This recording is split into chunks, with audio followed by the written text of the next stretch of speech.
And across the globe, SOUQ News TV is your #1 station focusing on business, economy, and development. With global digital reach, we connect Africa's pulse to the world stage. Welcome to SOUQ News Television, and here we go beyond the headlines, from breaking news, in-depth conversational programs, to market analysis and indices. From policies affecting growth to unique documentaries, from live event coverage to bespoke productions, we deliver content that connects you to the world. At SOUQ News Television, we provide news surrounding business, economy, and development, infomercials and jingles that stand out, short and long-form documentaries crafted to international standards, independent production spaces with full technical support, special coverage for individual and corporate events, a special form of documentaries through our prestige package, Immortals, where we tell your story the way you'd love it, and business support services tailored for small enterprises. SOUQ News TV, powered by FemWatch Limited, also home to the Isle 95.9 FM Lagos and Kasua 99.7 FM Kano, and Emirate News Television Abuja, together forming Africa's trusted media powerhouse. Storytelling, coverage, and connection that matters. SOUQ News TV, your home for business, economy, and development. My name is Shino Gbadegeshin. I'm the CEO of Gozi Micro Insurance. Continue to watch SOUQ News. Adenike Adeyemi, Executive Director of Faith Foundation. Keep watching SOUQ News. My name is Shepherd Michael Adewale Onofuye. I enjoy you all to always watch SOUQ News TV. Hey everyone, Majuli Obaje here representing Gigi. Keep watching SOUQ News, okay? Stay updated with SOUQ News. My name is Aton Keme. I am the head of MSME Banking. Please keep watching SOUQ News and stay glued to SOUQ News. I recommend that more and more people should watch SOUQ News because they deal with business news. Hi, my name is Amaka Wokolo. I am the director of the Faith Institute at Faith Foundation. Keep watching SOUQ News.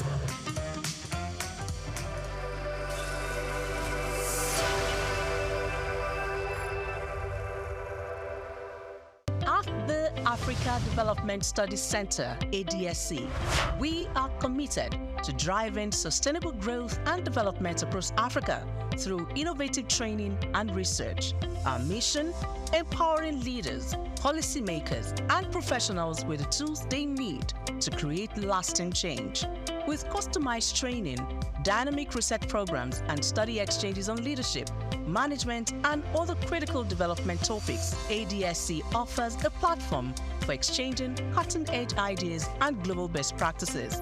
We provide comprehensive services in research and consultancy, capacity building and training, education programs, publishing, and knowledge sharing. Our esteemed faculty, composed of seasoned experts and researchers, ensures a learning experience that is insightful and practical. We specialize in policy development, implementation strategies, monitoring, and evaluation. At ADSC, learning is engaging and enjoyable. Our unique methodology includes talks, interactive exercises, games, video screenings, and lively seminar discussions, all in a comfortable and friendly environment. Ready to make an impact? For more information, email us at info@adstudycenter.com or call +234 912 439 2362. Visit us today at www.adstudycenter.com to explore our programs and upcoming events. Africa Development Studies Center, rethinking development for Africa.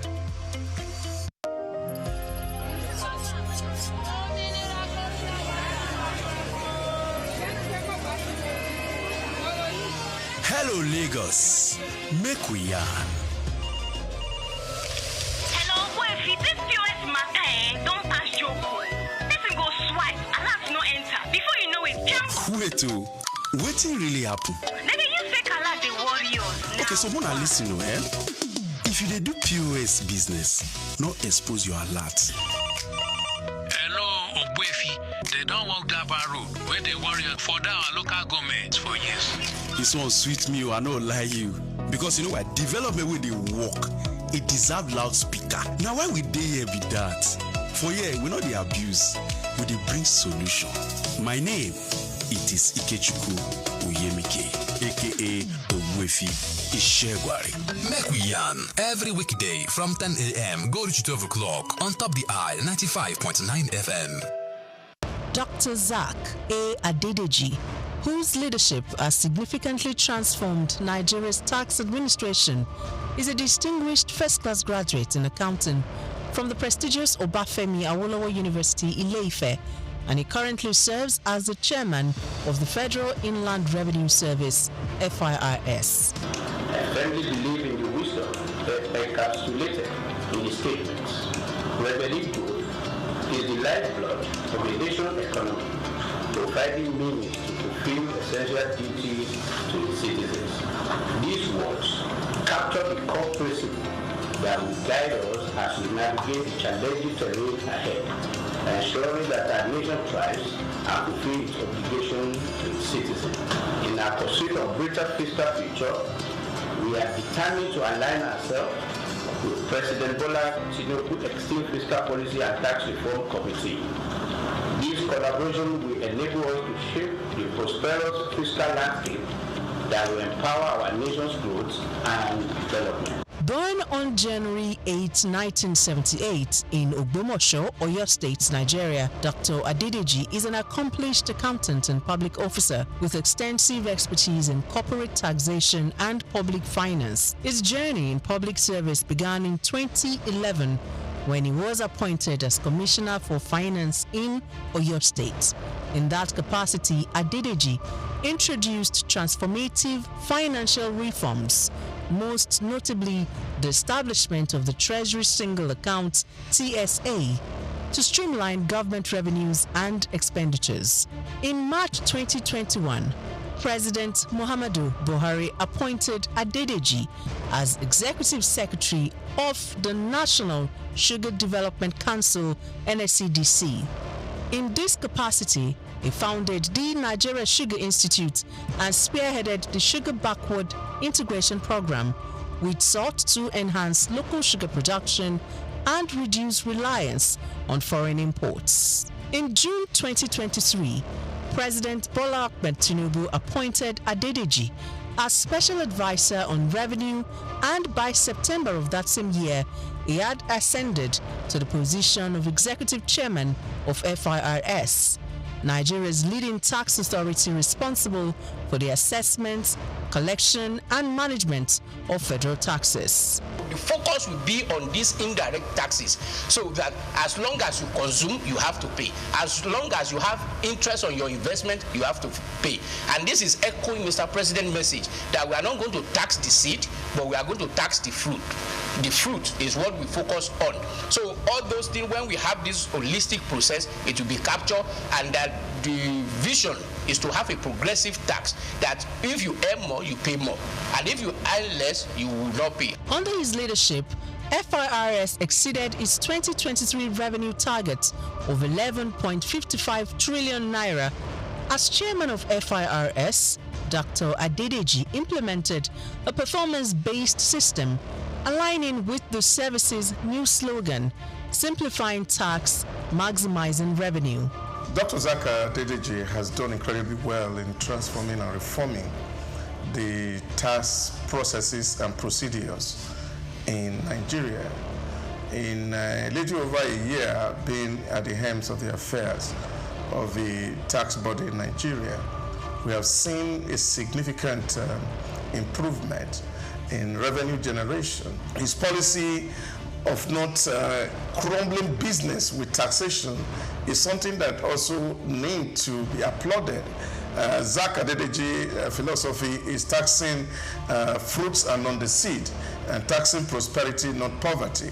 Because if you look at the fiscal landscape of Nigeria in the past 10 years, you find that businesses have struggled to live, and that has led to the exit of so many businesses from Nigeria.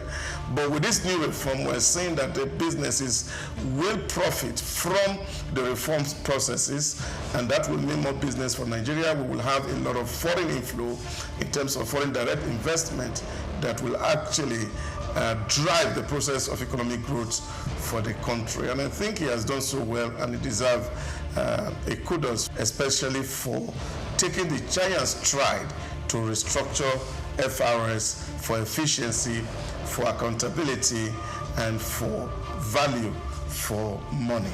He has also made the welfare of the staff a top priority, fostering a positive working environment that has brought smiles to the faces of FIRS employees nationwide.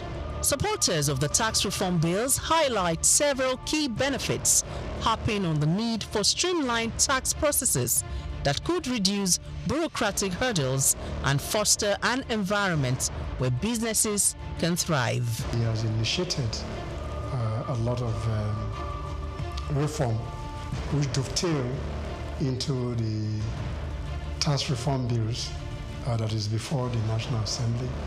This initiative is to improve on the tax administration system in Nigeria with a view to improving on the collection systems that will be beneficial to every member of the Nigerian state. SOUQ, as is well known, has improved on simplifying tax reform even within the federal land revenue, which in no means has improved on tax administration, and he celebrated essentially for the core initiative of the tax reform. Under Dr. Adedeji's leadership, Nigeria's tax system has gone beyond mere policy adjustments. Its focus is on fostering sustainable growth and ensuring that the benefits of tax reforms reach both businesses and citizens. So those that are attacking the bill, one, they are doing that in view of the formula they discovered, which may not be, will not augur well for them on the bad allocation. And then secondly, they may be having the feeling that this law was just designed to favor Lagos State in the course of its own effort to become a state that has special status. Okay? It says so that will make it to be seen as if it is a country of its own, even though it's not up to the level of country, but it is higher than all other states in the country. Probably this may be the reason why they are agitating. The one that you can see clearly is on this issue of VAT, and then they have other suspicion. So that is another worry that I have, the issue of trust. Trust, what do some experts call trust deficit. Yes, will be promoted greatly by this if corrective measures are not taken. Graduation has not been defined. But then people have to go by what is happening now. As they go against it. Since now the graduation is about contribution of state that are producing these goods and services being consumed. So they have the right to just say that, oh, well, so now instead of 20%, it will now be 60%. And then you hear the government functionaries, including members of the committee, saying that no, that's not what they mean. They mean area of consumption. This 60% graduation is about consumption area, not location of the headquarters of company that produce the good or services. You should have defined that in the law. Contributing to long-term national development, Dr. SOUQ A. Adedeji's career is a testament of his unwavering commitment to improving Nigeria's financial systems and enhancing revenue generation, showcasing his exceptional expertise in corporate and public finance.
Jim Ovia, one of the most influential and successful businessmen in Nigeria, who has made a mark in the financial system.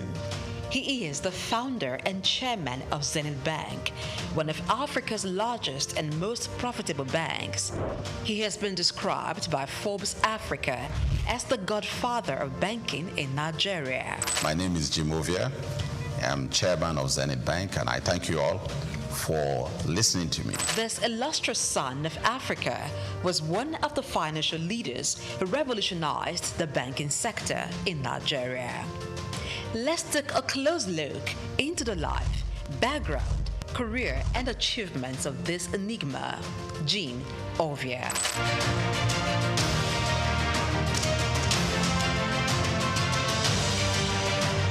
Jim Ovia was born on November 4, 1951 in Agbo, Delta State, Nigeria, to a large family as the second son of Chief Obi Olihe of Agbobi in Delta State. Being one from a humble background, Jim attended local schools as he had lost his father at the tender age of 4. His widowed mother, together with his older brother, saw him through school. He had secondary education at Ika Grammar School in Agbo.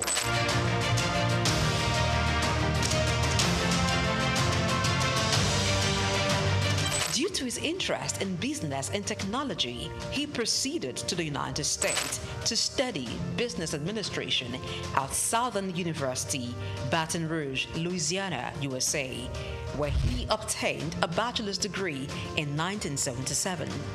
He furthered to University of Louisiana, Monroe, Louisiana, and bagged a master's degree in business administration in 1979. Jim Ovia is also an alumnus of the prestigious Harvard Business School.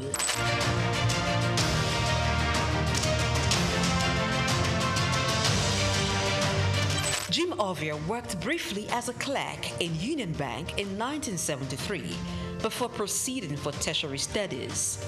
Upon acquiring immense business knowledge from international institutions, he returned to Nigeria, his home country, and began a career in banking. He continued at this for years, working for banks such as Lion Bank, Merchant Bank of Africa, and International Merchant Bank.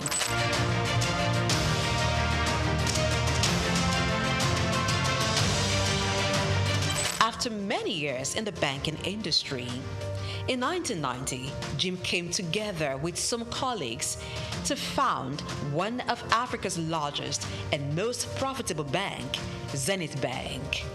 The bank was established with a vision to provide excellent customer service, innovative and technology-driven banking.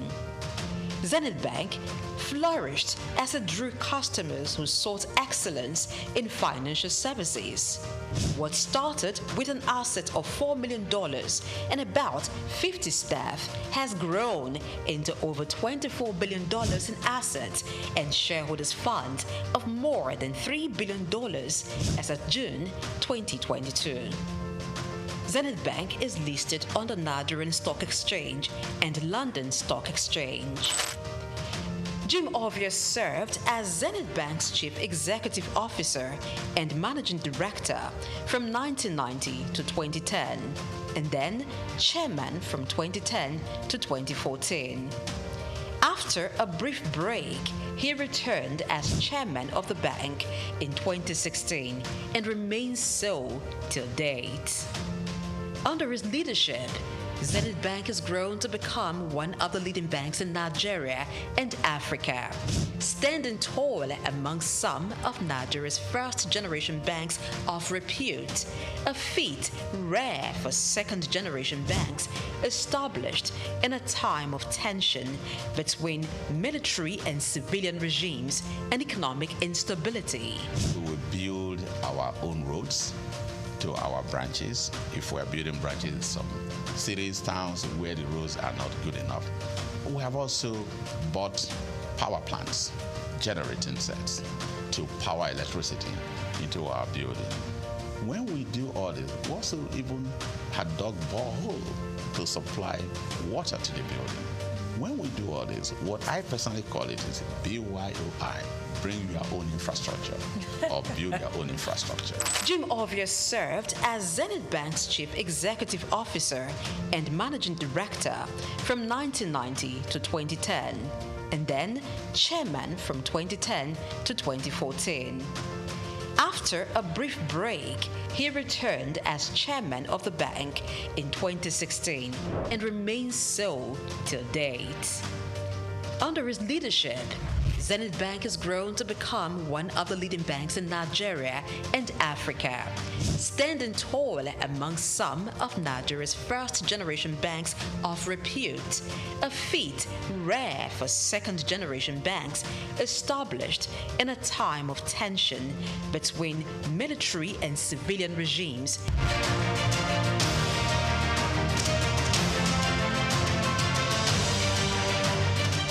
Bank has diversified its services to include insurance, pensions, stockbroking, and investment banking. The bank has won awards and recognition for its performance, governance, innovation, and social responsibility, inspired by its chairman's belief in giving back to community. Really, it's my special pleasure, my honor indeed, for this opportunity offered by AAI to be awarded in the category of Business Leadership Award for 2017.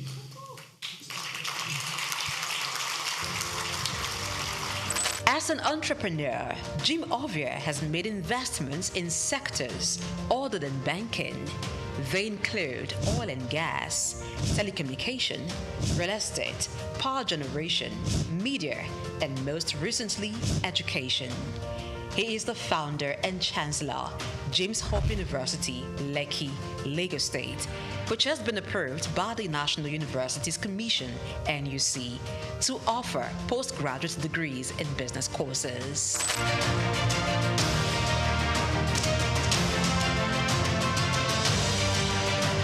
Jim Ovia is a man who believes in giving back to society.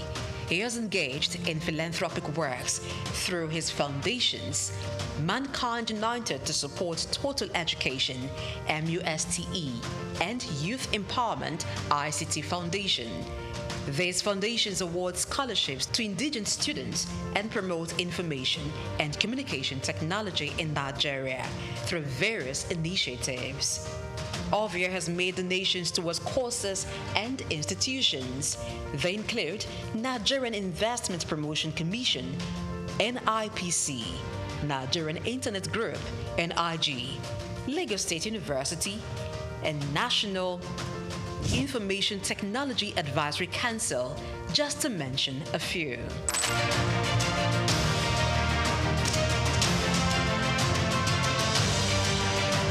In recognition of his contributions, Jim Ovia is a recipient of many honors and awards. In 2012, the University of Benin awarded him an honorary doctorate degree. Former President Muhammadu Buhari in 2022 conferred him with the national honor of the Commander of the Order of the Federal Republic, CFR. Also, in 2022, Jim Ovia was conferred with the National Productivity Order of Merit, NPOM award, by the federal government of Nigeria.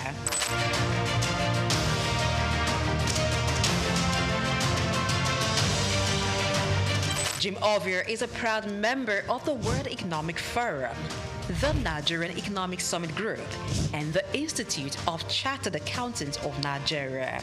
He is also a member of several boards and councils. We can't afford to lose depositors' money. We can't afford to lose money that belongs to stakeholders.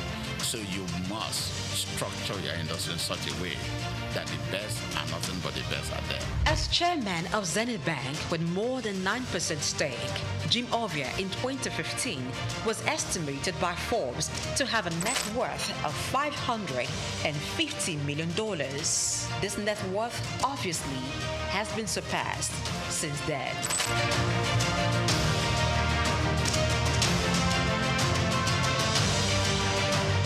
Jim Ovia, as a business person, founded 5 companies. They are Zenith Bank PLC, the Quantum Group, Visaphone Communications, Quantum Luxury Properties, Civic Center Towers, and Cyberspace Network. Jim is member, Honorary International Investors Council.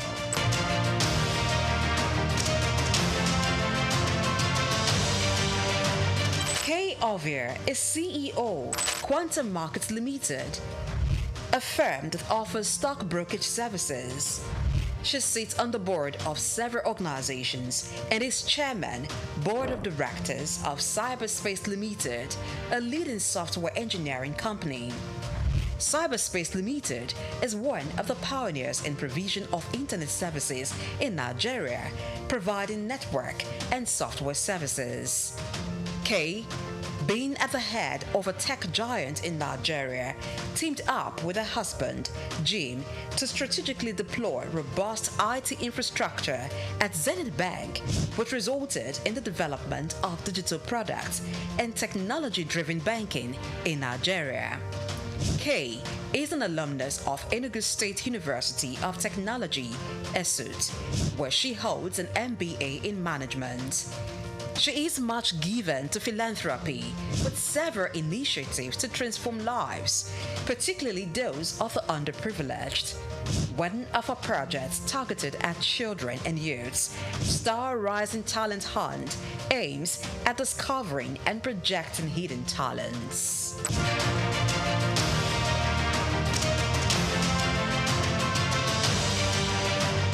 Jim is married to businesswoman and philanthropist Kay Ovia. She's also a hotelier, proudly running Starwood Hotels. Jim and Kay Ovia are blessed with 5 children: Isioma, Zephyr, Tito, Tommy, and Jesse. As a family man, Ovia enjoys spending time with his family. He also likes reading and traveling.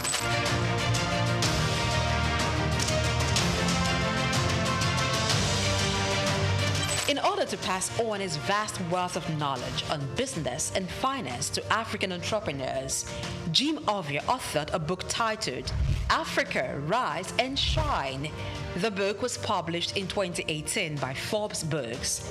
The book was written after he featured in an issue of Forbes, and it became the magazine's best-selling edition in Africa, that it had to be reprinted 4 times.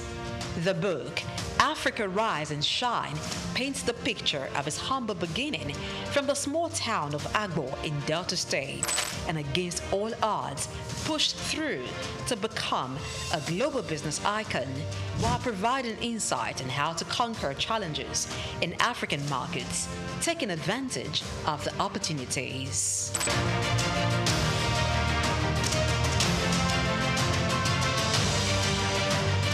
The man, Jim Ovia, is a firm believer of Africa being a continent abundant with natural and human resources. He has constantly pitched the continent as a land filled with investment opportunities in international business forums, such as the Harvard Business School Annual Africa Business Conference, Bloomberg Global Business Forum, Commonwealth Business Forum, and the World Economic Forum, where he has been invited to participate and even deliver keynote address. Jim Ovia remains one of the pride of Africa and a great contributor to Nigeria's economy and the financial landscape in Africa.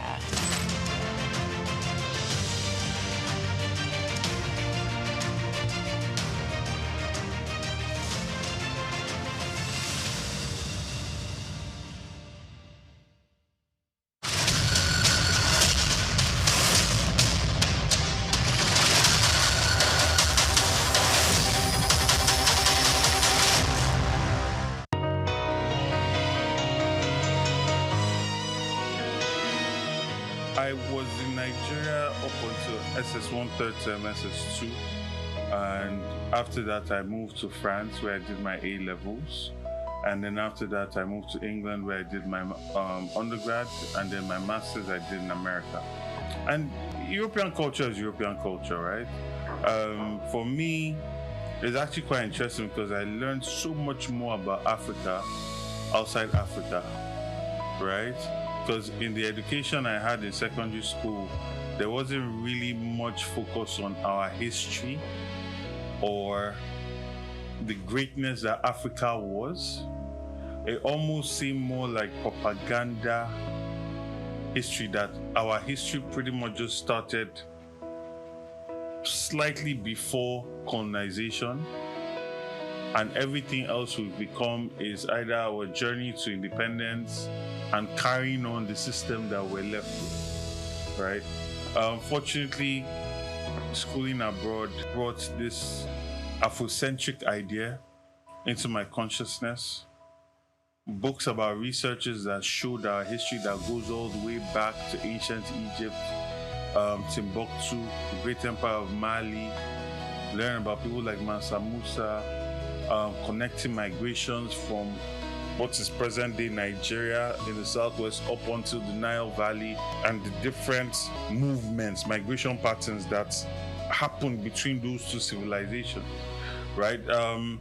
Aside that, governance, giving one a higher expectation of what one should expect from government, giving one a higher expectation of what democracy should be or what it should look like, because you can't really operate outside of what you've been exposed to.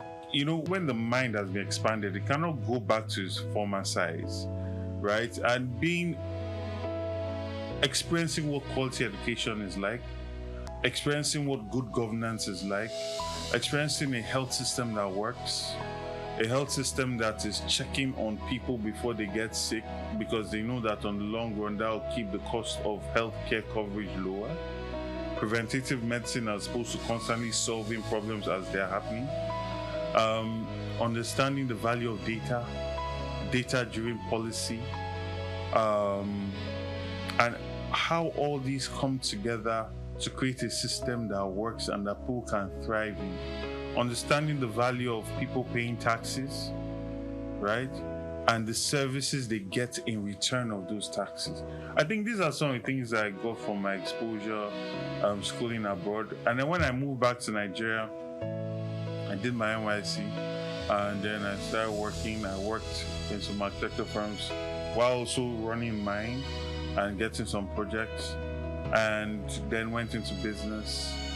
And then when I wanted to go into politics, after leading a GMO campaign alongside other notable patriotic Nigerians, I decided that, you know, experiencing leading a 2,000-man march on the Senate and understanding how they responded to us, which in my opinion did not show people that actually prioritize the well-being of their people, I felt that it's important to go into politics.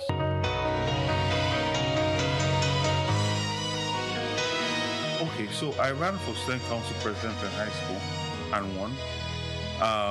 So politics that way, yeah, you can say since I was 19,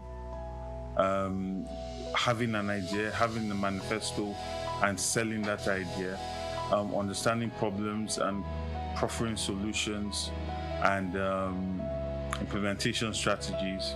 Yeah, so I can say 18, 19.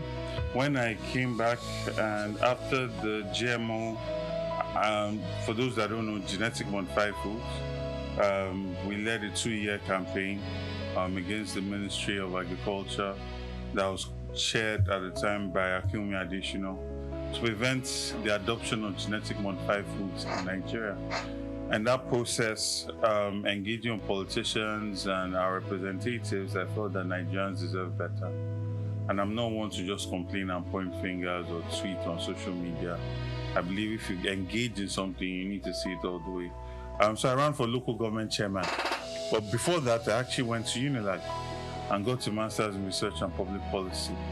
Now, I had some very brilliant professors, without a doubt, some very, very brilliant professors. People like Professor Jikutu, people like Professor Logbenla, Onoha, a number of very brilliant people. But at the same time, in relation to the level of organization, there's still a way to go. you know. And I think this also comes down to funding our universities properly, ensuring that our professors are well paid, ensuring that we have enough professors, because a lot of our professors, they are taking so many classes with so many students and they have to bring in their A game to all of these things. We need to prioritize education a lot more in this country, you know.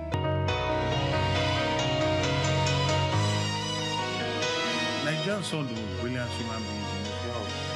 Brilliant, and I'm talking, I just named 3 different countries that I've operated in terms of education.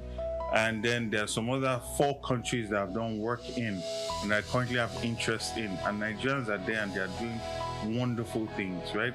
So we're an intelligent group of people. What we need are the structures and organization that create an enabling environment for us to thrive. I mean, think about what it takes to be successful in this country today. Think about what it takes to be successful in Lagos. Now, imagine a government that puts everything in place and is more like a partner than, you know, this person that's just trying to take from you, right? You would experience an exponential increase in wealth. I think that a person that values education must have had a very good education.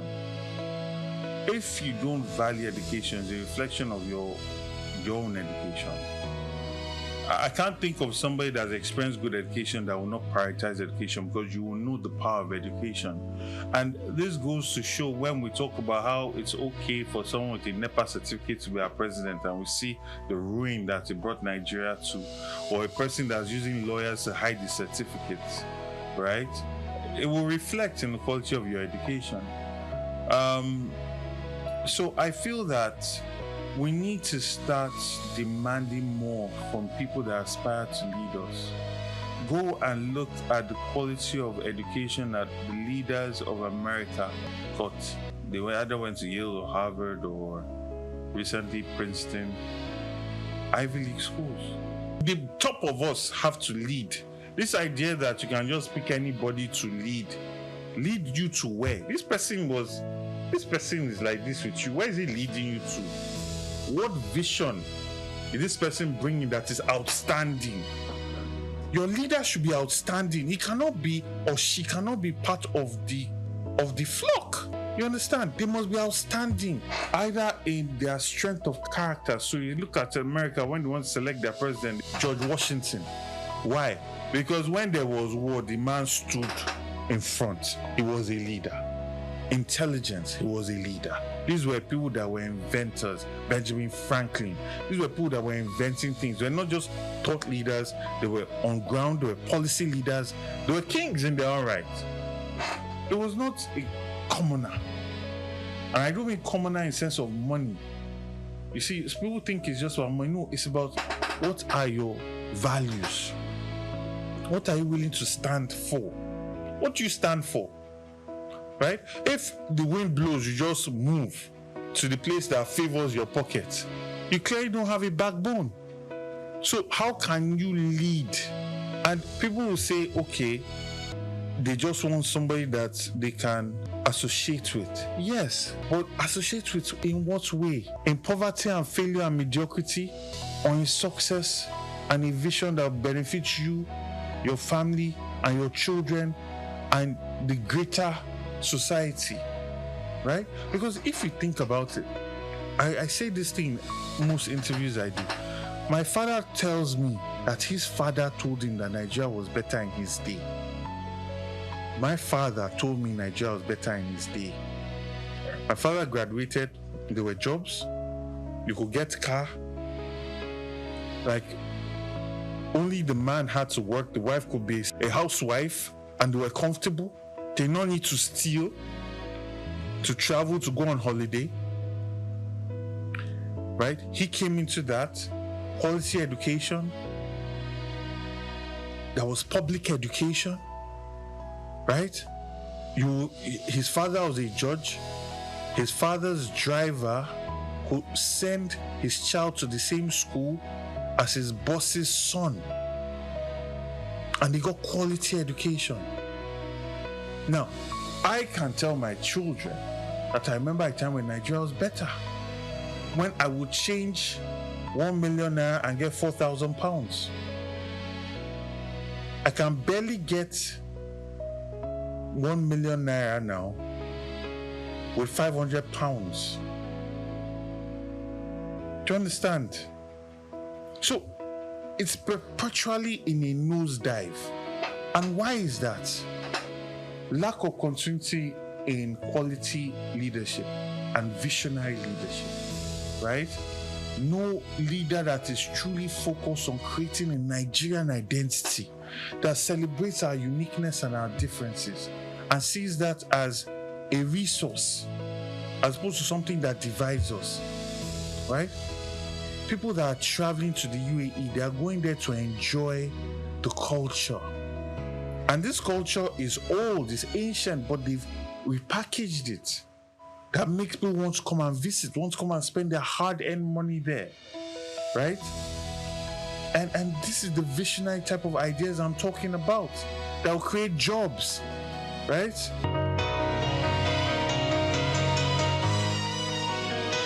Well, you know, it's a very interesting one. I grew up in a Nigeria where I went to ISL, and speaking traditional languages was called, there's a word for it, starts with C, not vernacular, there was something else.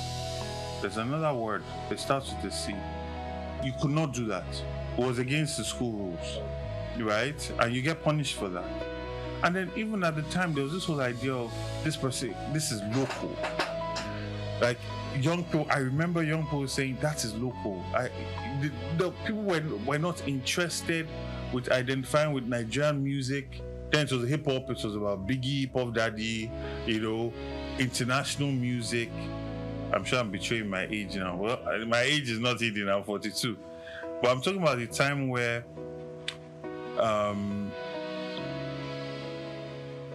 nobody was wearing trad. We grew up seeing our parents wearing suits, trousers and shirts, you know.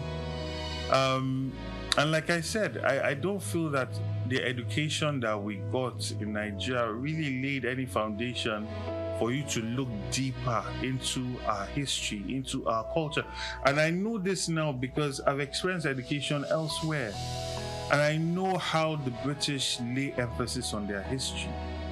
So that even if you're an art student or a science student, you had an in-depth knowledge of the history of your people.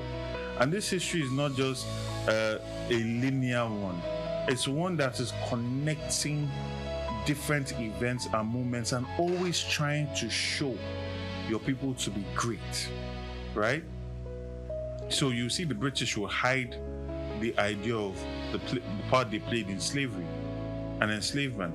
It will not be prominent in the history, but where they conquered or where they uprooted slavery from the African continent, the role they played in doing that will be highlighted, right? That is curated. Now you might say that's not right, it's not fair, but they're programming their citizenry. And that is what a thinking government will prioritize. Same thing with America, right? So I don't really feel we had that in our education system. But then there was an Afrocentric awakening that happened later on. And this had also happened earlier. The kind of thinking that informed people like Nnamdi Azikiwe when he traveled to America, the kind of thinking that informed Fela Anikulapo Kuti when he traveled to America, or even to England, where he met Afro-British people that knew the histories of Africa, that awoken that idea in him, in Fela, in Nnamdi Azikiwe, in a number of Africans, in Kwame Nkrumah, right? They didn't get it at home, they got it elsewhere, and they came and they brought that, we are African, we are great, black is beautiful, you know? And when you open that doorway, it then starts to lead you into understanding your culture more, understanding the depth of it, you see? And it's not our fault, right? We're conquered, our kings were removed. At least the kings that had the courage to fight, they were removed, they were exiled, some were killed, our people were kidnapped, with the collaboration of some Africans who were kidnapped and sold. Some of the strongest men were kidnapped and sold. So you have diaspora cousins and everybody outside of the country. The few that were saved, you know, were brought back. But you now had a situation of religion. And unfortunately, the religion that came through in partnership with colonization pretty much said to us that everything that we were before them was bad, was evil, was demonic. So you have a people that claim that they are from a certain tribe, speak the language, but the depth of the thinking they associate with being evil. So there's still a significant level of identity crisis that we struggle with. And you don't really see that with Indians who were colonized by the British.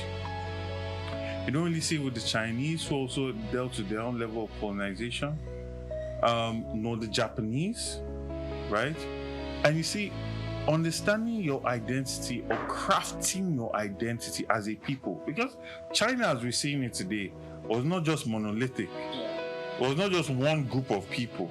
There are huge, different groups of people all over China, different tribes, but they were united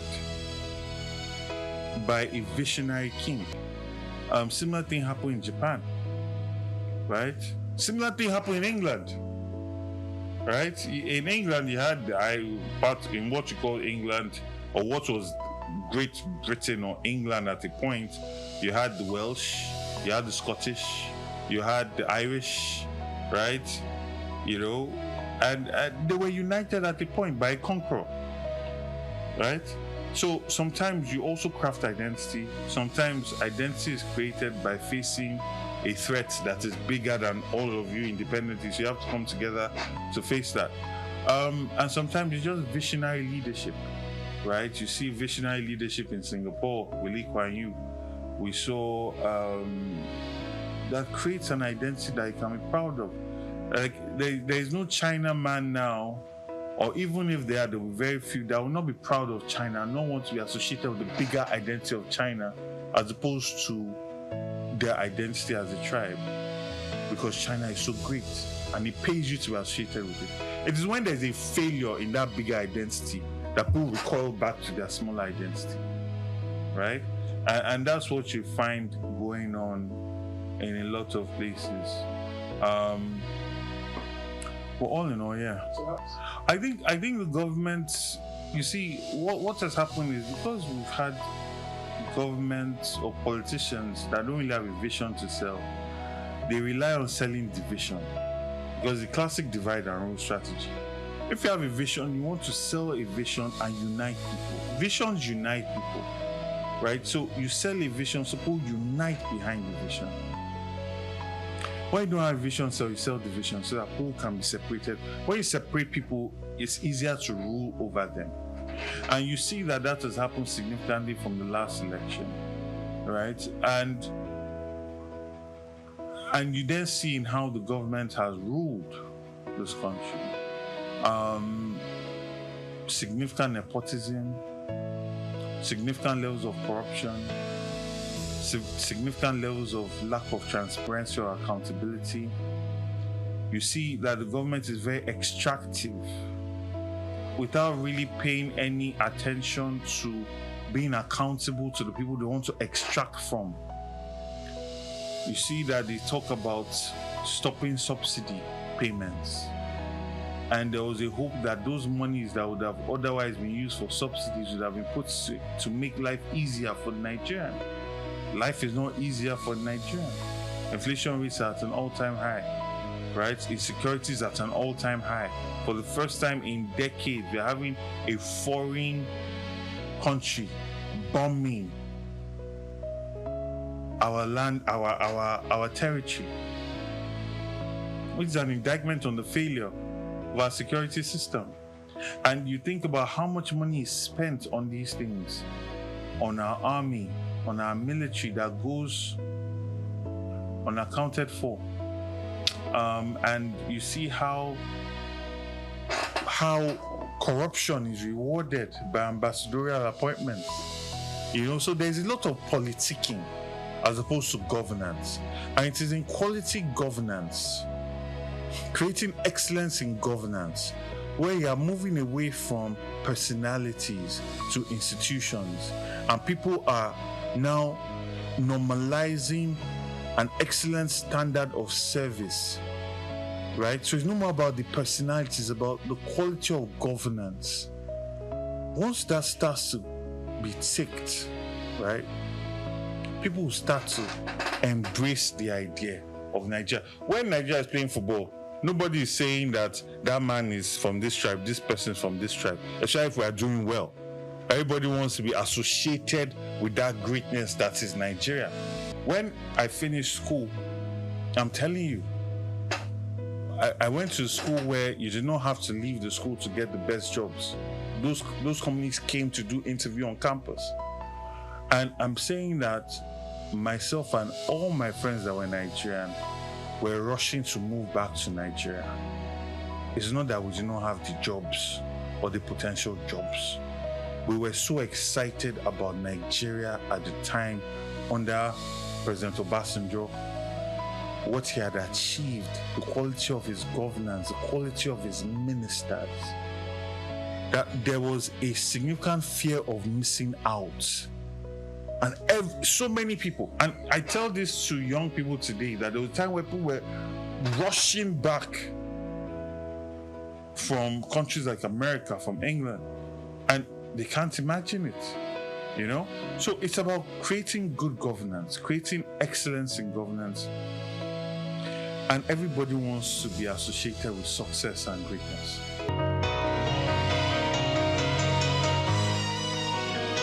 There was a time where we had governments that were very empathetic to the common man. They were welfarist to an extent. Governments like Alhaji Lateef Jakonde, and that was really the ideology of Obafemi Awolowo. It was very welfarist. So civil servants did not have to hustle for housing. They had quality housing in prime areas. Affordable housing was a priority. It was prioritizing the people that were the middle class, that were the working class. That is the role of government. But you find that now government is more fixated on producing properties or being involved in properties for the rich. Whether it is how they are allocating land, whether it is in how they are sand filling. I mean, how many Nigerians can afford to live at Eko Atlantic? I read this year where they were proudly talking about how they are sand filling and reclaiming land in some parts of Lagos for housing. By the time you've done all of that, your unit cost will be so significant that no average person will be able to afford to live there.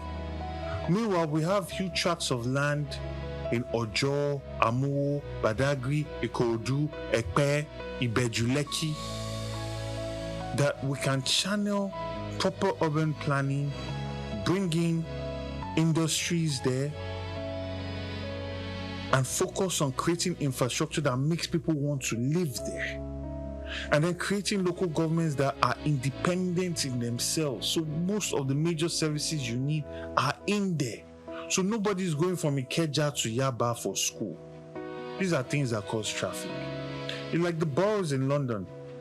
You cannot even get into a borough outside of where you pay your council tax. Why? Because your taxes are used to fund the schools in that community. So it's a direct correlation. So your child can get into schools in the immediate vicinity of where you live. And that local council is doing their best to create affordable housing, council flat, and unemployment benefits, things like that, from the taxes. You understand? And that's what is missing significantly here.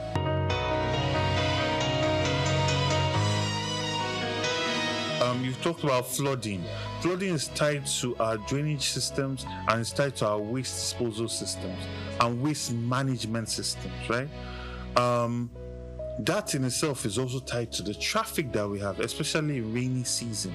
It's also tied to traffic outside of rainy season because if your water is not draining properly, it's destroying your roads. That's how we then get potholes. That also causes traffic. That also spoils cars, which then leads to cars breaking down the road, which then leads to traffic. So it's an entire holistic system that must be solved in a holistic way. And there's a famous saying that you can never solve a problem from the same headspace or mindset in which that problem was created. You must step out of it to solve that problem. So this problem must be solved in holistic way. Why are our gutters still open? All these are our elites, they're not even elite. Our politicians, our political leaders, they travel abroad. Shibe, our president, has gone to, I think he's gone somewhere to Europe and then the Middle East. I'm sure he's not seeing open gutters when he goes to Dubai, right, or England or France, right? I'm sure he knows of the proper draining systems in these places, right? So we need to do better as a people.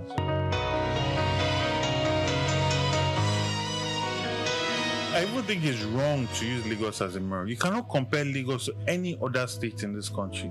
Lagos, first, was a water-facing arm for the Benin Empire at a point, which was very powerful at a point.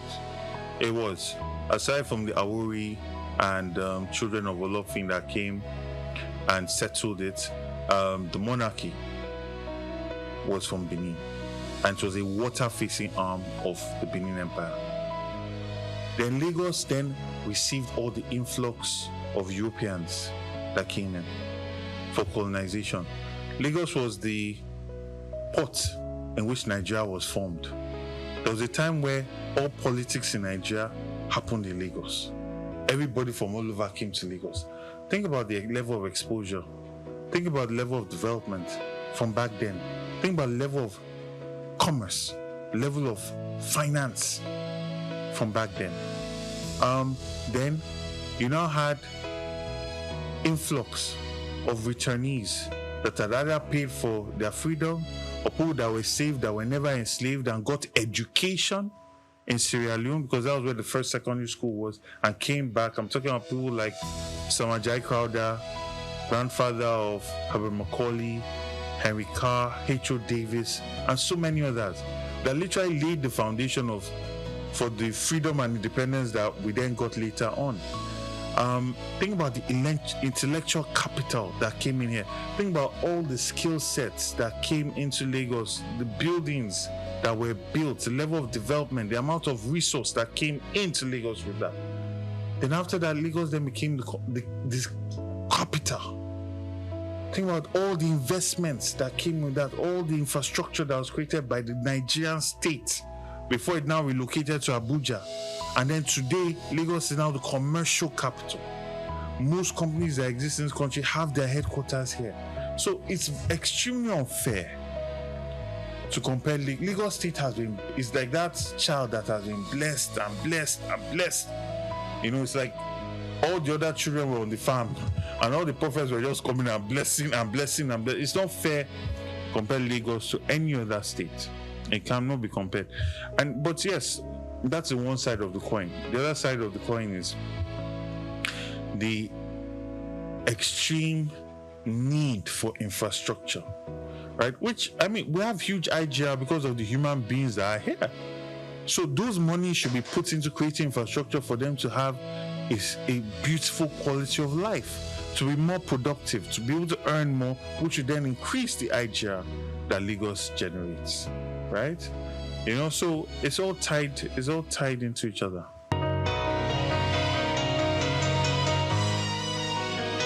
Well, first of all, it's not a thing that's unique to me. You know, the APC Lagos especially, the APC Lagos arm of politics is bigotry. It's based on bigotry. I mean, there's still pictures of banners that were hung of Jimmy Agbaje being called Jimmy Chukwu, governor of the Southeast, This is a man that is blue blood from Ikorodu. We know his grandfather. We know his antecedents. We know what he did. This is not somebody that his history or his pedigree or his name or his age or his sex is under question or under any kind of controversy. We know him. We know his grandfather. We know his father. We know his family. Right? And this is what they did. So anybody that seemingly rises to challenge the Tinubu hegemony, the first thing that is challenged is your Yorubaness. Right? I remember when they were saying that even somebody like Padi Banjo, the reason why he supported Peter Obi or was anti-Tinubu was because his mother was Igbo. Or they said Obasanjo's father is this. Anytime somebody challenges the Tinubu hegemony, they attack your identity. They try to strip you of your Yorubaness. In my situation, unfortunately for them, they could not challenge my family. They could not challenge our history. There are all sorts of nonsense. But I give God the glory that my parents are alive. You know, I give God the glory that my family has a very good habit of keeping records, all the way to newspaper articles from the 1800s. So imagine if one did not have that. Imagine if one's parents were not alive and these people just came together with this propaganda. You start questioning, what's really going on? But I thank God, I come from a family that history has written a lot about, you know, so we know who we are. And as we go chant Amorawa, we know ourselves.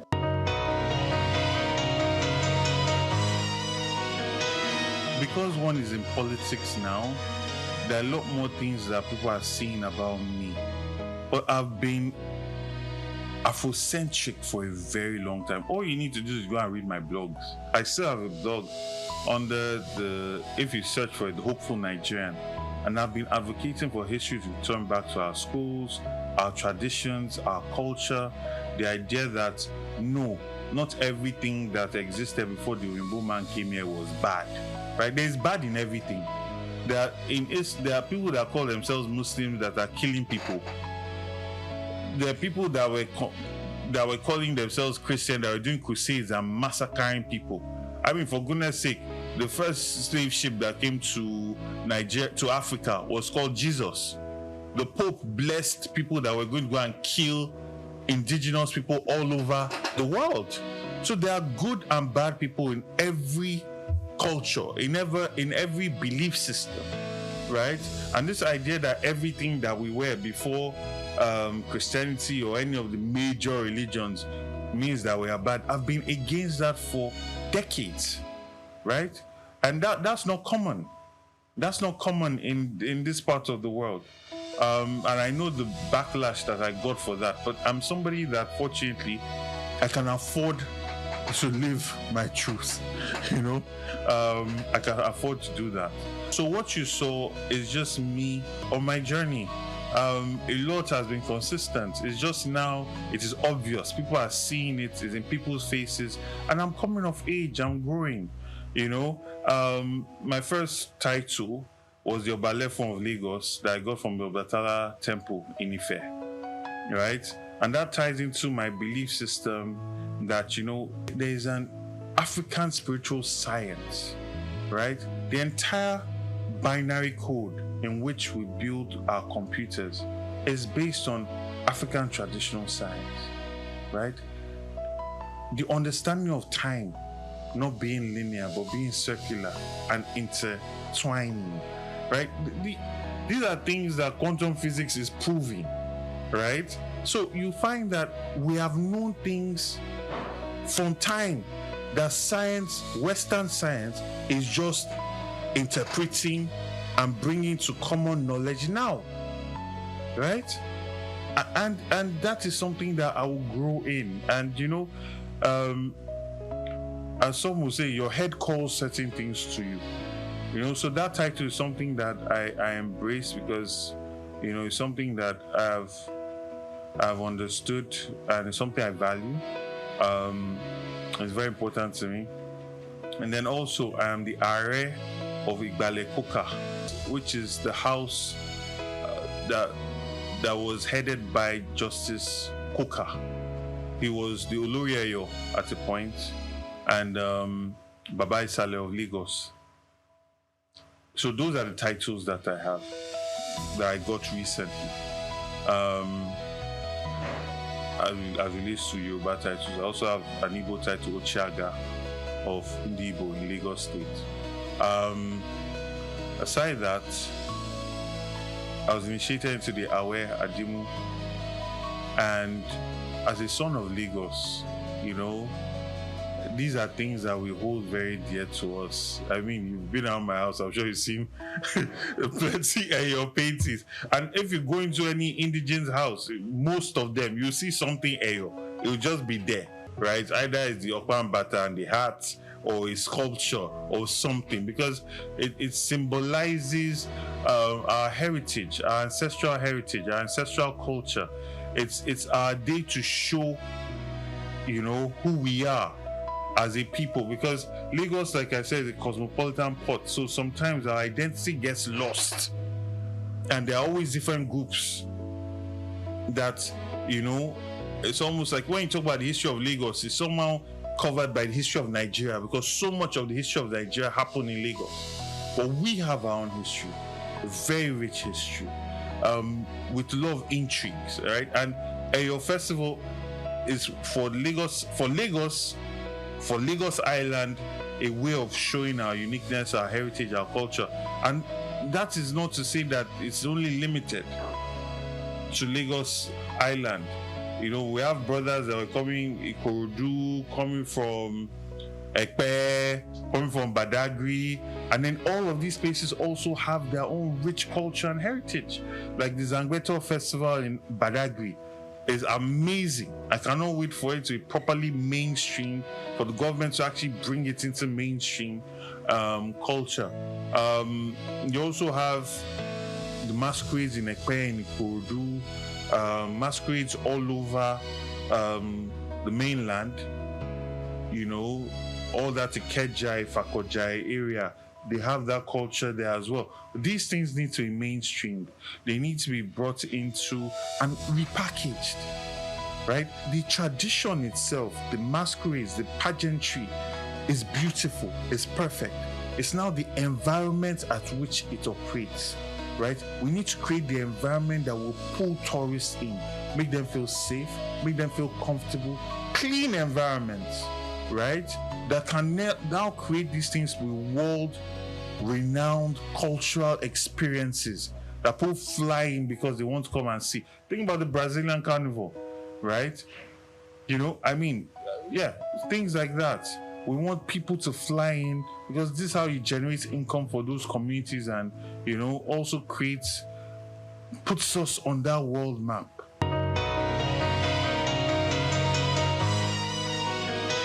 2025 was a very difficult year for a lot of people. I mean, 2024 was difficult because that was the first shock.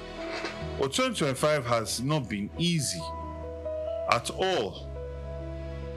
A lot of companies have laid off staff, right? Things are extremely expensive. Go and ask anybody that's about to pay their rent. They've seen their rents double. People that rented a place for 3 million are now looking at paying 8 million, right? People that got a place for 500,000 are now looking at 1.5, right? I have to acknowledge that there is a new bill that's passed in the State Assembly that is pushing for monthly payments of salaries that's protecting tenants, and I think that's a very, very good thing. Implementation of it, our laws are not the problem, it's the implementation of it.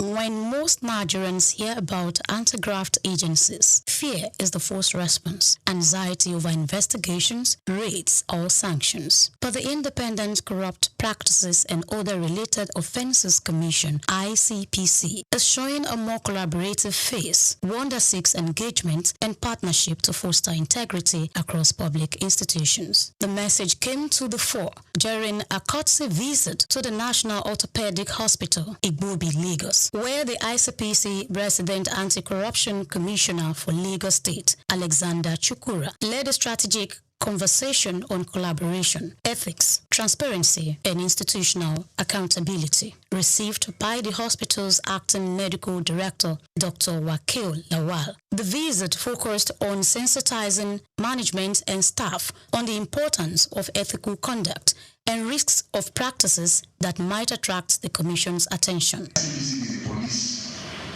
of public agencies. I want to break it down the way you understand it. What we mean is that we police MDAs to make them adopt global best practices. However, it is a known fact that one person cannot stand at attention and start well. For crime or for corruption to be consummated by the public officer, most of the time, you find people from the outside, they contact us. They are not public officers, they are not you. I'm aware of the same page. So essentially, the ICPC is the police of public agencies. What is really corruption? Can someone attempt? Or do I just go ahead? And do what they want, which one we prefer? Okay, let's go ahead. There are that complex term, corruption, has been seen by different people at different times from different perspectives. But I'm going to still break it down. Corruption aptly refers to an abuse or a misuse of position of public trust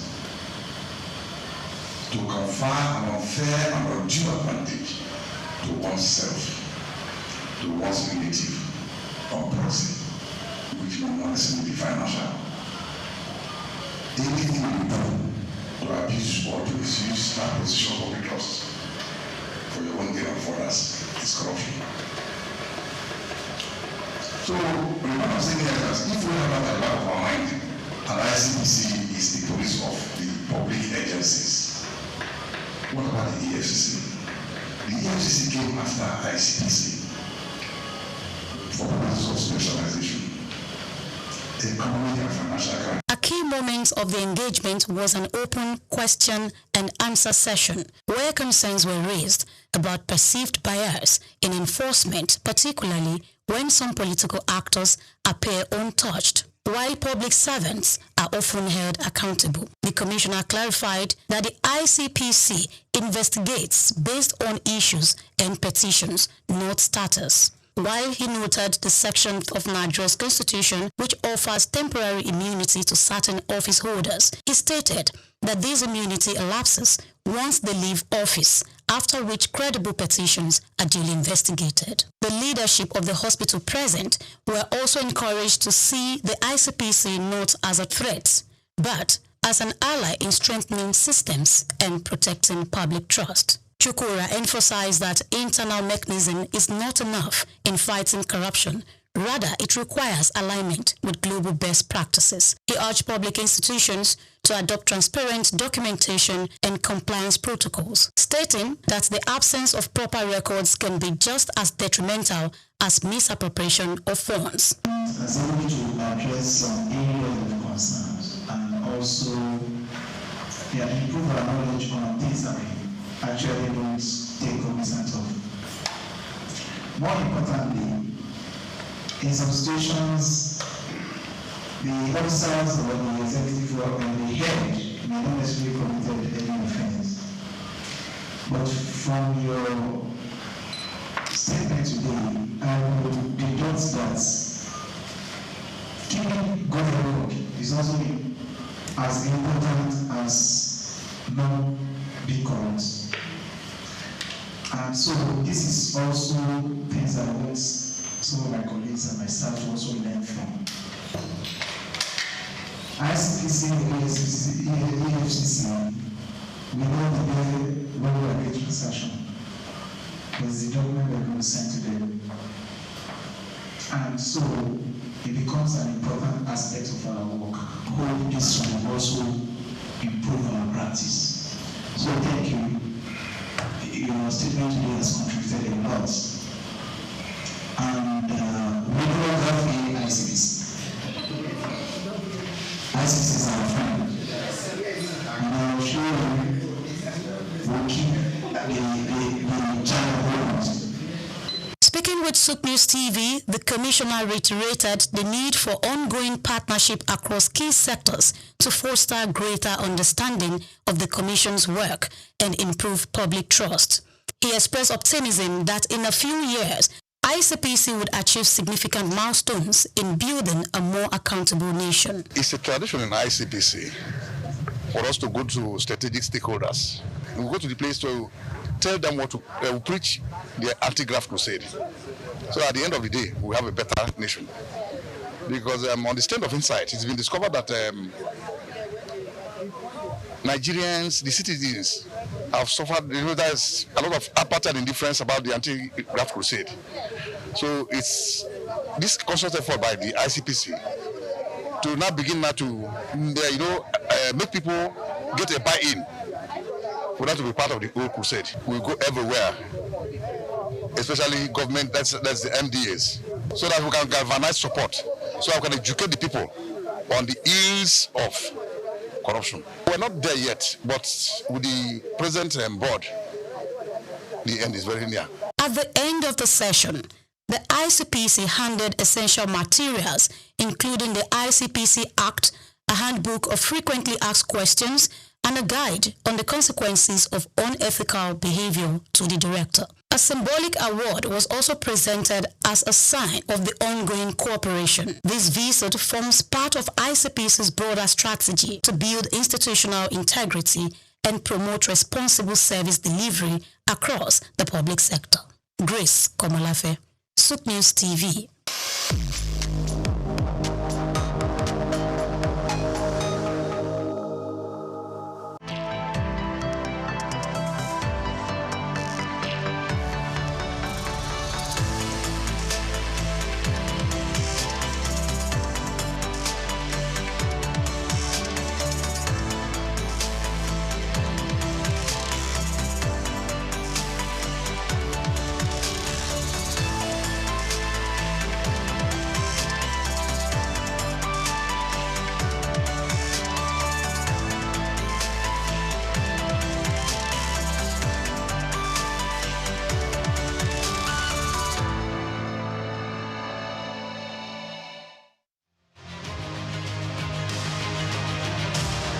The world of business is one filled with men and women willing to dine with risk.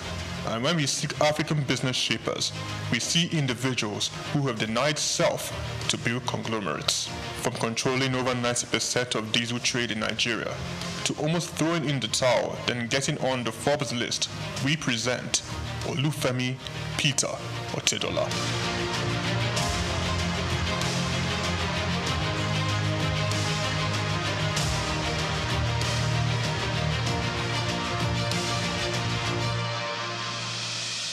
The Nigerian businessman and philanthropist was born in Ibadan, the capital of Oyo State, on the 4th of November, 1962, into the family of late Sir Michael Otedola, the governor of Lagos State from 1992 to 1993. The University of Lagos Staff School, Akuka, welcomed Olufemi for his primary education and secondary education at Olivet Baptist High School, Oyo.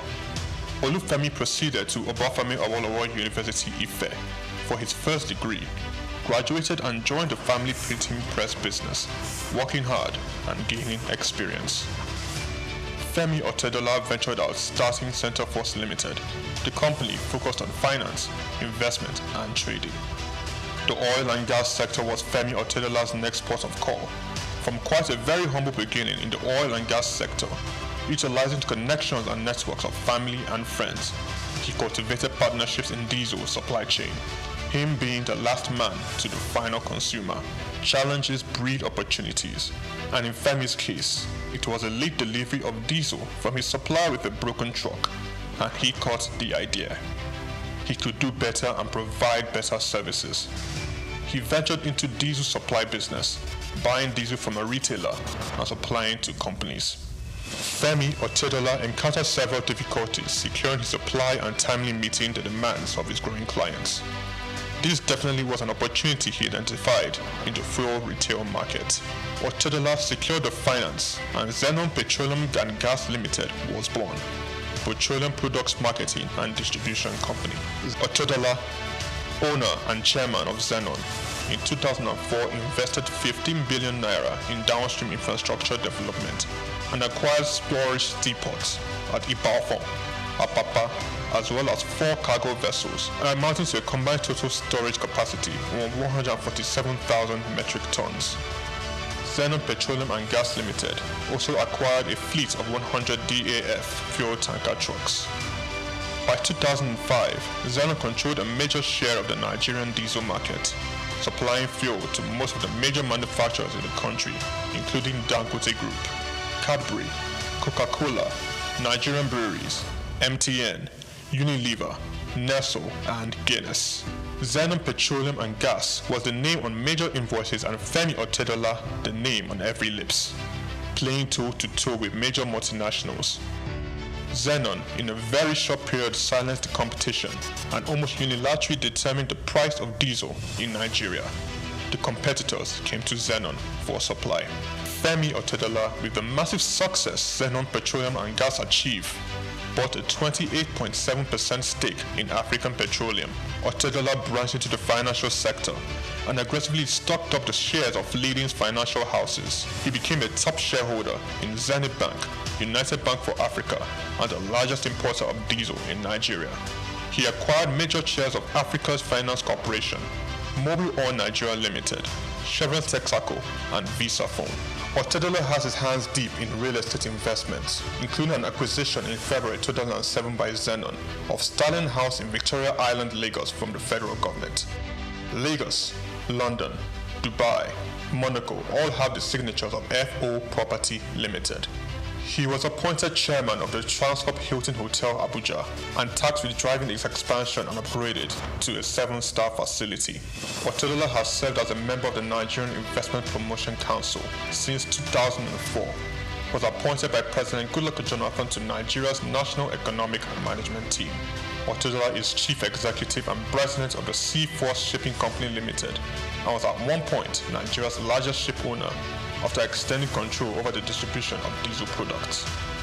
One of his ships, a flat-bottom bunker vessel with a storage capacity of 16,000 metric tons, was the first of its kind in Africa. In January 2006, Otedola was appointed a non-executive director of Transnational Corporation of Nigeria PLC, a multi-sectoral conglomerate established in 2004 by then President Olusegun Obasanjo to respond to market opportunities requiring heavy capital investment in Nigeria and across sub-Saharan Africa. He held this post until February 2011. Otedola was appointed chairman and chief executive of African Petroleum in 2007 through the acquisition of controlling stake in the business. Following Otedola's entry into the company, African Petroleum share price rose sharply, increasing the market capitalization from 36 billion to 217 billion naira in 6 months. In March 2009, Otedola became the second Nigerian after Aliko Dangote to appear on the Forbes list of dollar-denominated billionaires with an estimated net worth of $1.2 billion. Otedola announced a move to upgrade African Petroleum's liquefied petroleum gas storage terminals in Lagos, Kano, and Port Harcourt in October 2009. Harsh economic conditions necessitated by the slump in the oil prices and credit squeeze of 2008-09 led African Petroleum to record a loss in 2009. With the world oil price crash came difficult moments for Zenon and Otedola. He was very close to complete bankruptcy. I said to myself, I was not going to have friends and enemies. I was going to have only competitors. I had two options: commit suicide or weather the storm. African Petroleum, rebranded in December 2010, changed its name to Fort Oil PLC. Otedola paid his near $1 billion debt and invested in the financial industry, making him a top shareholder in Zenith Bank and United Bank for Africa. Otedola restructured the business, focusing on technology and improved corporate governance, and in 2012, Fort Oil returned to profit. Otedola financed 57% of Fort Oil subsidiary, Amperion Limited, which acquired the 414 megawatt Geregu power plant for $232 million in 2013. Fort Oil improved financial position and diversification into power generation resulted in a 1,321% rise in its share price. The first half of 2014 saw the company's pre-tax profit more than double year-on-year to 4.1 billion naira. Revenue growth for the whole year was 33%. Fort Oil sold 70% of its equity to Swiss commodity trader Mercurial Energy Group in September 2015, giving Fort access to global commodity markets. The deal was thought to have given Otedola an estimated $200 million. In 2019, Femi Otedola sold Fort Oil PLC and announced plans to change focus from oil to power with his company, Geregu Power PLC. Geregu Power PLC became the first power generation company to list on Nigerian Stock Exchange, demonstrating to stakeholders in the sector how they can fix financing and make profits sustainably. The company's market capitalization is now 726.75 billion naira, and the share price now 290.7 naira from the 2.5 billion shares that were listed at 100 naira each. Otedola, the chairman of Geregu Power, sold down a Geregu stake to bring on institutional investors. In October 2021, Femi Otedola was announced as the single largest shareholder of First Bank PLC. FBN Holdings, the parent company of First Bank Limited, witnessed a commendable 437.9 billion naira surge in market capitalization. FBN Holdings appointed billionaire Femi Otedola as the new chairman of its board of directors effective January 31st, 2024. Femi Otedola has had its share of controversies. Zeno was among the number of companies named in an alleged fuel subsidy scam report. This was followed by a case against Farouk Lawan for bribery. Otedola has also lost in the ever-evolving competing space of business acquisitions. Transcorp and Huheli Power Plant are two notable projects he closely bidded and lost. Femi Otedola philanthropy is quite remarkable. Otedola made a 300 million naira donation to the completion of the National Ecumenical Center in Abuja. In 2007, he gave 200 million to the State Security Trust Fund in a drive to reduce crime in Lagos. Donated 100 million naira to the Otedola College of Primary Education in Ekpe. In 2008, he donated 80 million to the Faculty of Agriculture at the University of Port Harcourt. Femi Otedola pledged and redeemed $25,000 to the Super Eagles in the match against Algeria in 2019 AFCON.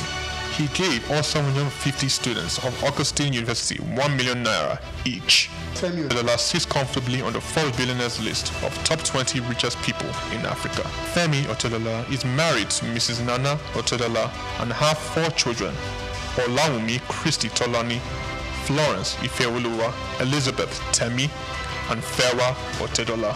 Olufemi Peter.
Said is going to be putting Nigerian labor, Nigeria content and materials first. If you say Nigeria first and it is just us down here that, are pushing that agenda, it's going to be a big struggle. Do you think Nigerian firms, Nigerian organizations should start looking at getting their staff involved in this market? trying to keep to their story. Within this side, let's also learn citizen diplomacy. See something. This is SOUQ Business Landscape.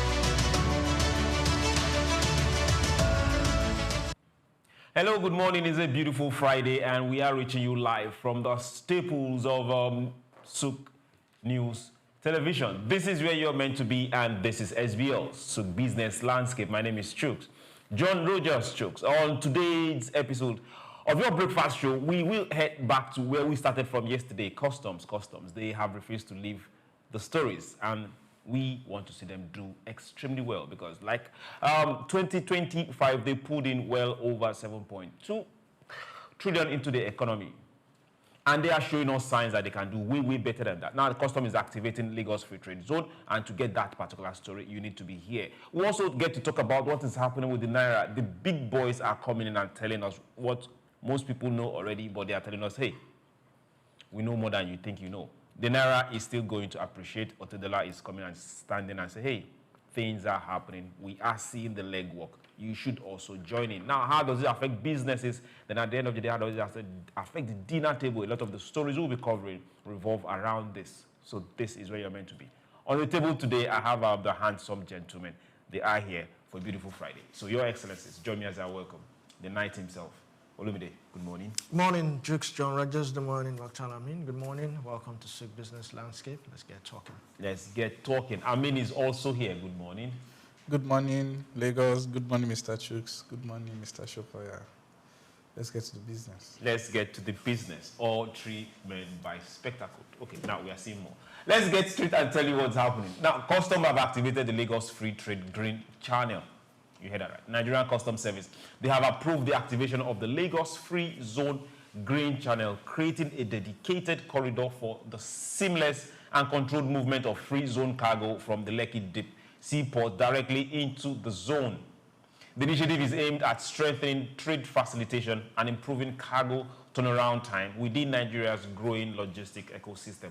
Now, according to statement issued on Thursday, Lagos Free Trade Zone becomes the first and only zone in the country authorized to operate a sanctioned green channel. As the only free zone with the Lekki Deep Seaport as an anchor tenant, the zone is positioned to leverage integrated ports to free zone logistics to enhance efficiency and competitiveness in inward cargo handling. Stakeholders say the model mirrors globally recognized custom integration systems used in major trade hubs across Middle East and Asia, potentially reducing bottlenecks, that's one, lowering costs, that's two, and improving Nigeria's standing as a regional trade gateway. Now, we see a whole lot of positivities in this, but now let's talk it as it affects businesses, as it affects us. First things you will notice in the Lagos Free Trade Zone, over 60-70% of the companies that utilize this services, this facility, are not Nigerian companies. Mukhtar, are we sleeping on the bicycle?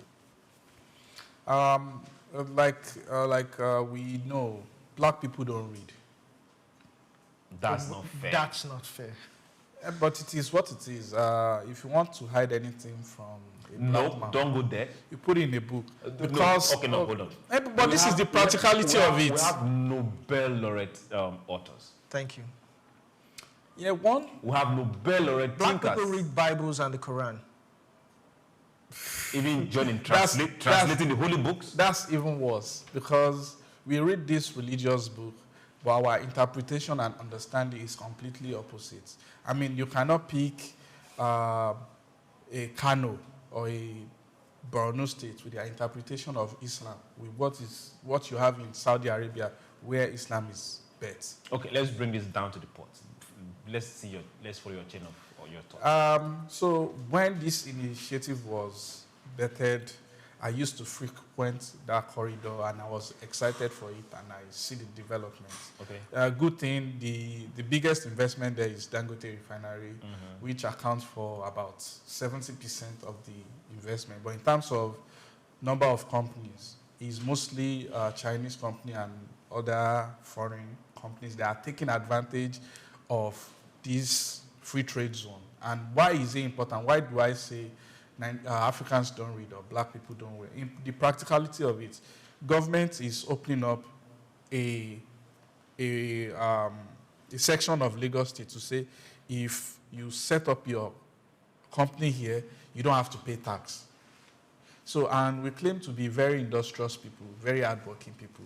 But what is hard work without working smart? Because if government is saving you a lot of tax money, everybody wonder why Dangote is citing refinery in Lagos, even though oil exploration is minimum in Lagos. It's part of the reason, part of the incentive, among other things, is the free trade zone, because he gets to pocket all of his corporate income. He doesn't need to pay tax off of it. So why is anybody in business to make profit? So if there's a corridor where you don't have to pay tax to maximize your profit, why are you not doing it? If not that you are not reading, and it takes people that are miles away in another continent to come and take advantage of this free trade corridor. So again, my argument, and I stand by it, is that we as black people, if we read, we don't read enough. And if we read enough, we don't read to understand, because I don't understand why we claim to be hardworking people and we are not taking advantage of a free trade zone that is going to save us a lot of money in our corporate, profits without paying tax. Okay, that punch was, I don't see how we're going to recover from this, but let's come to you. Help us out here now. Is it politics, or we blocking us? Or just like he said, we are not taking advantage of what is not, it's not even outside. It's right here in Nigeria. Why are we not taking advantage of it? Now, the custom itself is coming up to open up their own side. I said, couldn't find. Bring in those goods. That turnaround shipment and logistics that happens in Apapa and Tinkan is not going to happen here. This is faster. And you pay less. Well, I think let's give it some time. Then again, access to information. The information will not read, according to him. Or when we read, we won't understand. I'm not talking about reading. I'm talking about what we're doing like this now. Okay. So what we're doing like this now, we're broadcasting information. We're giving out certain information, vital information for business people to take opportunities. So I think if this thing is out there, it's not just to just say customers done this. Create awareness. Do you understand? Create awareness. Let it be on all broadcast media that this thing is actually available for people, for them to take advantage of. So I believe that, well, let's see how it goes. Let's not just say, okay, well, this thing should have happened years back. It shouldn't even be now. It should have happened years back. When did we sign the free trade zone? This thing. It's almost 2 decades. Before the port even came. So the port is a consolidation on the project. Yes. So what happened from then until now? Mr. Shokoya, do you know an interesting thing? Like I said, I frequent that corridor. There are so many Chinese companies that don't even produce here. They just site their headquarters there. And they have showrooms. Warehouses. They have their warehouse there and their headquarters there. So when you are filing tax, you file tax with the address of your headquarters, which says you are sited on a free trade zone. But meanwhile, you have showroom across the country. But your headquarters is what you use to file your profits, your taxes. Yes. So then you get the waiver on your taxes because your warehouse is there and you are not even producing. The whole idea of free trade zone is to stimulate production. Yes, I understand. It's supposed to be an industrial hub. But the Chinese people, they are hiding within the fine lines of the document to site warehouses there and still enjoy this. And Nigerians were screaming so much about taxes, and these are how we can, legally save us some of these tax burdens, but we are not taking advantage of it. All right, so now another thing, I'm not in the minds of businessmen or manufacturers, citing your stuff, your company there is some of the things you have to also consider. Let's say, for instance, someone selling, Alaja selling or Adire or whatever here, citing it there. What is the cost? Alaja is not producing. Yes, not neither producing. is Alaja importing. Let's say Alaja goes to somewhere like Oyo, where this is it? No, not Ankara. Ashoke is being made. She gets it. What stops Oyo from also trying to establish a free trade zone? They have in the first place, not even trying to. Most Western states were able to come together and establish and beyond this free trade zone, this whole idea of citing headquarters strategically is not a new concept. Definitely. For example, the Adele case. they are into oil and gas. Some of the headquarters of their company the address is Osun State because they want their taxes to go to their state to develop their state. The former presidential candidate of SDP, he claimed to be the highest paying tax person in Ondo State. His law firm is in London and Abuja, but he puts the address of his law firm to be Akure so that his taxes can go to his state and he can come to the TV to brag to say, I am the highest paying tax person in Ondo State. So people do this for strategic reasons. Definitely. And even in advanced country, you see companies that their operation is based in a major city like California and New York. But because of high taxes, they'll take their headquarters to a smaller state where they don't have activity. They just have a small office. Cayman Island. Do you understand? They just have a small office there, and the major operation will be in the major city. And when you come after them, they say, this is just a branch office. Our headquarters is in these other cities. And they save 5%, 7%, even 13% of taxes, as the case may be. So even in Nigeria, we do this. But again, to the benefit of the people, I'll say there is a level of deficit of trust. So even when government says something... Trust on government or trust on states? Government and state is the same thing. People don't really trust them when they say this. But we as a people, we don't take advantage of government policy enough. Okay, this was where I was already going to. Now, we have the government policy that created a lot of these free trade zones. But now let's talk about the one in Lagos. Now, we also have a lot of government policies that up there look very nice. On paper, look wonderful. They can transform the economy. But we now get to ask ourselves, 4 or 5 years down the line, what happened? Is it that there was no connect between the policy implementation and the people? Yeah, there's that too. Government don't follow through with policy. I feel like government come up with a policy, it remains a policy paper. I think government needs to follow through their policy. There should be public engagement, there should be sensitization, there should be town hall meeting, meet some of these investors to say, okay, what do you need? How can we help you? And I think Lagos State is doing that, and that is why Dangote refinery is where it is in the Lekki Free Trade Zone. Because at the point of acquiring the land, it wasn't even easy.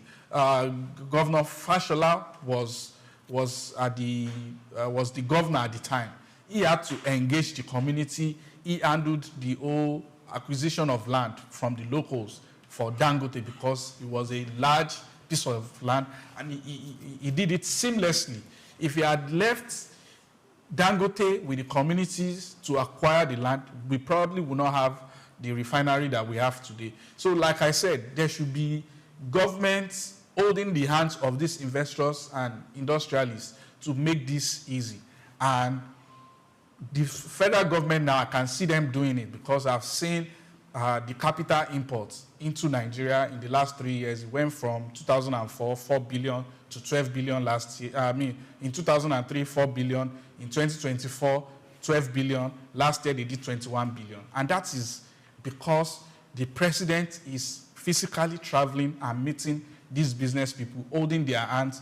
I've seen him on video where he's saying, if any of my ministers ask you for bribe, tell me, I will remove the person. If there's any bottleneck, don't struggle with the minister, come to me. Okay. So we need more government people on all levels, subnationals, local government, to hold hands of businessmen and industrialists to catalyze the industrialization and the $1 trillion economy we are chasing. If any of my ministers ask you for a bribe, we should call him. Can we have the president's number? I mean, for people that wants to invest $1 billion, I believe they have the president's number. Okay. I think Manufacturers Association of Nigeria, okay, this is their own turf. So I think they should also get involved. They have people, in the association. What are they doing about it? How can they sensitize them that, okay, now we have a free trade zone. How do you maximize this opportunity? They can also partner with you can partner with BOI for those who might probably need certain, amount or loan or capital to invest more or cite something around that place. Okay. It's just all about sensitization, basically, for me. Sensitization. Now, let's take this discourse a little bit further. We have the Lagos State Chamber of Commerce. Kudos to them. They've been doing good. We'll get to see them a whole lot when it comes to the trade fair. But now, let's talk some practical. We have the federal government also establishing a lot of trade hubs, financial hubs, technical hubs, industrial hubs. Lagos, huh? And the Lagos Free Trade Zone is supposed to house one of these hubs. To be specific, a direct production hub where you have every single thing. Just go there and produce your prototype and look for. We want to see a case whereby that particular place has the production hub, also have the bankers, have the financiers, have the protocol, and every single thing in one particular place, which is on paper. Are we asking these questions enough? Or getting people to go there and go and practicalize whatever it is they want to produce? That will be a game changer, and that will really catalyze the kind of industrialized country that we want and achieve the kind of robust economy that we want. So the free trade zone started during the Obasanjo, it was an Obasanjo administration initiative in 2006. We are in 2026 now, so that makes it 20 years, 2 decades. So I feel like we should have come around to that point where we have a seamless ecosystem where you conceive your idea, you try your prototype, you get financial, you go commercial, you go, mass production. So we need to put pressure on the government as well as put pressure on investors. They need to be able to trust our system to be able to fund this. Because if we look at our budget, both at the federal level and at the state level, I personally do not see where we can free money to do this, to be fair. So this is where we need to consolidate on our system to make it more transparent so much that money can come from anywhere to come and power some of these initiatives. There are monies, billions of dollars across the world looking for genuine investment to back. Trust me. We just need to position ourselves well. We need to improve on our reputation to be a country of integrity, hard work. For example, China now, if anybody has $1 billion, if you find an idea in China, you won't think twice. If anybody tell you, oh, I'm doing this, it's a game changer, and it's in China, you won't think twice to use your money to back the person. A lot of Chinese investment is backed by American billions from American investors because they trust the people to be innovative people and they trust the system to fight the bad eggs within itself. So they know that with one call to say this person took my money and ran away with it, the government will fish out the person and deal with the person and give you back your money. So we need to, that is the standard that we need to hold ourselves to if we want to be among the biggest economies of the world. We need to hold ourselves to that level of standard. Holding ourselves to that level of standard. But we're looking at the free trade zone. We're looking at being able to just look at that particular place and say, this is another major revenue earner. Then for Lagos, I think the Lagos free trade zone is the biggest right now. Congratulations to them. Other states will keep asking this question, what exactly are you doing? River State, you also have the oceans by your side. All the Niger Delta State, you have the oceans by your side. Then the East, you have River Niger by your side.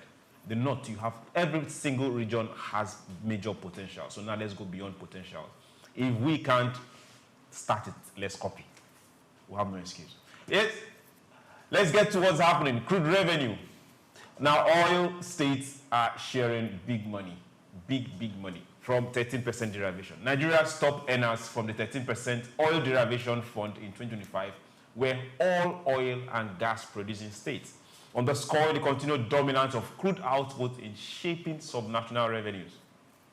The ranking based on SOUQ net derivation data comparing 2025 receipts with 2024 figures show that beneficiary states recorded significantly higher inflows amid improved federation earnings.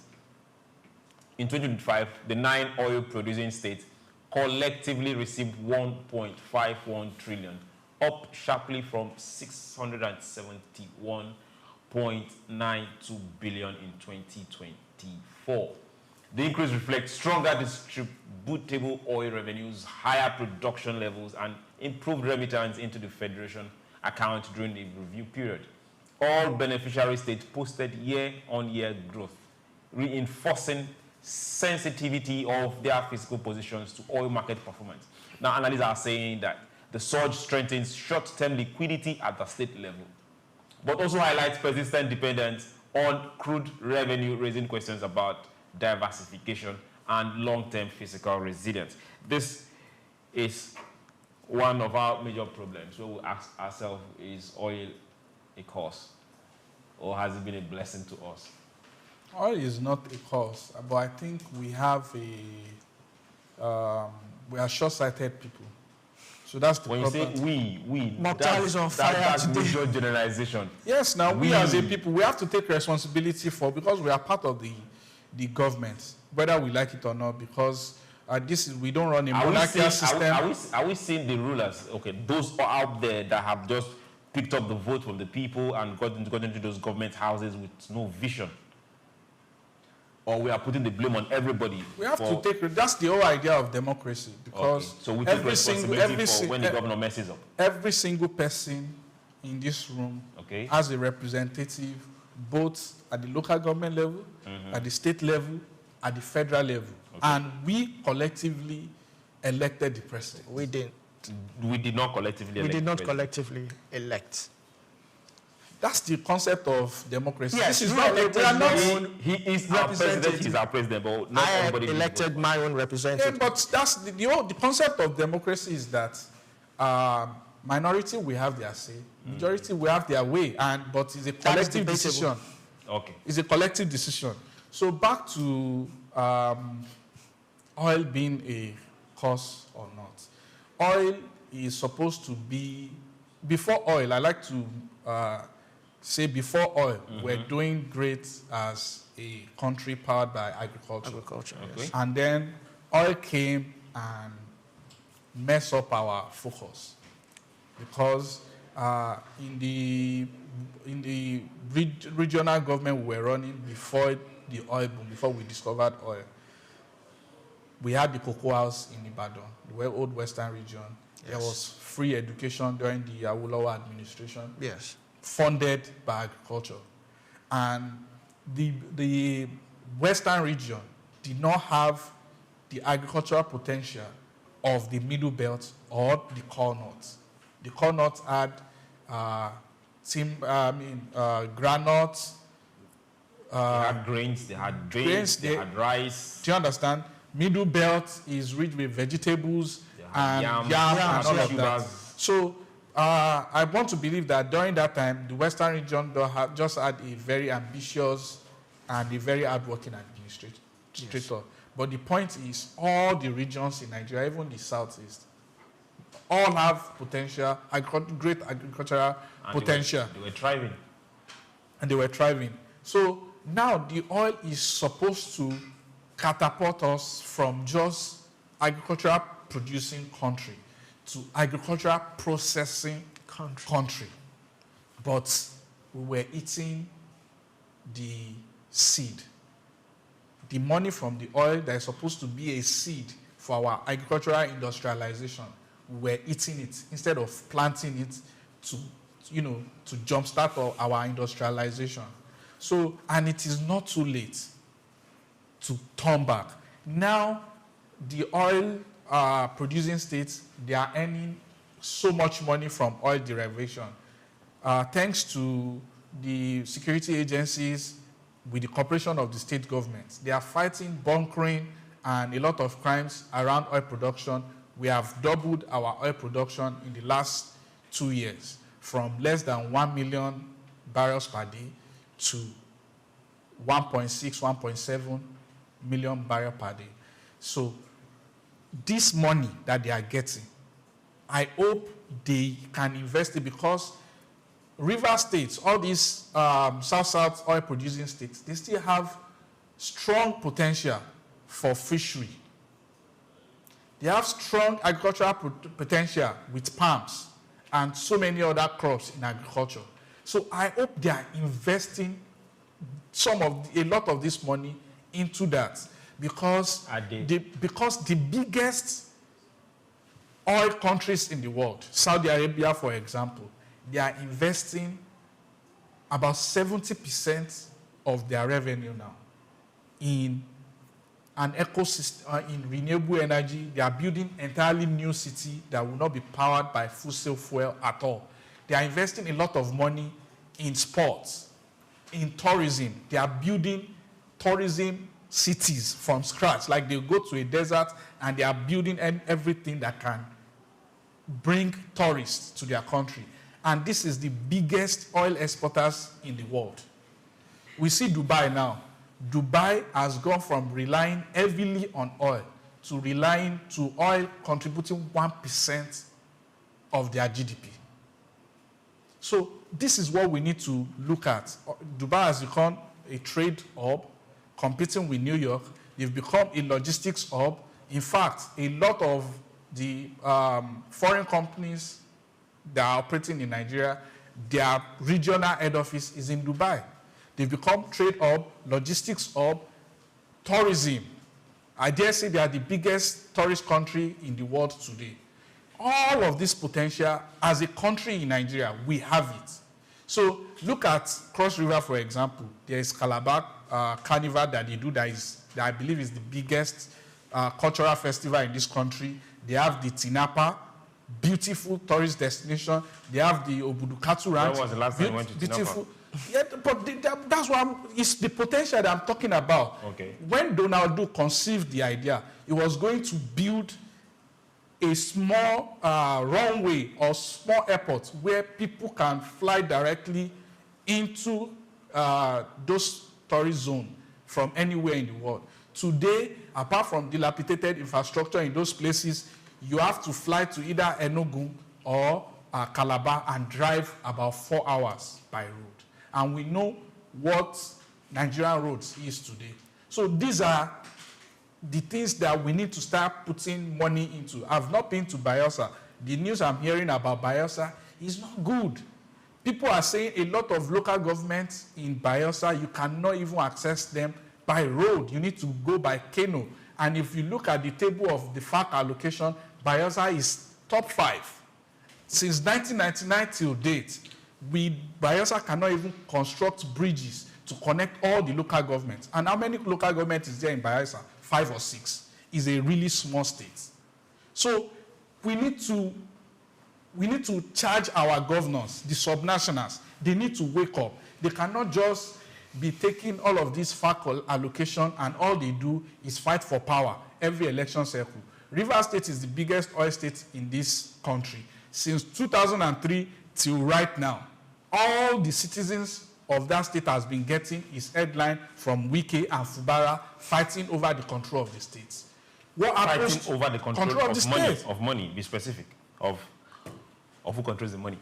So what is the benefit of the people that are being, for example, for over 10 years, citizens of Rivers State are being poisoned by polluted air from illegal bunkering and refineries. What are they doing to fix this?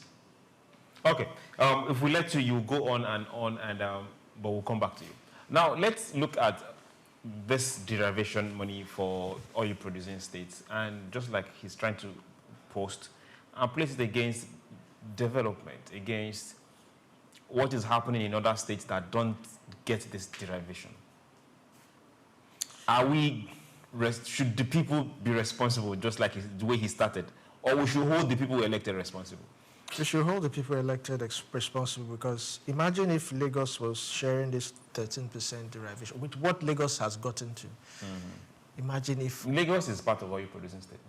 Now, yes, but imagine if they were getting out of this. They get a very tiny fraction of the oil derivation. A very tiny fraction. Yeah, I agree, but they get something. It doesn't make any... It doesn't, but I'm talking now. Okay. Let's start off from the time when our incumbent president was the governor. Okay. We saw the rift between him and Obasanjo and how funds were stopped. Okay. And that catapults Lagos into something innovative. And they became sort of independent on their own, and they started sourcing for revenue. And what we are enjoying today in Lagos was because one man decided that I will not fight the federal government. Instead, I will look inwards, which other state governors should be doing. I will look inwards and try and build the state to what it is right now. And thanks that the fact that Lagos has been operating on this governance continuum, one government come in, another come in, and it's like they're following that same blueprint. Now, one government comes in, he tells you, oh, I met so amount of loan or debt. It's not my problem. This, so I cannot pay pension, I cannot pay salaries, I cannot pay this. He does his own, and he leaves. Another one comes in, and like that. Very few governors enter into their administration and continue the project of past administration. That shows accountability and responsibility. So now, these oil-producing states, what are they doing to help their people? What led to the militants? What are they really fighting for? Let's be real. Poor development. Thank you. In as much as we branded them this and that, but what have they been fighting for? I'm not in support of IPOB and the rest of them, but what have they also been fighting for? Okay, let's remove IPOB. But the Niger Delta militants, why was NDDC created? Okay. We saw what happened in the House when one person was supposed to face the panel and he started accusing others, and you know, they off your mic and every other thing, someone fainting in the House. Where did that end up? So I think right now the people need to start holding their electives accountable. And also, now that we understand what is happening in Rivers, I think the people should be smarter in who to elect come next election. Okay, the people should be smarter in who you elect, because we can't run away from it. Monies and loads of monies has been shared among the subnationals, majorly oil-producing states. But what do we have to show for it? What, aside development, what other production factors has this money? Even if it's just cleaning up the state, the pollution. One government comes, clean up the pollution. Another government comes, takes another. Whoever does the pollution should clean the pollution. That's what I'm saying, going after them. Yeah, but the people that are causing the pollution, they are criminals. So they can't clean up. They have to pay. They have to pay by jail time. Okay, for those particular ones, yes, the government has to prosecute them. But for oil spills and all that is the major oil company. Oil spills, they just need to, which that has been going on. Shell has spent over $200 million to clean up the... We are still watching. What about gas flaring? No. You are not just watching. The indigenous people, they said they want to handle the cleaning up themselves. Which they can't. Hold on. And, you know, it is their own decisions to make. And the Shell has agreed on a payment disbursement arrangement. And they've been disbursing the money, and the cleanup has started. No, to the communities, the community itself. And that is why oil exploration will start in some of those communities as early as this year or next year, because the cleanup has started in Ogoni, and they are paying directly to the community to clean up.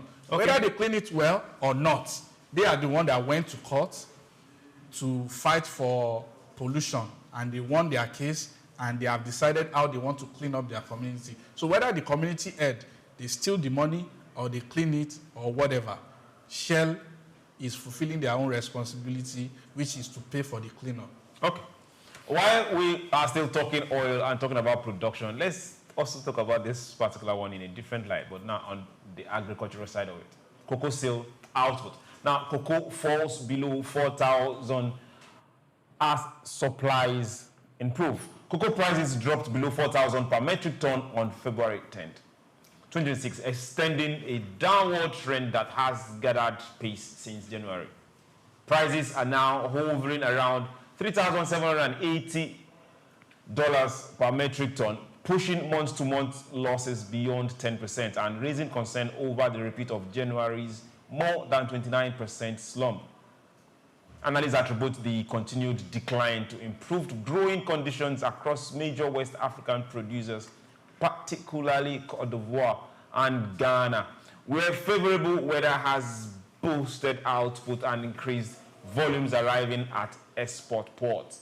The stronger supply outlook has eased earlier fears of tight inventories that had supported elevated prices. Market observers are saying sustained supply flow could keep pressure on future in the near term, although volatility remains possible if weather patterns shift or demands from key consuming regions weaken further.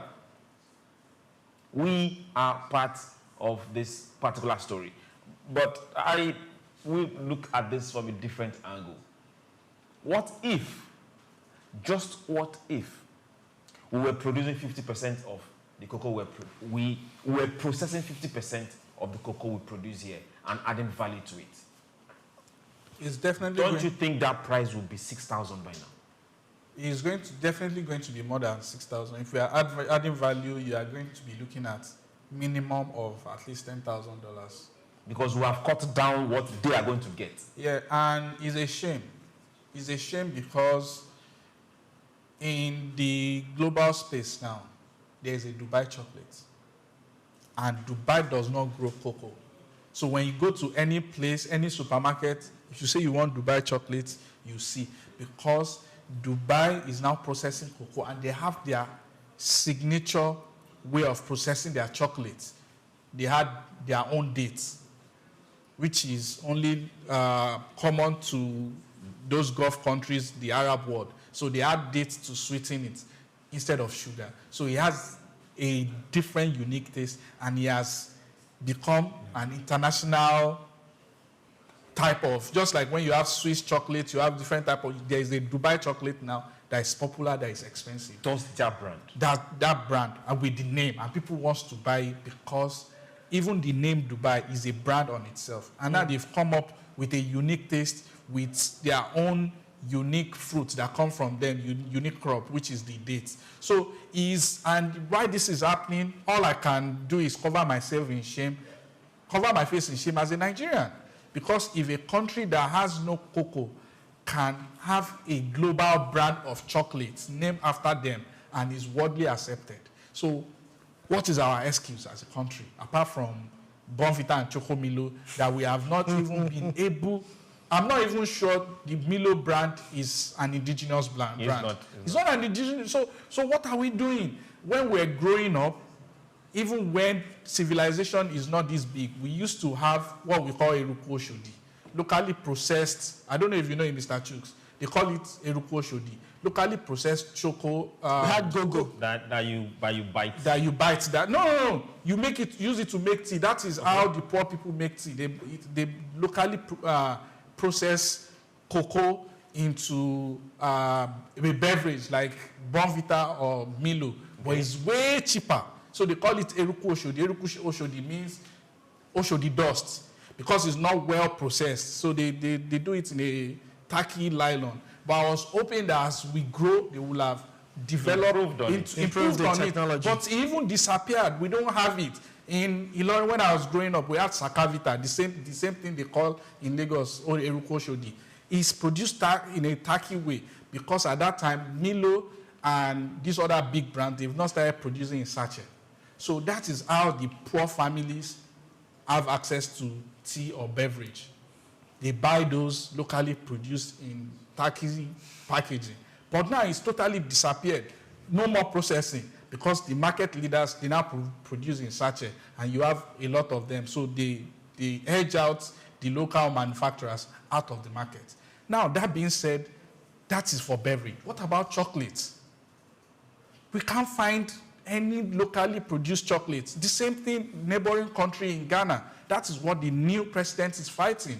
He has placed ban on export of raw cocoa. He's telling all the European producers of chocolates to come to Ghana to set up factory. And he has to fight with all the big people because just like we have cartels in oil, because cocoa is a major source of their revenue in Ghana, they have the cocoa cartel. That's what the president is fighting now because that is the source of livelihood of some of these people. And he's simply saying, talk to your customers that you sell this raw cocoa to come and set up factory and have shares in it and run it. I don't have a business. I don't have a problem with you, but you cannot be exporting, because Ghana, for example, accounts for about 17% of the entire cocoa business worldwide. And they are saying they have so many youths that are lying unemployed. And he believes that their cocoa potential with factories in Ghana can employ all of them. So that is what we need to be doing. So if Ghana is already having that kind of policy, it is only right that we start going in that direction. I don't suggest that we cancel export of cocoa automatically, but we can start with policies that we encourage foreigners or local players to start factories, to start processing our cocoa, and so that we can have our own Nigerian chocolate with unique taste, and we can give it, push it to the world. Okay, have our own Nigerian chocolate, Nigerian brand with unique taste. Let's come down this way now. We get to see a lot of the cocoa plantations for those that have been privileged to live in this side to live in the West, and in some part of the East and the middle belt, no, part of the East and part of the South. A lot of the cocoa plantations are giving way for commercial estates. How do we reclaim these plantations? Well, urbanization has taken the center stage. When Mukhtar was talking, I remembered when I was growing up, we had this sort of like Smarties, our local Smarties, we call it Go-Go back then. It was quite affordable. When I was in primary school, I used to buy it, Smarties. It was locally made. And are they still there? No, I can't find it anywhere else. Okay. It's gone. So I think urbanization is one of the things that it's like a threat. People want to build. People want to live in homes. People don't have houses. So I think the only way we can sort this out is if government steps in, allocate certain portion, certain places. Okay, this place is marked for agriculture. This place is marked for cocoa. This place is marked for this place is marked for that. The government have to step in, because even, I'm not trying to shake tables, but even government officials, with their own access to, government facilities, acquire some of these lands through back door. Not even talk of ordinary citizens, ordinary Nigerians trying to access land. So I think the government have to step in. In Ibadan, they have the IITA, even though it's not owned by Nigerians, but that has been going on for way back. It's a community of its own. It's like a small Dubai of its own. Why can't we replicate that? Why can't we have this kind of agricultural research places where we grow these things, add value to it? We do have the institutes. Go PPP. Okay. Mr. Shokoya. Yes. I don't subscribe to the idea of government owning everything. I'm not saying owning. My own because you just said something about it's not even owned by Nigerians. This is the kind of statement that foreigners say to Nigerians in diaspora that they consider as racism or unbiased to them, because you claim that I'm adding value to your country. Why do you have to bring coloration to say you are not even American or you are not even British? Government's job is to provide an enabling environment for everything to thrive. Okay. Whether IITA is owned by Nigerian or not, is in Nigeria, is adding to our GDP, and is serving a good purpose, and is employing our people. What I'm saying, that is the most important What I'm saying thing. is, if it can be this successful, why haven't we replicated it? IITA you have it already. Why do you have to duplicate it? We have several other institutes scattered around. Research why they are not doing well, those are the questions we will not get to ask. But they don't want to. IITA has been very successful. I've been there. It's amazing. Yeah, IITA has produced enough seedlings. I still remember growing up, my parents still got seeds from IITA, and they also got cassava stems from IITA. I still remember that way long time ago. So how do state governments, because this is not just about federal government, state and local government, how do we all pool resources together, minds together, and grow the agricultural sector. It depends on what thrives in your own zone. But for cocoa, western states, the Midwestern states, and some part of the Southeast and South states, we need to take this seriously. Oil, like they say, go dry one day. We'll go on a very short break. And when we return, we'll get back here on SBL. Don't go anywhere. Take Nigeria because it's the mind that needs to first of all be rebranded. Idris said he's going to be putting Nigerian labor, Nigeria content and materials first. If you say Nigeria first and it is just us down here that, are pushing that agenda, it's going to be a big struggle. Do you think Nigerian firms, Nigerian organizations should start looking at getting their staff involved in this market or buying to keep for their staff? Within this side, let's also learn citizen diplomacy, see something. This is SOUQ business landscape.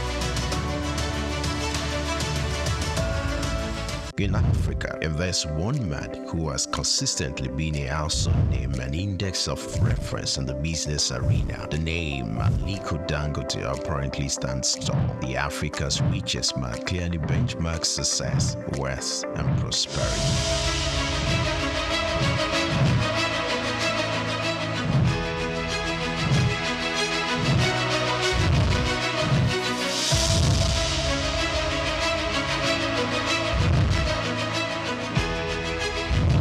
His unofficial love and passion for business are quite phenomenal. These can be traced to his background. Born in April 10, 1957 to Maria Sanusi Dangote and Mohammed Dangote, his maternal ancestors were prosperous caravan traders under British colonial rule, and his grandfather, Alhaji Sanusi Dangote, was a commodity trader. Dangote's grandfather was heavily involved in his upbringing and helped ignite his entrepreneurial spirit. For Dangote, one will ever assume his wealth was handed out or easily channeled, being an offspring of Dangote, for his success didn't come through daydreaming. Dangote complemented inherited fortune with deliberate hard work and innovation to pave his way to the top. Those who knew Dangote while growing up will not be surprised at his outstanding success. At age 8, Dangote uses pocket money to buy sweets, which he and others sell for a profit. Everything big in life starts from little.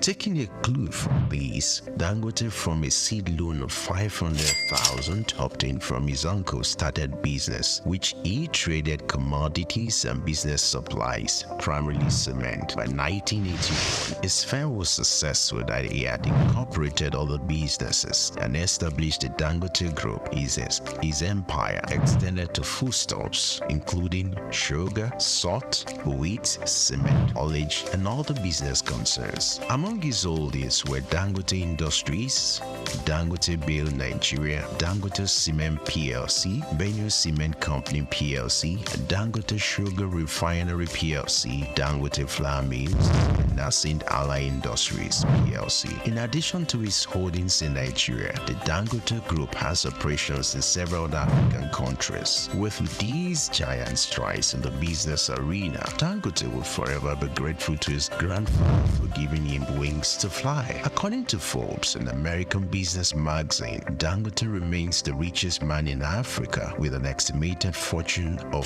$13.9 billion. Dangote is one Nigeria, highly decorated with honors as well. His urine service and huge investment also got him both local and international recognitions. Like the Guardian Man of the Year in 2015, he won the 2016 African Business Leader Award organized by the African American Institute. Dangote was cited as one of the top most influential Africans by the New African magazine in 2015, 2017, 2018, and 2019. He was recently conferred with the prestigious award of the National Order of the Lion by the President of Senegal. When it comes to breaking jinx, Dangote has it in full measures. He took his pioneering and jinx-breaking adventure to another dimension with the unveiling of the $20 billion refinery, widely adjudged as the largest single-train petrochemical refinery in the world. world. The refinery has the total capacity of 650,000 barrels of crude oil per day and is expected to earn as much as $21 billion in annual income. Situated on 2,500 hectares site at the Lekki Free Trade Zone, Lagos, it is supplied with crude oil by the largest subsea pipeline infrastructure in the world. When fully in operation, the refinery will provide 135,000 permanent jobs in the region. When it comes to family life, Dangote seems to, however, prefer maintaining a low profile. He got married to Zainab in 1977 but divorced at an unknown date. He was later married to Maria Mohammed Rufai. Dangote has 3 daughters named Halima, Maria, Fatima, and he also adopted a son named Abdurrahman. Dangote is one grounded authority that combines real intelligence with self-effacing demeanor, a persona that naturally makes kindness. Like an eagle, Dangote's foresight and unusual business acumen make him a rare to come by. Though he owns chains of business in Nigeria and across Africa, the quest by this uncommon risk taker to conquer more business territories may not wane anytime soon.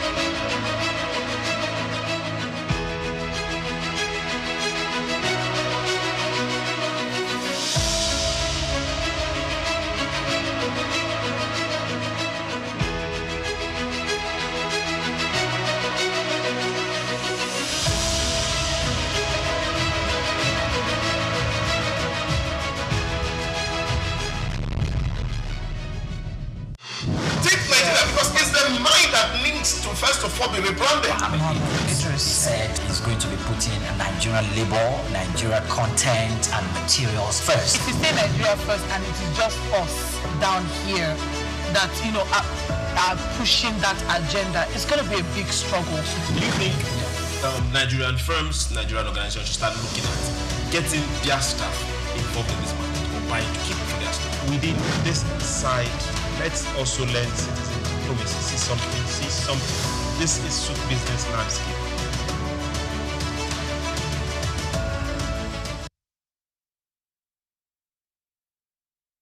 From SOUQ News Television. Remember, go on all social media platforms, all of it, and look for SOUQ News Television. We are right there in your face.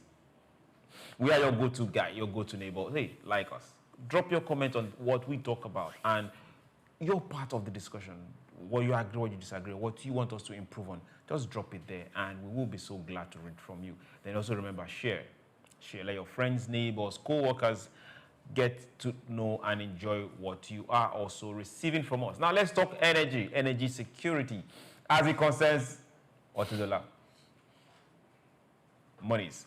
Now $1 is predicting that the dollar is still going to drop. Billionaire investor Femi Otedola has projected that the naira could strengthen to below 1,000 naira per dollar before the year ends. Now, he's attributing this to the outlook at Dangote Petroleum Refinery's attainment of full operational capacity. He did post this on X on Thursday, and he described the development as a major turning point for Nigeria's foreign exchange trajectory and broader macroeconomic stability. He argued that increased domestic refining capacity would significantly reduce pressure on foreign exchange previously used for fuel imports and improve trade balances. He also said it will support currency stability. That's coming from Otedola. Now, according to him, the refinery's scale and output potential mark a structural shift in Nigeria's energy landscape.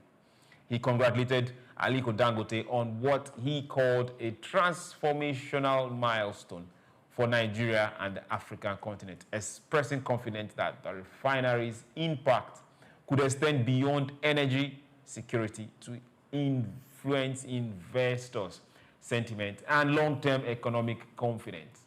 Okay. We know that this is a partnership that has come to stay after a while. All through the trials of Brother Jero, who happens to be Dangote, Otedola was by his side. So if Dangote has told us some months back, prepare, people prepare, the dollar is going to fall. And Otedola is also saying the same thing. They know something we don't know. Most definitely. Should we take them serious? You have to take them seriously. Less than 1,000 before this year ends. You have to take them seriously. Because the reason why the naira is already falling. So the dollar is already falling. I mean, the dollar is already falling. So, and Dangote refinery contributed tremendously to the naira gain that we see, from reduced importation of fuel to improved FX inflow, because reduced importation of fertilizers too. Right. So because Dangote has become the net exporter of Jet A1 fuel to America. Okay. So now, the refinery reaching full capacity means more FX inflow and more self-dependence on locally refined fuel for our industries, for our economy. Okay. So I see this as, and this will not only strengthen the naira, is going to change the investors' mindsets, and more people will give up thinking of importation of fuel. I'm sure marketers are already thinking of how they can start their own modular refineries now, because they have turned a corner for Nigeria's economy and policy to say we are going to be a country that will be so self-dependent on its own locally refined fuel for energy and what have you. So a lot of money is going to stay in our economy, and naira is going to gain more. I am seeing 800, 850. I keep saying it. That is where I see the naira going, because a lot depends on our ability to be able to refine our crude oil locally.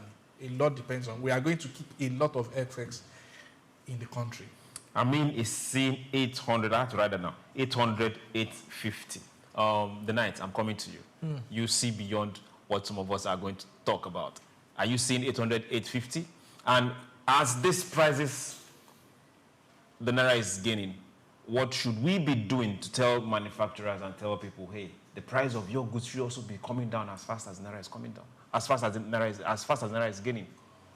Well, I see it's hovering around 1,004, 1,003. That's in the black market. Yes. Yes. Official market 1,038. 1,003. And the CBN has opened the door for the Bureau de Change. Bureau de Change 15,000. So this official rate is going to deflect in another 2-3 weeks, because I know that they have old stock, like they say. So, but with CBN selling to them at the official rate, I believe from today or from next week, some Bureau de Change will start selling close to the official rate. And I know within 2-3 weeks, the market will stabilize too. Yeah. And I think one of the things that helped the naira gain weight was the crude for naira. It was a beautiful initiative, a beautiful policy that reduced, pressure on sourcing for FX. It's a beautiful thing. I hope it has come to stay, and I hope subsequent government, whichever one, whether the incumbent or any other new government, will sustain that policy and all that. So now, for other manufacturers, it has also helped them, because it has reduced the pressure for them for importing things. But the problem now is we don't see it now reflect in what we buy. Regular prices of goods and services. Even the fact that Nigeria consumes a lot of imported stuff, we don't see it reflect in that. Well, let's give it 3 to 4 months. 3 to 4 months is not too much. It's too much. We just need. I'm talking about food. Yeah, 3 to 4 months for bread is too much. See, for food, we don't have enough competitive business people. I believe that in every single industry in Nigeria, we have a cartel that agree on prices. There is a price war on electric motorbike going on the internet between a traditional trader and a social media sensation person. And the summary of it is that the social media person that went to China, confirmed the price, has forced the conventional Nigerian trader to bring the price of the electric bike from 1.3 million to 800,000 naira. Hold on. 1.3 million to 800,000 naira. That is 500,000 naira difference. Within 48 hours. So what is the lesson in this story? Is that when we have more radical and more competitive businessmen, prices will come down. Because you come out to say, oh, this is a game changer, electric bike. If you want to do delivery, you want to do Okada, you just charge 1.3 million. And a regular consumer is thinking, if I have this bike, I can make the money back in 3-4 months. It's a good buy. And somebody else say, don't mind the more. I've gone to the manufacturer. I can sell to you for 800,000. You know, and within 48 hours, the 1.3 million naira trader drop his price to 800,000 because the other guy is saying, I have limited stock, but if you can wait 1 month or 6 weeks, you can pre-order. If you are even pre-ordering, that means I'm buying with your money. I can sell for you for 680,000. Okay. So we just need more competitive and more radical people. When you go to advanced country, they will even quote the name of the business to say Walmart is selling for this. Here at this is what we'll sell, half the price. So people can see the prices, and stores, they print every week, they print their catalog of prices and they share on the street to say this is how much we are selling this. They compete with prices. But in Nigeria, it's a cartel. It's a cartel. They agree on prices. So why is competition not driving the market price? Okay, hold on. I will get to mention your name. Don't worry, we won't send you a bill. We won't send you a bill, so fear not. There is this particular mart that just opened in Lagos sometime last year. You know it? Yes, we know it. The Boku brand. Yes. They are, for one, the ones that have brought down the price of bread, the everyday staple, for a while. Although we still expect that to go lower. I go home on this particular day, and Musa has a shop close to my place, and he's selling this long, big loaf of bread for 500 naira. I thought he made a mistake. I said, Musa, one number, 500 naira. He said, no, it's 500 naira. And that bread is coming in every week, but it does not last 30 minutes. So imagine if a new game changer. Yes, imagine if that, and the bread is better than every other one that is there, honestly. I brought it to the office the other day. Imagine if, just like you said, we have this kind of competition. We've seen that the price of flour has gone down. The price of sugar has gone down. Margarine, butter has gone down. Now, I like to point out the same Boku Mart that you mentioned is one of the few Nigerian brands that is competing with prices. And Nigerians in the past 2-3 years have been saying, oh, the economy is so bad, ShopRite is closing. ShopRite is not closing because the economy is bad. ShopRite is closing because people like Boku Supermarket, Ebano Supermarket, we don't have them before.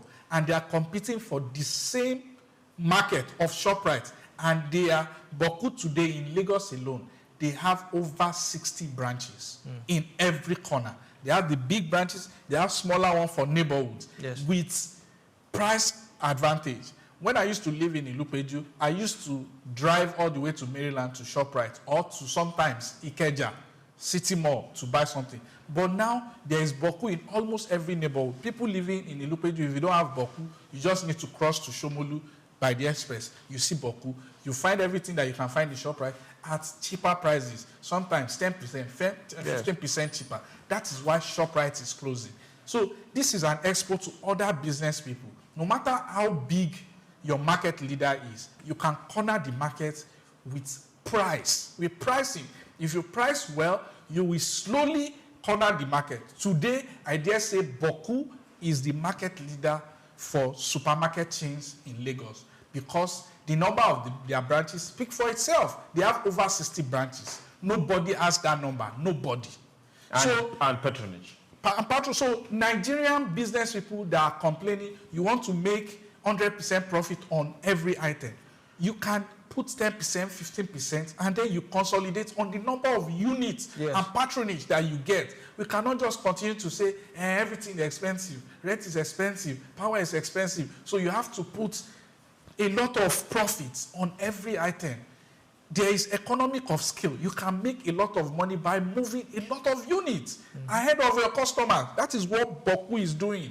Another example, now coming back to that bread that you're talking about. They sell the 900 naira one, the long one. Now, just Down the road, there's another bakery that sells bread, 600 and 400. So a lot of people, you know, were buying from them. Then all of a sudden, same Boku came out with another cheaper one of 600 naira. Okay. Now, I'm sure, because when I saw that, I laughed, I smiled. I definitely knew that they know what their competitor is doing, and they are also trying to counter it. So they brought out the cheaper one, the affordable one, 600. So now, if you don't have money to buy the 900 or the 1,000 one, you can actually go for the 600, which is like half the price. It's just thinking, being able to know what your competitor is up to, and being able to compete in that market. And, you know, a lot of, when you go into Boku, for I mentioned it. So, a lot of people have tried to buy things in bulk, but they tell you that they are selling per unit. So, it's already discounted, and that is what they are working with. Because I spoke with some of them, and they said the idea of it is to be a neighborhood market in the community, in the street, so that you can get, you know, it's their own way of making you not even go to the local or regular market to get things anymore. You can One more thing, Mr. Chooks. And some of these Boku neighborhood marts, they run off-grid. It's a green supermarket. So they are saving a lot of overhead money that is supposed to go to NEPA and powering generator. They run green, off-grid, renewable energy. So that's also a game changer for them. Okay. We welcome every player. We welcome every single thing that will make at least, yes, Naira is gaining, but we've seen that in a lot of cases, purchasing power and the money in the pocket has not increased for those that are salaried. But hey, we want to see that particular purchasing power increase. Let what they have be able to purchase more goods and more services. That is where we want to go to. Now let's talk about the federal government and cassava. Now the federal government is launching cassava to bioethanol drive to strengthen economic security. Federal government, they've launched a cassava to bioethanol initiative aimed at enhancing Nigeria's energy security and accelerating rural industrialization. The program seeks to convert locally grown cassava into bioethanol for use in fuel blending and industrial application. Officials said the initiative is designed to reduce dependence on imported petroleum products, which Dangote, on the other hand, is only beaten, while creating new value chains for farmers and agro-processors by linking agriculture to renewable energy production. The government hopes to stimulate investment, expand job opportunities, and boost income generation in rural communities. Okay, dear people, we experiment a lot with a lot of feedstock when it comes to biofuel. We experiment a lot with a lot of feedstock when it comes to production and chain manufacturing, product analysis, and all that. But we should also be looking at time and availability and use of those particular feedstock. Let's take, for example, cassava right now. We need more cassava for feeding. We need more cassava for agricultural process. We can also get our feedstock for biogas from the same cassava, but other substrates from cassava, not just the full cassava itself, because right now we are not growing enough to satisfy what we need. Industrial starch, we are not even growing enough. We import 99% of the industrial starch we need here, both for pharmaceutical grade and for other industrial starch. Sorry if I'm throwing spanners on this particular policy, but we can also get our biofuel from agriculture, but not directly from starch, from cassava, but not directly using the entire cassava tuber. Thank you, sir. If you happen to be walking around the proponents of this particular government initiative and policy, what will you be advising them right now? What I will be advising them is that, number one, the local government autonomy, we have to see to full practicality of it. Right now, theoretically, we have local government autonomy, but the practicality of it is that about 40% or 50% of Nigerian state governors are still holding local government allocation. Even though the allocation is paid directly to the local government, they transfer back to the governor. That is the practicality of what we have on ground. And we've had some members of the ALGON, which is the local government association, to come out to say their governor is their leader and the government should even send the allocation to their governor. The Ibadan, the Oyo State Argon released a press statement to that effect. If we have the local government full autonomy in practical,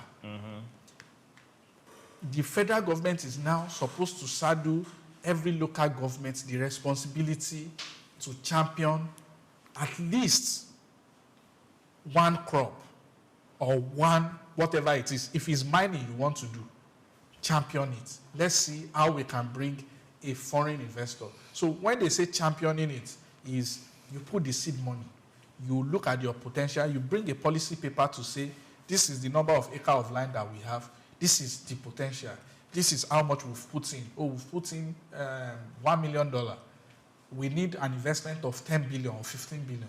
So that when the president and the trade minister and the foreign ministers, when they go to China, when they go to Russia, they go to Saudi Arabia or UAE, they can present your paper to say, we have this in this local government in Rivers State. We have this in this local government in Yobe. And the investors will have more opportunities to look at to see what they want to do. That is how we can start growing this, because we need a lot of money to be able to be competitive in all of these areas. There's no doubt about it. And I feel like the governors, they have a lot on their plates. So the local government, all they need to do is pay salaries of teachers and little things. So I feel like they have more space, or they have the allowance to be able to do this, and they are closer to the people. They are closer to these resources. So that is how I see it being able to work. What we have now is when the president is going anywhere, he goes with Dangote that can go to anywhere in the world to get investment by himself. He goes with Bois that can go to anybody to get investment by himself. And those are the people that the president is trying to canvass for more investment. Whereas we have 771 or 74 local governments with huge potential, huge, enormous potential. So they need to get to work, start investing in their own people, and come up with the policy paper to show their potential and show how money can come into and how they can double money for interested investors. How they can, the word double money did not come out well. Let's try to use another word. How they can multiply the investment. They can multiply investment for potential investors. Okay, I think we'll go with that. We'll go with that. Olumide, looking at the federal government and cassava and ethanol, do you go that let local governments always be the ones to champion? Once we talk agri, once we talk things that has to do with direct land, farmers, let local government be the ones to champion. Agriculture should go through the grassroots. Okay. That's the only way. The federal government is not going to come down from wherever they are and start monitoring every farm and all that. It should start from the local governments. The local governments, they know where these lands are. They know the community. They know the streets and all that. So they know where the farm. They know the farmers and all that. Mm-hmm. When you talk about birth and death registrations, where is it coming from? So they have a record. That is, if they have a record. Let's go by that. They have data of the community. So it should start from there. I remember the other time when we were arguing this, and one of the guys here was saying, do you expect the local government official to go to the farm and be snapping and be doing that? And what are they doing? If each local government focuses on just one agricultural product, we have 774 local governments, and each one should focus on one agricultural product. I think they won't be coming out to say, oh, let's give all our money to the state government. They can even give the money to the state government when they have something that they are producing locally to sustain the community, to sustain the local government. But are they responsible enough? Are they accountable? Some of them don't even stay in their local government. They don't live there. And many of the people know who the local government chairman is, the councillor, the LCDA chairman, the caretaker chairman. How many people even know who these people are? Do they have town hall meetings? Do they go around? Do they do some sort of survey, research about their own community to see what we can actually do in this particular community? Or are they just going to do their 9 to 4 and collect their salary and that's it? So I think we should start. That's why I'm always of the opinion it's not every time. It's not always the federal government subnationals, the local government. Now there's autonomy. They're getting money directly. They're getting this fund directly. Where is it going to? If 10, 20% of it is going into some sort of revenue generation for them, they are good to go. Okay, they are good to go. What we've talked about a lot of implementation is not just about this bioenergy or bioethanol production. This cuts across once the government policy has to do with agricultural product or things that have to originate from the grassroots itself, local government need to get involved. But now let's talk some science about that particular policy that has to do with cassava to bioethanol. Please, formulators of policy, let's look at availability of the cassava itself. As we speak, that's what we talked about time. We don't even have enough to feed the country. We don't have enough to manufacture agricultural and industrial starch. We don't have enough for pharmaceutical starch. So we don't even have enough to process we're thinking about using cassava flour for bread. Since there's a whole lot on the ground that we've not even scratched the surface. But there's something we are forgetting. They're proponents of this particular policy. Every single village in Nigeria, they eat fufu, they eat gari. Have we asked ourselves, the waste that's coming out from this fufu and gari is enough to give us bioethanol? Enough. So let's look at how we can harness that waste and not just the cassava itself. Let's get to that last story for today, and that has to do with INEC as people call them. Now they are proposing 873.78 billion budget for 2027 election with tech focus. Now the Independent National Electoral Commission, INEC, has proposed a total budget of 873.78 billion for the 2027 general elections, allocating 209.21 billion specifically for technology-driven processes. The budget aims to modernize electoral operations, enhance transparency, and ensure efficient conduct of polls across the country. Officials highlighted that technology investments will cover biometric verification, electronic result transmission, and infrastructure upgrades to strengthen the integrity of the electoral process. The Commission noted that these measures are critical to boosting public confidence and reducing logistical challenges that have historically affected elections. The proposed budget also includes allocation for personnel, logistics, security, voter education, and contingency planning. Okay, now, lawmakers and stakeholders are expected to scrutinize the plan as part of the approval process, ensuring funds are effectively deployed to support credible, fair, free elections nationwide. 800+ billion. Our time is like almost up. Let's turn this table around now. You happen to be the lawmaker. We happen to be the proponents of this particular budget. Will you approve it?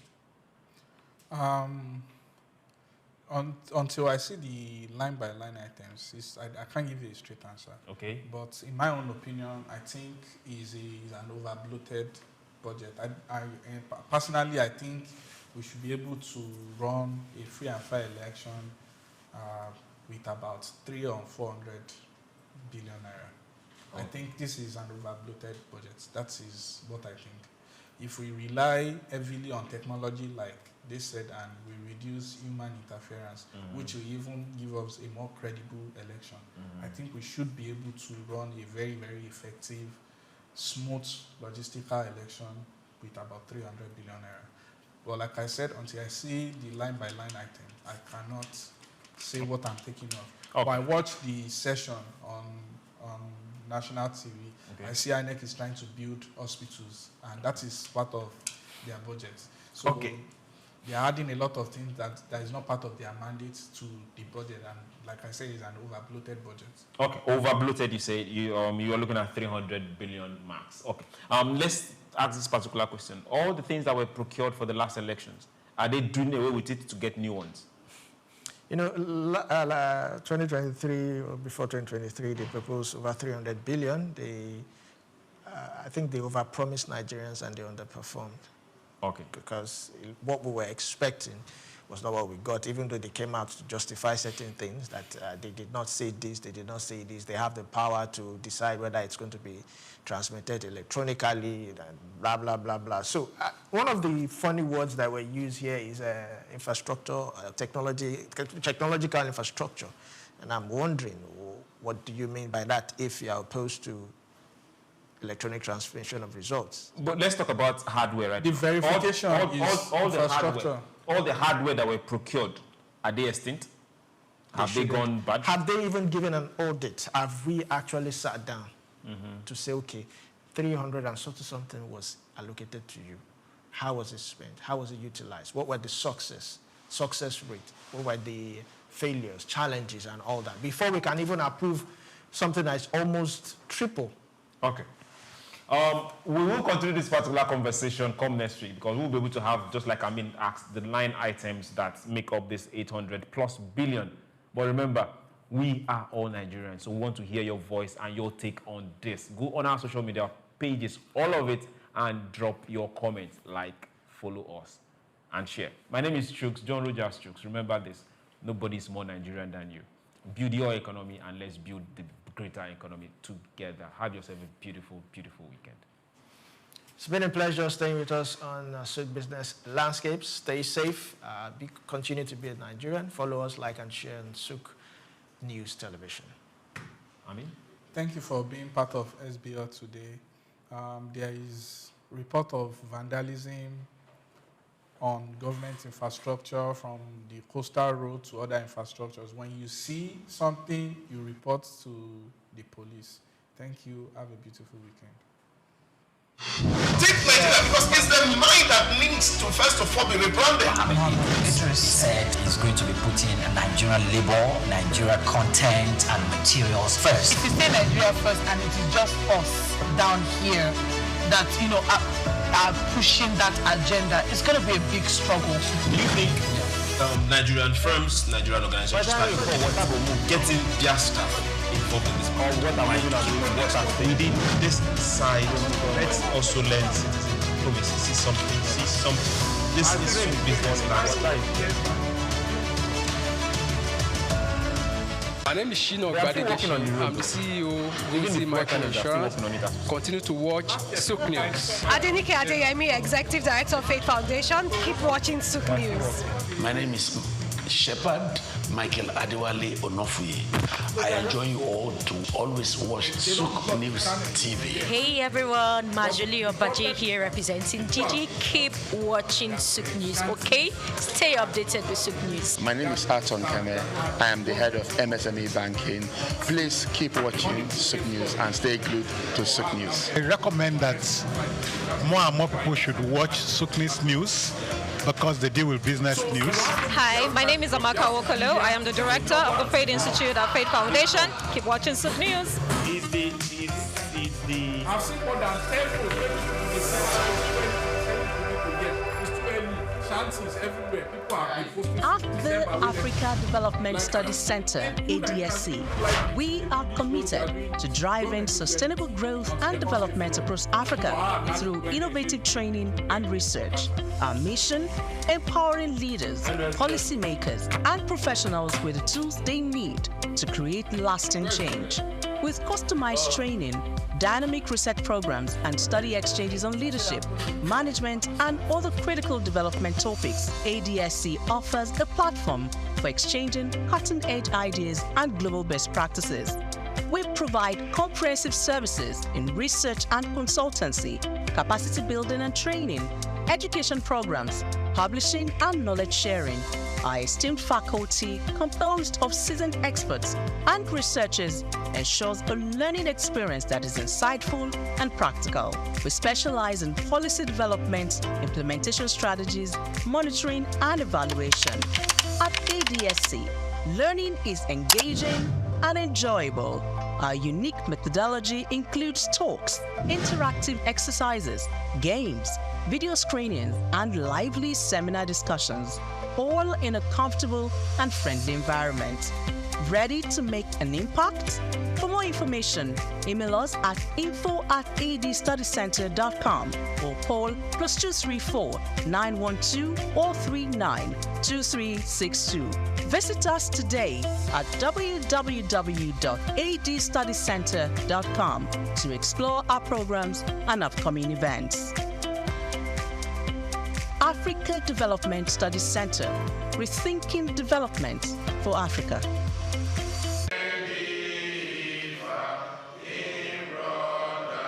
The Independent Corrupt Practices and Other Offences-Related Commission (ICPC) convened a one-day capacity-building workshop in Lagos aimed at strengthening accountability, transparency, and integrity across Nigeria's local government councils.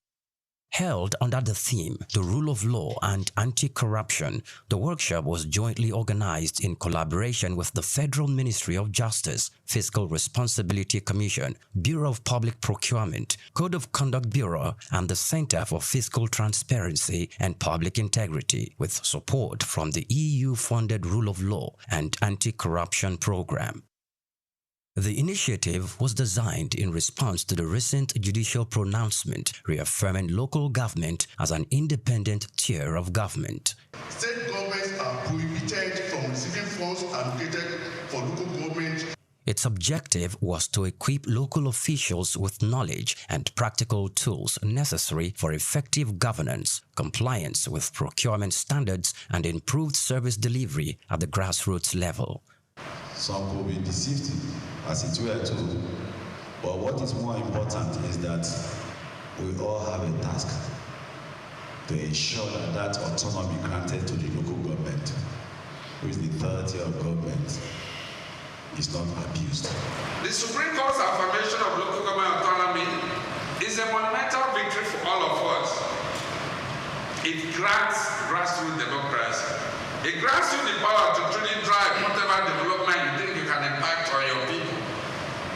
However, great power demands great responsibility. Autonomy without accountability is obviously a recipe for fiscal disaster. For us at Fiscal Responsibility Commission, FRC, which is part of this coalition that is going from state to state to educate the operators, it's very key that we learn how to plan. Or a task, you know, that duty that you have been entrusted with in that your office, you are the one responsible for it. If you don't do it well, if you allow yourself, like my brother said, your village people, to make you to read procurement, to make you to collect bribe, to make you to spend outside budget, you know, we have no haram. Haram is what? Abomination. We have also fiscal haram. Are you aware? There is a concept of called fiscal haram, and that is number one. Fiscal haram is any expenditure that's not budgeted. Spending government money without a budget is number one fiscal what? Haram. The participants engaged in interactive discussions and team exercises, explored case studies on corruption prevention, accountability frameworks, and interagency collaboration. They also participated in a question and answer section focused on addressing challenges and exploring practical solutions to enhance public accountability in local government systems. At the end of the workshop, participants expressed satisfaction with the quality of content and delivery, highlighting the relevance of the sessions to their daily administrative responsibilities. Organizers reaffirmed that the joint agency initiative forms part of Nigeria's ongoing national anti-corruption agenda aimed at institutionalizing transparency, promoting fiscal responsibility, and strengthening governance structures at the grassroots level.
Igbala, a story of resilience and transformation. Telling the story from afar may not be as beautiful as visiting the historical scene for a more engaging storytelling.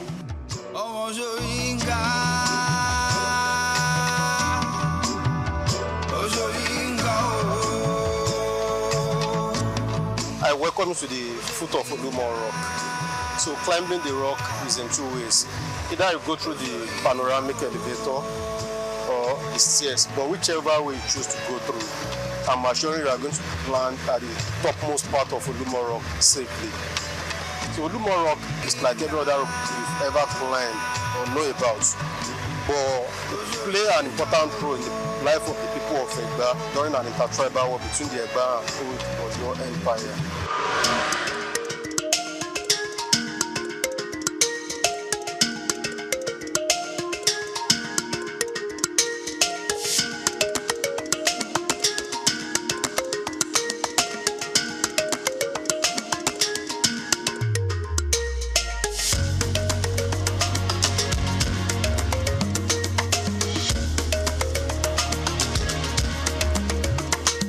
History and culture are the intertwined thread that shape the identity of a people, offering a glimpse into their past struggles, triumphs, and the rich traditions that continue to define their presence. So from here we can have the glance view of the immediate environment around Olumo Rock, because Olumo Rock is centered at the middle of Abeokuta. But when we get to the topmost part on Olumo Rock, we are going to have the 360 degree of the view, which means the more you go, the more you see. So I want to encourage you to raise up. Raise up so that we can get to the topmost part of the rock. So let's move.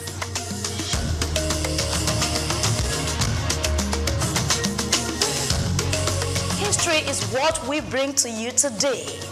What is the connection between Olumo Rock, Lishabi, and the Egba people? My name is Grace Komolafe, and this is SOUQ Perspective. Let me take you on an inspiring journey through the history of one of Nigeria's most significant landmarks. Come with me. I welcome you to the first level on Olumo Rock. Thank you. So this is the first level on the rock. Olumo Rock is in 3 stages, from the ground floor to the first landing scape. I want to inform you that you have climbed 120 stairs to come this far. Can you give yourself a round of applause for that? And I'm sure you are fit to climb to the topmost part in Olumo Rock. I'll try. That's great to know. So the first level of Olumo Rock is called Lishabi Garden. Lishabi Garden is named after one of our past warriors called Lishabi Agbungwakala. Lishabi was one of the warriors that fought for Egba to gain their freedoms from Old Oyo Empire.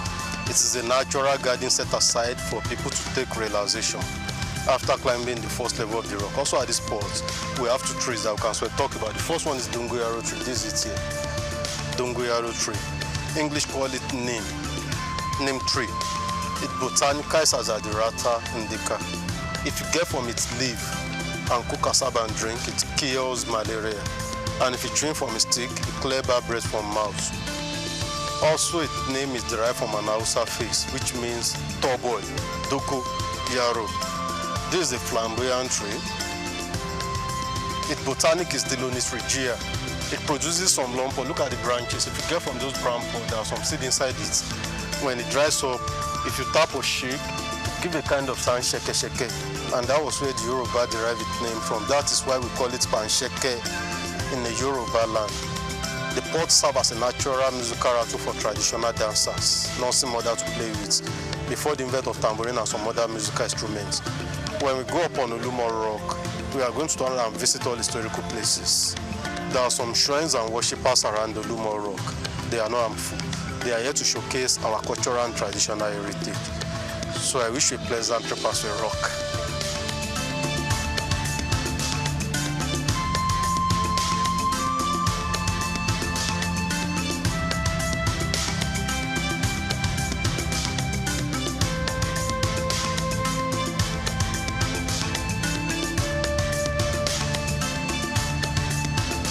Olumo Rock, a striking natural formation rising 137 meters, which is about 450 feet above Abeokuta, Nigeria. It's more than just a tourist attraction. It is a symbol of Egba people's endurance. The story of Olumorok begins in the early 19th century when it was identified by the hunter named Adagba. Though details on how Adagba discovered the rock were limited, it is well documented that the Egba people facing oppression under the Oyo Empire sought refuge here.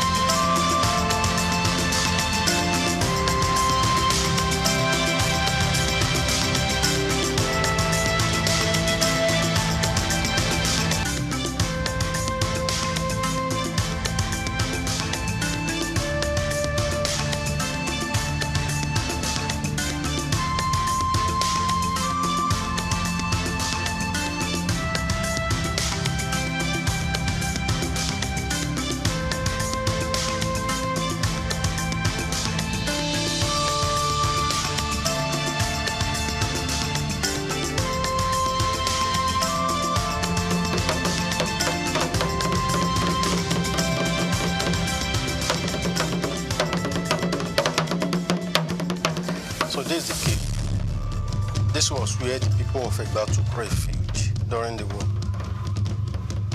From that side, there was some dripping water. Some water is to drop from that side. It is tagged the medicinal water of Olumorok. Whenever the water is gushing, traditional believers always come to pick from its drop. And they claim it cures so many ailments in the body. But the water is not flowing now because God determines when the water flows. And this grave, that's the resting place of Chief Sonny. The grave of Chief Sonny. Chief Sonny was the OC of Itoko during his lifetime. Olumorok is founded between two communities. The entry point of Olumorok, where you came in from, is called Ikija, while the backside of Olumorok is called Itoko community. And this is a chieftaincy title in the Yoruba land. That is the chief sitting at the left of the king in palace. As we have the Otunba and Osioba, was the two top position to the king. According to the custom and tradition of Yoruba, when a chief died, they bury the chief either at the front of his house, at his bedroom, or at his backyard. He must never be taken to a cemetery. That was why Baba was buried here. And this rostry roof building is the family house of Chief Sonny. The family has an extension. Baba dies on the 23rd of January 1956. 20 years after his death, government took over this place as a tourist site. That was why government decided to fence the family house so that they will not be blocking up the passage of the tourists. So the people of Egba took refuge here during an intertribal wars. The war started in 1830. Then the people of Egba were under old Oyo Empire. They basically want freedoms and where to settle. That was why they consulted the Fareku for lead. Ifa instructed the Egbas to come and settle there. On their way coming down, they met a man on the road. The name of the man is called Adagba. Adagba was a great hunter farmer. He was the one that discovered Olumorok during his hunting process. During those periods, the entire city of Abeokuta was thick forest. Only the powerful ones and the warriors that could come around to do anything and return back home alive. But when the Ifa instructed the Egbas to come, Shodeke, who was one of the founding fathers of Egba land, led the people of Egba down here. And they were here for years. During their stay, they took the natural suspension shape of the rock advantage and built their rooms. The rock is naturally standing. They only took the advantage of the shape and built their room. So the rock served as the roof of the room. 4 of the rooms they built has collapsed, remains only that. Those are the signs of the fallen rooms. That was where they kept wives and children. Men and warriors will surround the rock so that the enemy will not gain access to this place. All these holes we are seeing on the surface of the rock, that was where they do their grindings. Like we use blenders now, Yoruba call it Oluata. So the process of their grindings make the holes deep like this. After the war in 1833, the people of Egba asked from Ifa to confirm maybe they should leave this place to go back to where they came from. Ifa told them to keep on dwelling here, that this is where God has put an end to their problems. And that's how they derived the name to the rock, Olufimo.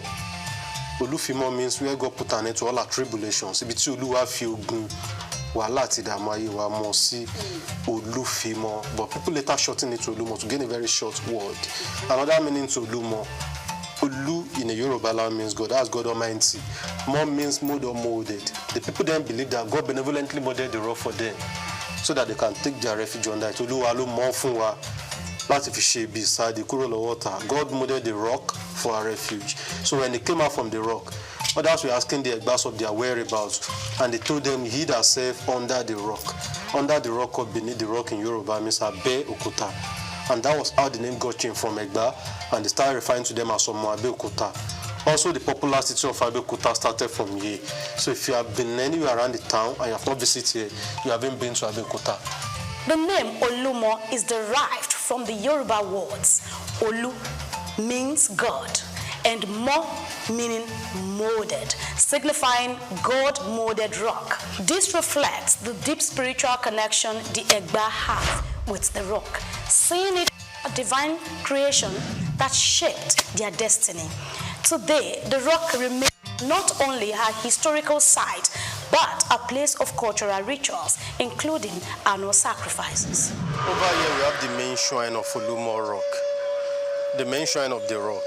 The main shrine is a local temple where the people of Egba worship and make sacrifices to the deities of Olumo Rock. Olumo Rock is an historical monument. It's also a symbol of Egba unity, strength, and unfailing protection. Because under the rock, the people of Egba took refuge during an intertribal war. And after the war, the rock has become a deity. That is why Egba people offer sacrifice to Olumo Rock once in a year with a big black cow. During the festival, only 2 people have access to enter the shrine. That is why the shrine is always locked. And the 2 people are the paramount ruler of Egba land, that's Alake of Egba land, and the chief priest. The chief priest is called Abore in the Yoruba land. Other traditional rulers in Abeokuta invited guests, indigenous of Abeokuta, will stay outside to say amen to his prayer. During the festival, the Alake of Egba land will pray for the whole nation. He prayed for Egba unity, also the climbers of Olumo Rock, so that they will not fall. No one has ever fallen while climbing the rock. Also at the shrine, traditional believers always come to make their requests in prayers. When the prayer is answered, those that made pledges while praying will come back to redeem their pledge, ensuring appreciation to Almighty God and to Olumo Rock that interceded for them. That is why we have those feather, blood, and cloth on the face of the shrine. Those are the sign of pledges people have been returning. And the people refer to the rock as Olumo Abelowo, Abelomo, Abeloro, Asadi Mulu Egba. There are 4 traditional rulers in Abeokuta: Alake of Egba land, the paramount ruler of Egba land, Oshilo of Okiono, Agora of Bagora, and Oluwu of Uwu.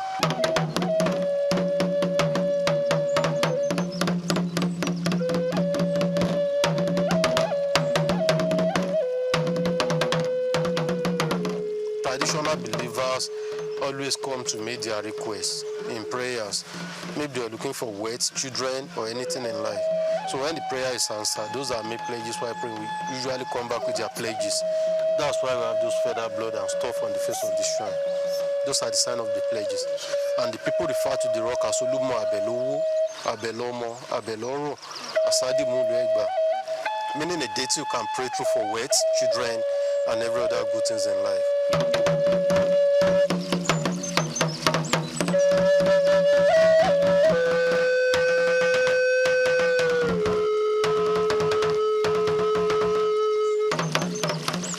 You might be wondering about the historical issues between Oyo and the Egba people. How Oyo to exert control over them. The western region of Nigeria, primarily composed of Yoruba descendants, was dominated by the Oyo Empire, a powerful political entity that rose to prominence around the 15th century. By the 18th century, Oyo had become one of the largest and most influential states in West Africa, known for its sophisticated governance, military strength, and expansive trade networks, controlling neighboring kingdoms, including the Egba. The governance of the Oyo Empire was centralized under the Alafi, the king, who was supported by a council of advisors and provincial governors.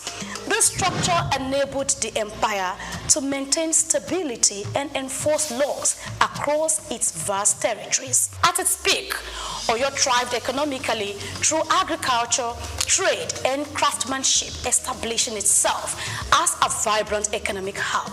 However, its involvement in the transatlantic slave trade created significant significant instability in the region, leading the Egba people to seek independence from Oyo's control.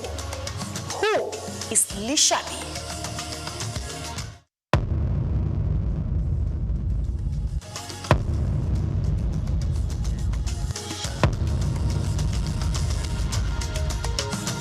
No story about the Egba people is complete without mentioning Lishabi, the legendary warrior whose courage and strategic leadership freed the Egba people from the oppressive dominance of the Oyo Empire. Lishabi heroism is etched deeply in the annals of Yoruba history as he led a rebellion that broke the chance of subjugation and paved the way for Egba autonomy. Lishabi Agbongbu Akala, a native of Itoku, Abeokuta, was not just a fearless leader, but also a tactician. In the late 18th century, the Egba were subject to heavy taxation and constant exploitation under Oyo's rule. To resist this, Lishabi secretly mobilized a group of Egba farmers and hunters into a covert warrior society called Egbearo, a vital step in organizing the rebellion.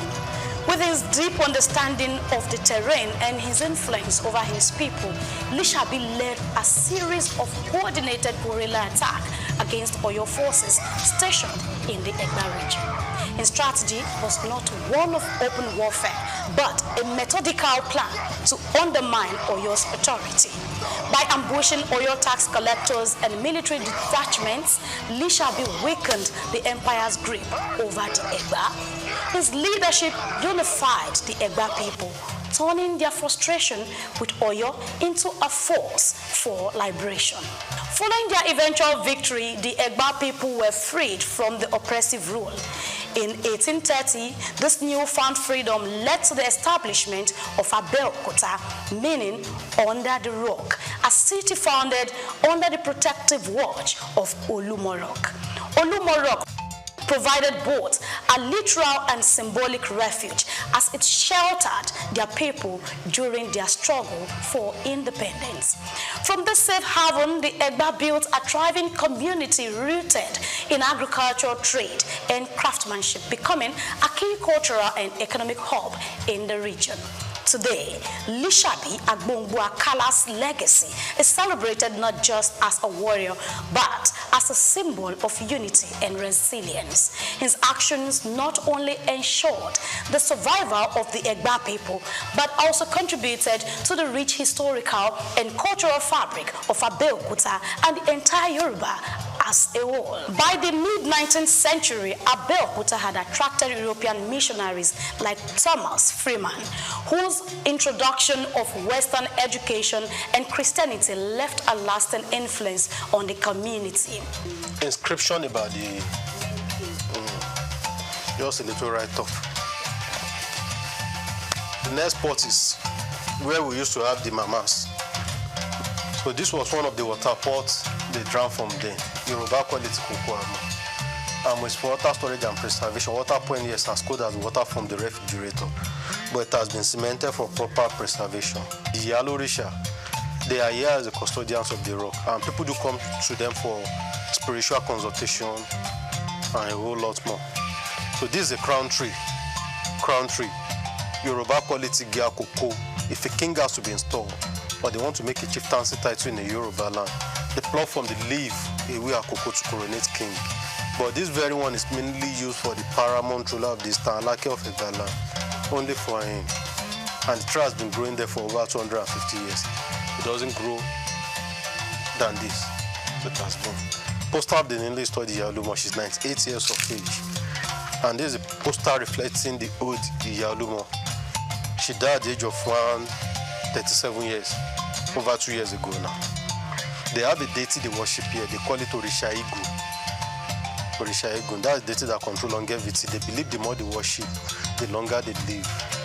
So they have other deities around. One of such is Orisha Ojubo Baluaye. Baluaye is the deity that controls chickenpox and measles. Yoruba call it Shopono. So if chickenpox or measles is striking all over, they do consultation from here. So whatever instruction they get, so once they follow it, everything that comes up will disappear at the go. So that's Ojubo Balu Ayerede. And this Ogun, God of Iron, the famous God of Iron. So we have a baobab tree. Baobab tree, B-A-O-B-A-B. In the eastern part of Nigeria, they call it Afo-Napunwa. In the northern part, they call it Koka. Here in Southwest, we call it Gioshi. It Botanica Sadansonia digitata. The significance of the tree is that traditional believers always come under to pray for protections, because there's an adage in the Yoruba land that goes those. Wanipodo ikapa, apa okapa, modo ikai Gioshi, apa okoshi, modo ikakonga. Meaning there's no way you can wrap your arms around the tree. It is impossible because of its massiveness. That's why traditional believers always come under to pray for protections. So that's the Gyoshi right there. On the floor here we have the faces of the warlord, those that fought for Egba to gain their liberations. So their memorial sculpture was molded here. And the white share you are seeing there, that's type of money spent in the olden days. Cowrie share, Yoruba call it Oweyo. But now they know it for a fair consultation and traditional decoration. That's the olden days money spent in the olden days. Also they use it for a fair consultation. The ancient route to the peak of Olumo Rock. Before modernization, this is only means of going up the rock. The ancient route is a natural passage used by the warriors to access the rock.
as a beacon of history, attracting visitors from all over the world who seek to understand the resilience of the Egba people, showcasing various historical pieces, traditional items, and, on the other hand, the establishment and continuous celebration of the Lishabi Festival. In the evolution of the Egba from warriors and hunters to craftsmen, traders and national leaders, their history illustrates the power of unity and determination. Lumorok continues to tell the story of a people who overcame oppression to build a vibrant, self-sustaining community. I welcome you to the topmost part in Lumorok. From here you can see almost everywhere in Abeokuta. And the height of the rock is 137 meters above sea level. That's about 449 feet.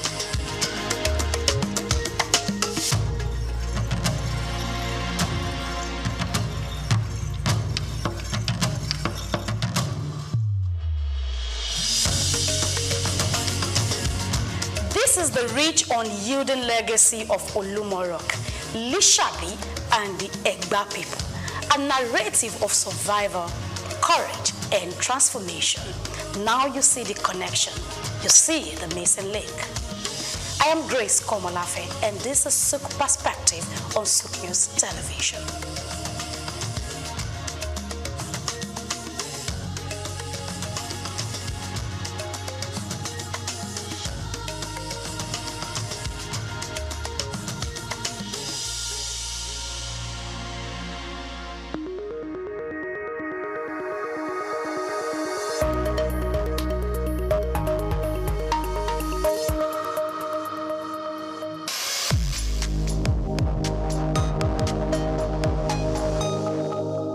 The Eyo Festival, also known as the Adamurisha, is a traditional Yoruba festival unique to Lagos Island in Lagos State, the center of excellence. It is one of the most iconic cultural events in Lagos and serves as both a spiritual ceremony and a public spectacle. Eyo dates back to the 19th century, though original traditions suggest its origin may be older. It began as a rite of passage for the transition of a diseased Oba or High Chief in Lagos. In today's special report, Bayo Olaoye traces the antecedent and the genesis of this renowned cultural event. The first recorded Eyo Festival was held in 1854 to commemorate the passing of Oba Akintoye. Over time, it also became a celebration for the installation of a new Oba or to honor prominent Lagosians. The Eyo Festival is rooted in Yoruba religion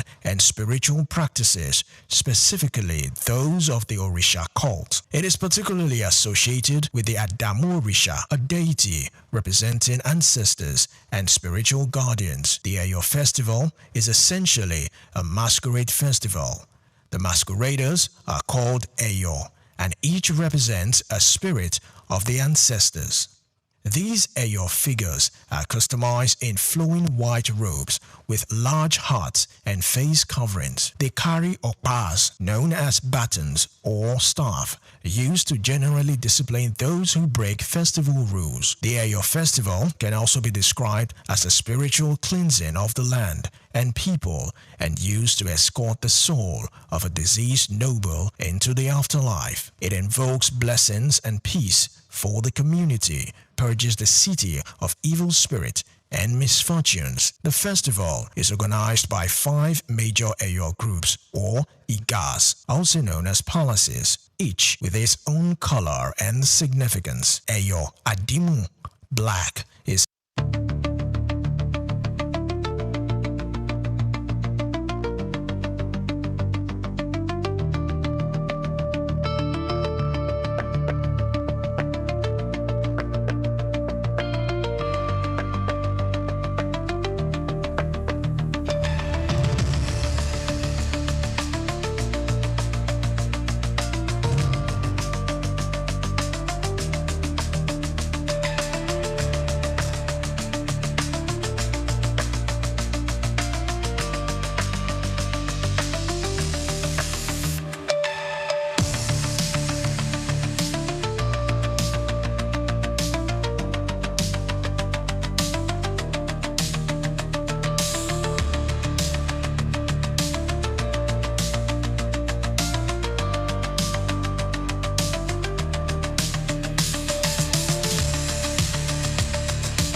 My name is Muiba Wonu Folami,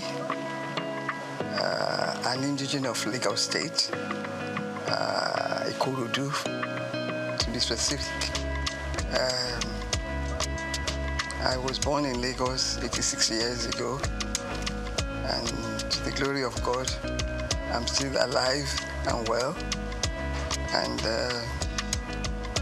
trying to be a relative in the cause of women.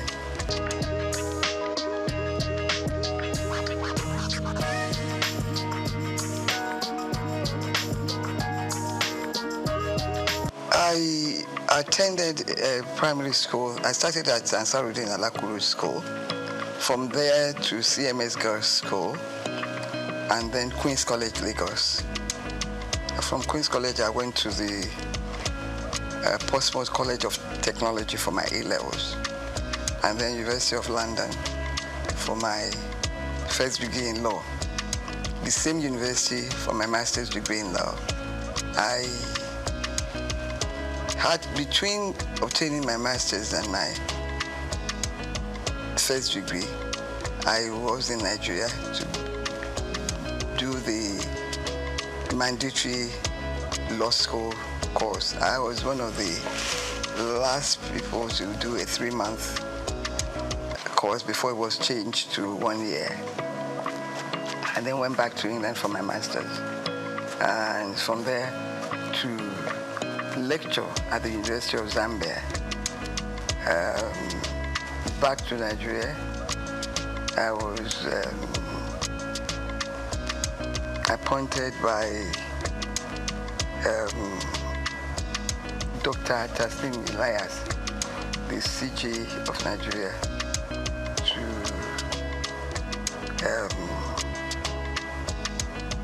the Commission for Advance Notice to Lawyers of Developments in Law.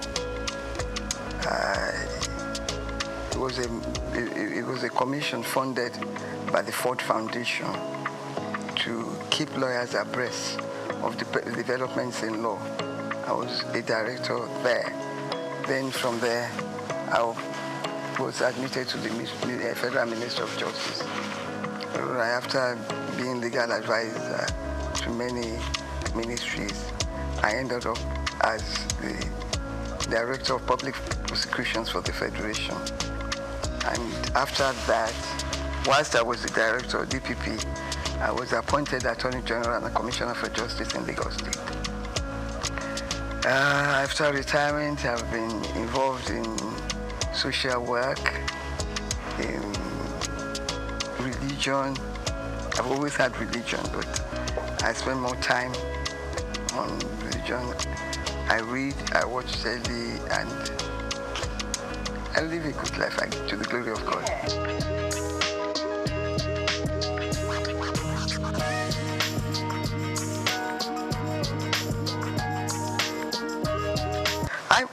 You see, when you begin to think that it was not until 2007 that women started to get equal pay in tennis tournaments. And it was something that was fought for. Little things like that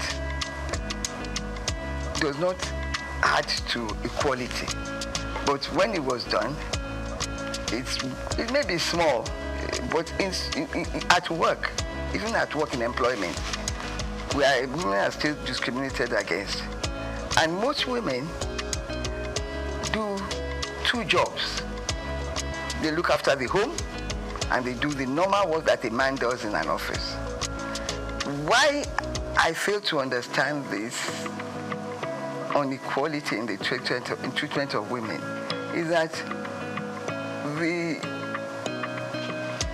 the work, the responsibilities in the workplace is not reduced for women, even though we do not want to be paid the same salary as men.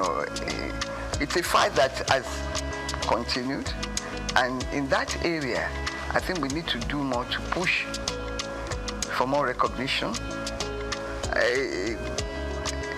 Women have contributed immensely to the society. The men that are now resisting equal pay were brought up by women. That's what I do not understand, that they can think like that. We continue to push. But how can we speed this up? By bringing it to the attention of world powers, recognition by every country of equal opportunities, equal pay. I want to know, I want somebody to explain to me the jobs that women cannot do. Yeah. They've contributed immensely. Even in the new thing, IT, we're at par with men. So I do not see the reason for it.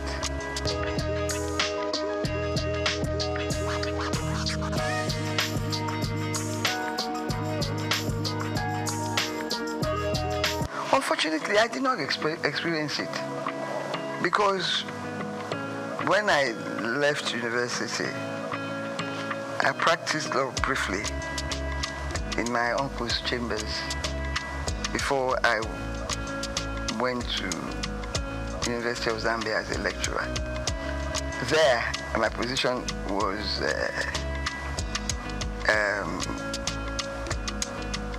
enhanced in the sense that I was a foreigner and I got all the benefits of being a foreigner, serving in their service. Fortunately, in Nigeria today, the federal government does not discriminate in terms of salaries. Whether you're a man or a woman, you get the same salary scale. And you are promoted on equal basis. Kudos to the federal government, to Nigeria for that. But in the private sector, things are different. In some companies, this is the areas that we have to work on, because the job content is the same.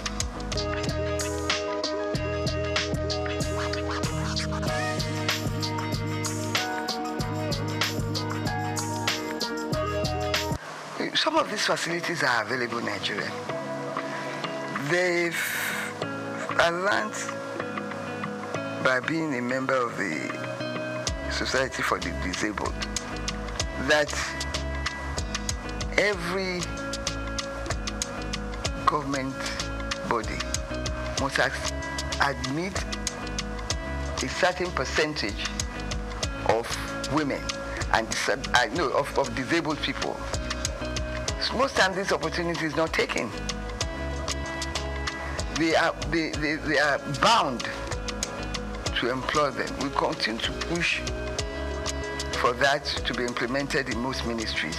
It's important because it's there. You have to take a certain percentage of disabled people to work in government positions. It's important that we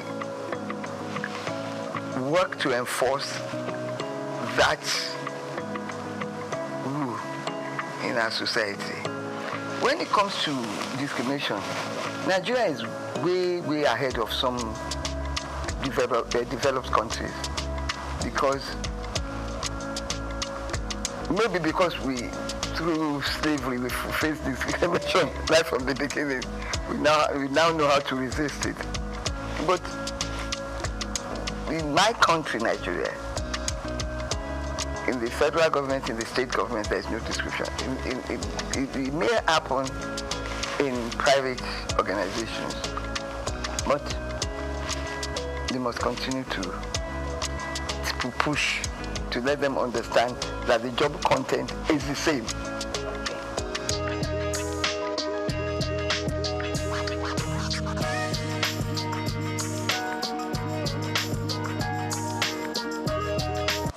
Well, you see, traditionally, under our culture, women are in the other room. Well, the quotation. Yeah. That's our society, that's our culture. to take a long time to evolve. In my time, female education was not so popular. It's only the educated few that strove to send their children to school, their girl child to school. They end up trading with their mothers or going to market and getting married off early. But as education began to rise in our community, its value was seen by my parents and others of their contemporaries to educate the girl child. And I believe the society is benefiting from that. So we must continue to push for the education of women, of girls.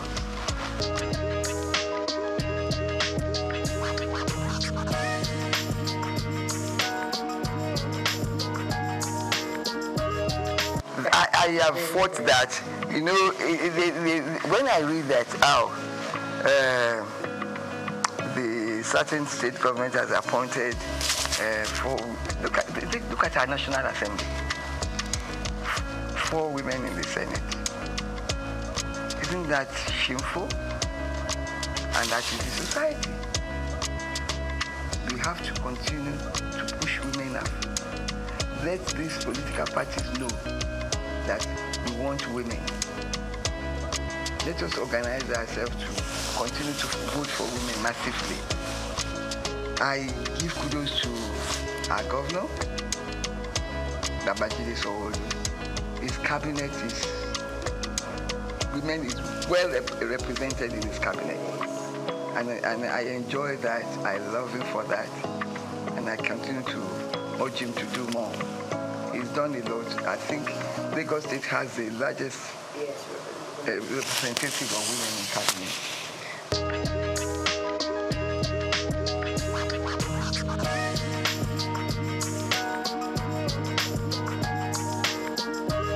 First of all, they have to project themselves in their office space, their workspace.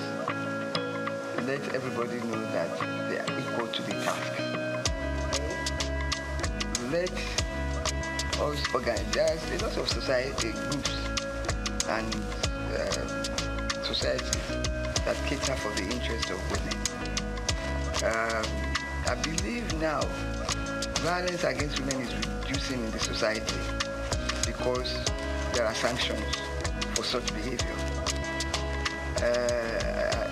I must say that speaking to the organization in charge of violence against women, I was amused to learn that some men come there to complain and that they are also being violated and abused.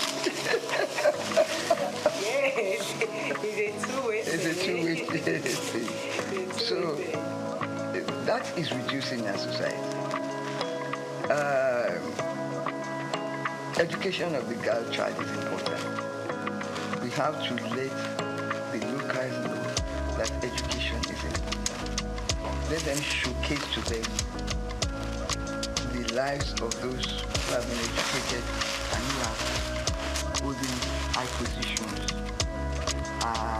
I'm glad that our president, Bola Ahmed Tinubu, has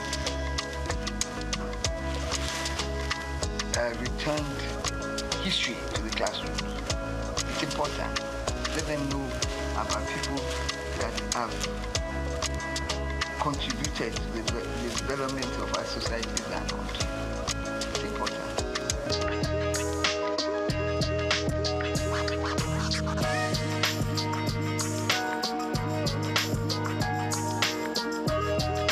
Yes, it's education. It's education. Once people are educated and they know that there is nothing a man can do that a woman cannot do when it comes to the workplace. We have women engineers, miners, and also all over. Give me a job specific. that a woman cannot do. Then I changed my views. So the moment you begin to upgrade education, let government now continue to vote more for education. I don't believe we are doing enough. There is a UN convention, and I think Nigeria is part of that convention, that a certain amount of a nation's income should be devoted to education. I'm not sure whether Nigeria is complying with that. But some states are better than others. And we must, education, I believe in education of the girl child. Some states now are taking children, girls off the street. Walking is completely prohibited. Things like that will help.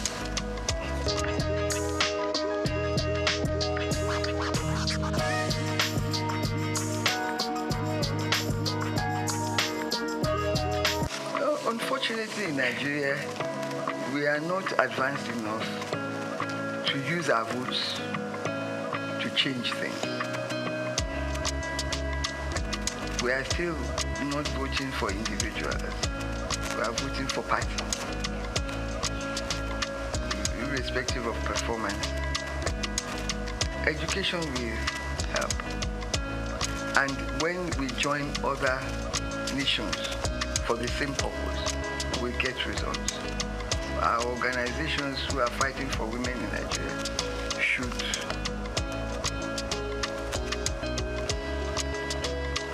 join worldwide organizations to showcase our own situation and learn. I believe that when you talk to others, you come back with ideas on how to improve things. So we must improve things by telling women in positions to show, to continue to prove that they are more than up to the task. It will not come to us on a platter of gold. We must show by our actions and behavior that we are up to the task.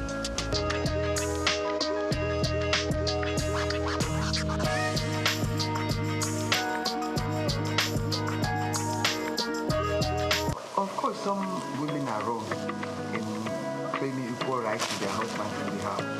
I completely abhor that behavior.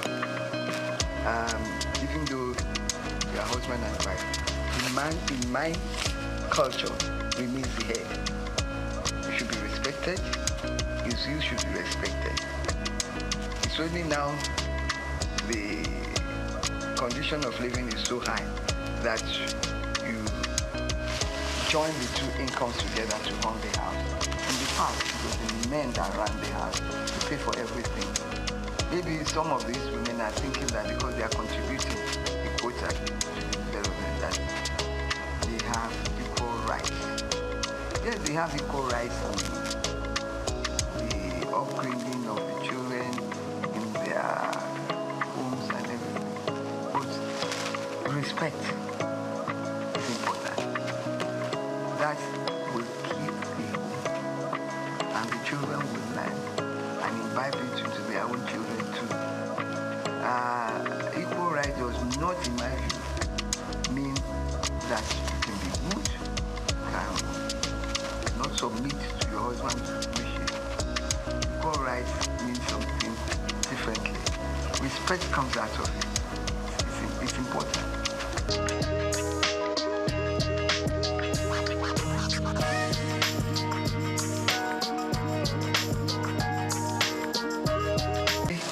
I go out and I'm like appalled at the way women dress. There's a competition to show as much of your body, to do that much as your as much of your body that you can. It's absolutely disgusting. They're not women. They're no longer women. the exposure, things that if you did in my time, a member of the community will cover you with a cloth and send you home. Because community mattered at that time. You dare not misbehave outside your compound because this community is watching you and reprimanding you if you go wrong, if you behave badly outside. That is law. And that is why you see people, even their dressing, show disrespect to womanhood and to themselves and to the community. We must learn, teach our children etiquette of dressing, speech, how to think and speak in a decent manner. We don't have it anymore. We're losing it, and it's shameful because people are appreciating naked women on the streets.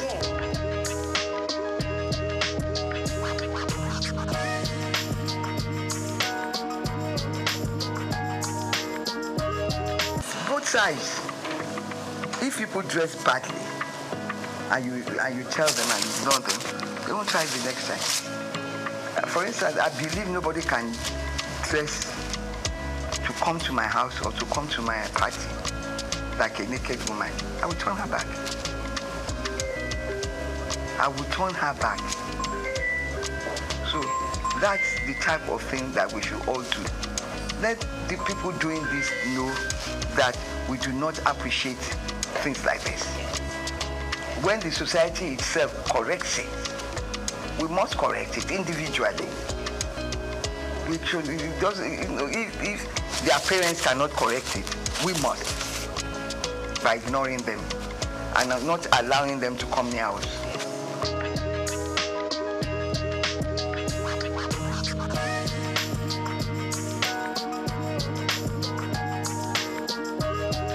Show our women that have contributed to the society.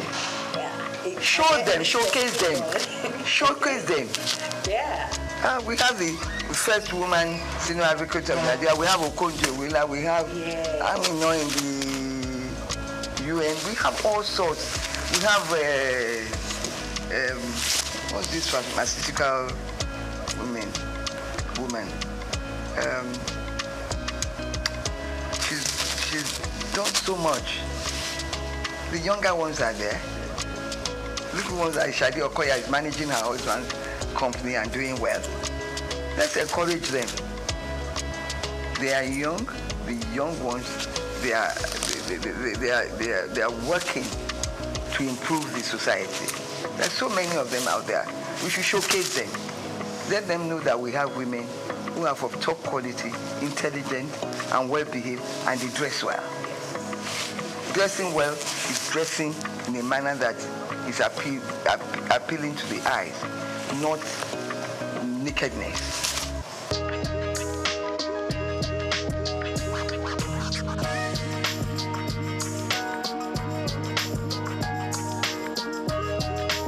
That's my darling, this new CJN of Nigeria. Okay. Who do that? I did talk about Kekere. I mean, we're there. Female CJN. Yeah. And there are so many female chief judges all over the Federation. There are so many in the medical profession, in the engineering profession. We have pilots. So let them know that there is nothing that a woman cannot do. In IT, in everything, women are moving forward. We should showcase them. We should let their pictures be seen in our newspapers, in our news, in everything, to encourage young girls that you too can get there. If they don't see, and if they don't know the history of these women, how they got there, they too will not be inspired. We have to inspire the young people with the achievements of women achievers.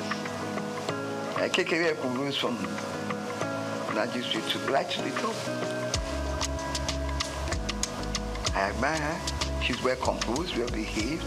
Some of these people, when they become something, they lose their heads. They start this. No, she's so respectful, well behaved, well dressed. I don't think she would allow herself or her children to come out naked. Never. So people like that, Okonjo well are the same. We have a lot.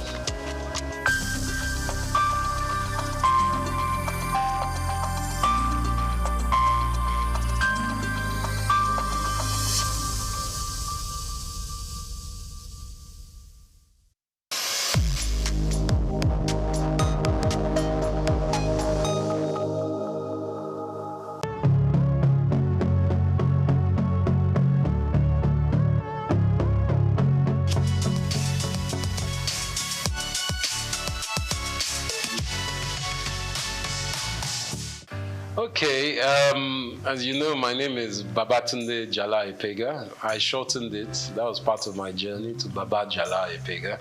I was born here in Lagos, just a stone throw away from here, in actually Lagos Hospital here. And I was expelled from school. I went to Corona Ikoyi at the age of 6. My teacher, who I found to be quite unjust at the time, made us all stand, and I remember this, even though it's like almost 45 years ago. But I remember standing outside Corona School in the heat with all the students in my class because one boy had done something and no one owned up. So I found that quite unjust that all of us had to suffer. So I picked up a stone and I threw that stone at my headmistress's glass and it broke her window. She told my parents, and my parents weren't very happy, of course, but they realized that I wasn't meant to be in school like that here. So the teacher actually asked me to leave, and my parents took me to England. They said, take this child to England. We can't control this child here. He's a wild fellow. So as soon as I got to England, I went to Tunbridge Wells in Kent. I went to school there, and it was the most cold experience I've ever had in my life. I was 6.5 going to 7, and I went to boarding school at that age. And I think that woke me up in life straight away, that even in comfort, you still have steel. And by that, I mean that everyone would think, oh, you are lucky, you went to England at 6, 7. But I was very young. I was put in a dormitory with children from England, from Japan, from Saudi Arabia. We were all very young. There was a lot of crying in the dormitory, 12 boys, 6 on each side. And the room was very cold. I remember the cold. But one other thing I got to learn was rugby. And through my life, rugby and learning to deal with my condition and environment has instilled a strength in me. And as we know in Nigeria, you have a lot of things that happen that are out of your control, but you have to find a way to evolve and adapt. And I think from the age of 6, 7, I was very lucky to have that. I went to the oldest school in the world called King's Canterbury, started by St. Augustine in 598 AD. This was the secondary school I went to. And my life seemed pretty, what they say, gold-leafed at the time. Everyone's like, you enjoy, you're in Nigeria, you're in London. I learned to speak Spanish. Unfortunately, I lost my Yoruba, but I'm trying to get that back. I learned to speak Spanish and French. But at the age of 17, my father had a stroke. And he was working too hard, obviously. And sadly, my mom and dad had split up by that time. So my whole life that seemed so rosy stopped because my father's business partners, all of them somehow took the business and it went away. And from that going away, we were left destitute. My dad was in a coma for 3 months, and my mother, who wasn't working, because my sisters and I have 2 lovely older sisters, Yewande and Gigi, we were still in school. So much so that my last year's school fees were not paid. But one of my uncles kindly paid for my school fees, and my mother had to go to work. She started her own business. She too was a journalist, Mrs. Ibiene Epega, but she started a chauffeur driving company and started using cars to drive people with her staff. So from that age where I thought a university was going to be given, I was left floating in the abyss because we didn't have financials. So for 1 year, I had to work in a post office in London. And it was quite quite an eye-opener for me, but it didn't stop me from adapting. And again, adaptation helped me grow.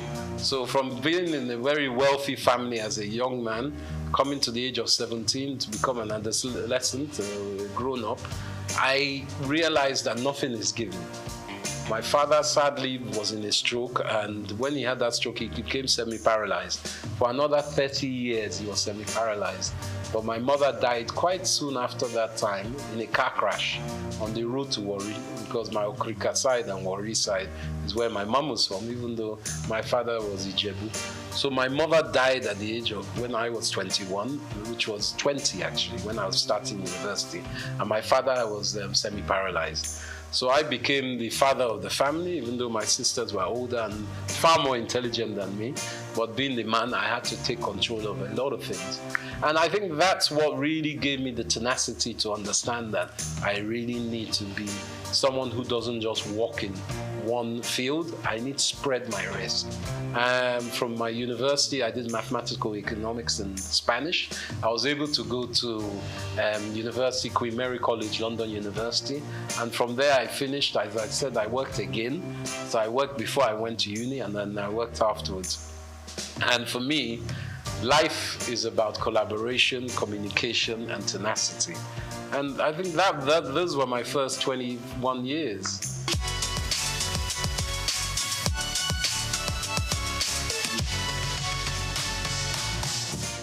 There were less people in Lagos in those days. I won't lie. I grew up every summer and even Christmas where we could afford it. Back in my day, 1978-79, Naira was 0.8 to £1. So you can understand that people were very wealthy. I think in those days there was like 40 million people. It wasn't that much of it because my dad was an estate surveyor. So we used to go to Abuja a lot. And he was one of the surveyors that gridded Abuja when it was being built during the late 70s, 80s with Obasanjo, and even before Murtala Mohammed. They were gridding it. And Lagos, or should I say Abuja, was made the capital. And Abuja is a model city of Milton Keynes, which is a model city of Paris. Just like Brasilia in Brazil was changed from Rio de Janeiro as a capital. So for me, coming back to Lagos was a joy. I enjoyed it because I was young. We used to just walk, run the streets on our bicycles and cycling, just exploring. Everything was open. There weren't as many cars. It was no big apartments, and there weren't as many people. So I had a beautiful time. There were a lot of lizards on the ground, and we used to throw stones at them. But that was my own youth. We used to go to the beach a lot. Bar Beach was around. It's not around now. Sadly, my dad used to take me to Bar Beach to see the capital punishment killings of armed robbers, and even Dimka, who was one of the leaders of the coup d'etat against Murtala Mohammed. We saw him shot there. Saturdays was a big day. And NTE used to have a channel. I think they still have their studio there. So one of our aunties, Ms. Julie Coker, was there. So we saw a different side of Nigeria. We would go to Ibadan. We'll go to Ijebu. We'll go to Benin. We'll go to Port Harcourt by road. In those days, you could travel, and along the way, we go to Akure, you pick up mangoes, you pick up coconuts, my dad will pick up palm wine, all these things on the road that I don't know if you get it now because security is an issue. So for me, it was a romantic time.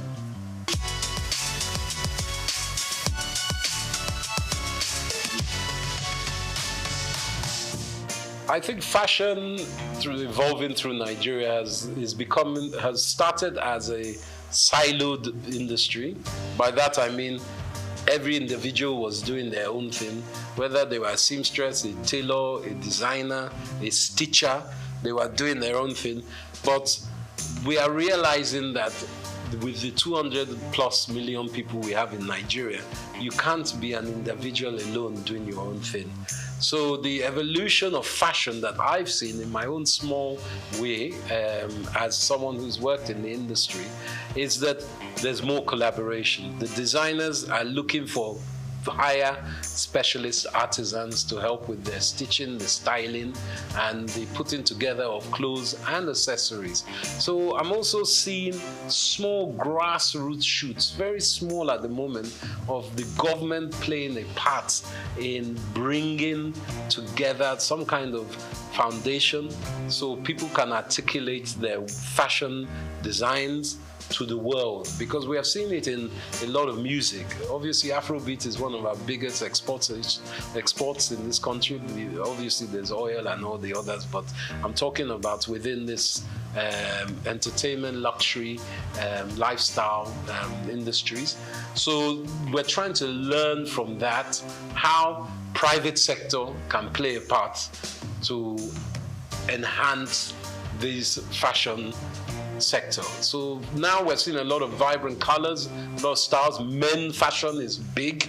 It's not just women's fashion. Men's grooming is massive, hair and beauty as well. So men are taking care of ourselves more and more. And accessories. Accessories, I think, is fundamentally the quick fix of fashion, where we can enhance and create jobs and hyper growth in GDP by focusing on this. And this is where I implore the government with, working in mineral resources, our precious metals, semi-precious metals, help those industries to grow. There's a great lady, Janet Adeyemi, who works in Women in Business, and she is working within that. Let's help our fairer sex or the female gender to grow in business as well, because there's a fundamental knowledge that if half your population are women, as ours is roughly, or maybe 51%, 52%, you have to educate the women so they too can add to GDP. It's a simple economist theory. You can't leave them out of it because it's very important. And these industries in fashion are enhanced by women, and we need to push that forward.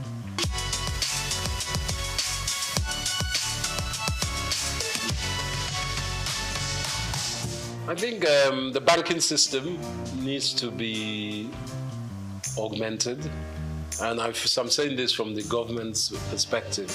The ease of doing business in Nigeria, as an investor myself, a foreign investor as well as being an indigent in Nigeria, the problem is not getting your money to Nigeria, it's getting your money out of Nigeria. Not that you want to suck all the money out of the country, but what can help is the floating exchange rates, the flow and liquidity of money that can come in and out of the country. A lot of investors are worried about how they get their money out of Nigeria. So I think our banking system, going back to the central bank, which they're working on, needs to be much more fluid, so people feel they can invest and take money out. But also, we need to articulate what is on offer. We need to start some kind of documentation of who is available to have investment with, where they can be found, because it's because we are quite an opaque economy, meaning that people can't see the end of where they're putting their money. Once we do that basis and open up the lights within which kind of businesses are available to be invested in, I think a lot of investors, domestic and international, will be more willing to put money to it.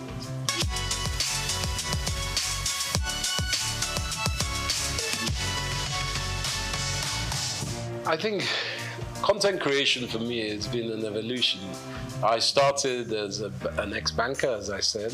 I used to trade futures and options in Barclays Bank. I was on the Life Exchange, trading bonds, and I found that wasn't my life. I wanted to be more closer to people. Some people can be bankers on the trading desk or trading floor, but not for me. So I started doing events. I was very lucky enough to show that I was quite adept at doing events. So a big company called Richemont, they owned Cartier, Dunhill, Hackett. They were part of British American Tobacco. They took me on to do their events. So I was doing a lot of polo matches, a lot of Christmas parties, a lot of brand activation events in England. So for me, I got a lot of content knowledge from that.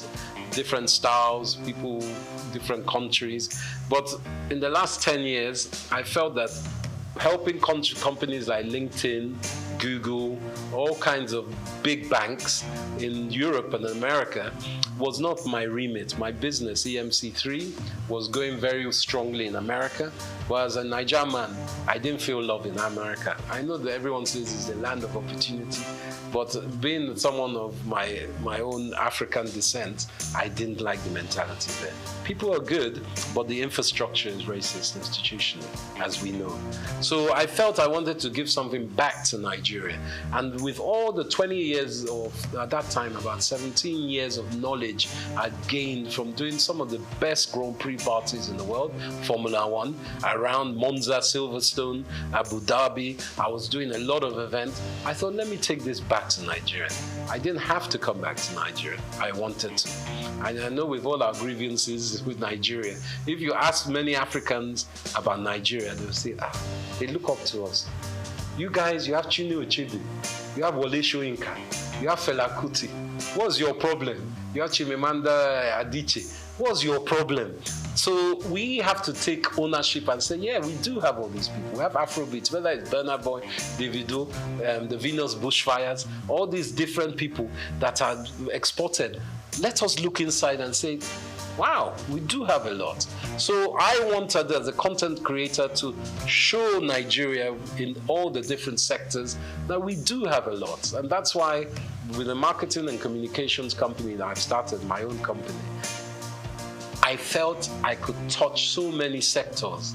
And finance, as I mentioned, I work with banks. Also government, Nigerian Investment Promotion Commission, a very great entity. I work in fashion, with brand labels and people across the board. There are great shops like Alara here that also promote African fashion and African business. And did you know even Leventis does a lot of research, Nigerian bottling company, to help this country. And do you know Nigeria was blowing glass 1,000 years, almost 1,000 years before Europe knew glass blowing, and it's been found in Oyo State only recently. So it's very important that architecturally we take ownership of our country. The Nok civilization that has been in the mid to, I think it's above Abuja, near Benue, and even Niger River, above those basins, that has a lot of artifacts and a lot of archaeological excavation potential. But we've allowed that just to linger. People have stolen a lot of our artifacts. Nigeria was known for Benin bronzes. We were the best smelters of iron before people were smelting iron. So these are things we have to take stock of. And me as a content creator, I bring all that information together and I make sure that people acknowledge it and are aware of it. So then that will uplift us all.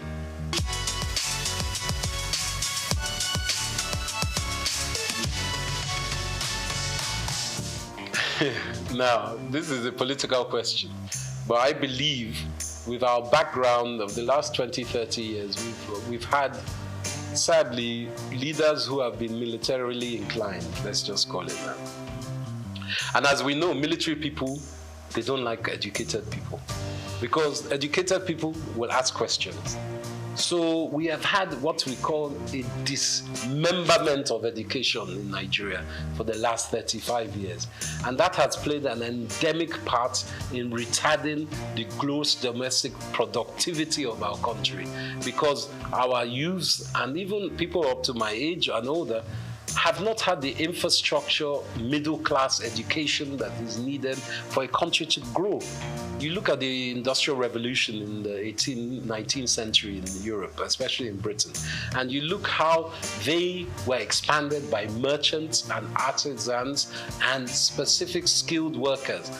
Apprenticeships were big, education was huge.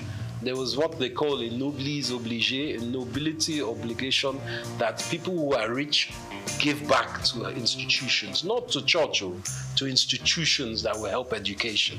And that is where I think we've had a disconnect. Education was lacking. So for me, the way that we can help, it takes time. This new government is in. They are trying to implement the 8-point agenda, which is a good agenda. But everyone's looking for results now. Nigeria has been in a very bad state. There's global downturn. Obviously, cost of living is so high as it has been for a while. Nigeria is exacerbated, but in Europe, cost of living is high. There are some stupid wars going on around the world that has meant oil prices have skyrocketed. And you know, with the rocketing of oil, everything goes up price-wise. So Nigeria needs to reevaluate education and apprenticeship. I believe even in fashion industry especially, apprenticeship is very important. Whether it's weaving, designing, marketing, online, whatever it is, factories, you need apprenticeship. And that's the quick fix of education. But education is fundamental to everything. Education of men and women, or girls and boys, both. Let's be honest, we need both sides of our genders to work together. You know, Yoruba, we've always been what we call a dual binary kind of culture. We've always thought of male and female as one, and it's very important. Even in our names, Taiwo and Kehinde, we won't know if it's male or female. So we have to really educate ourselves that we can work together. And I think our women are our future. And I can't even emphasize that more. And education is key. But it takes time.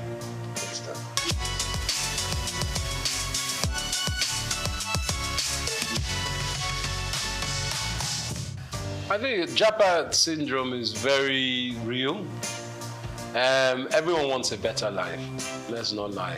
You want a better life for yourselves, but for your family, your parents, your children.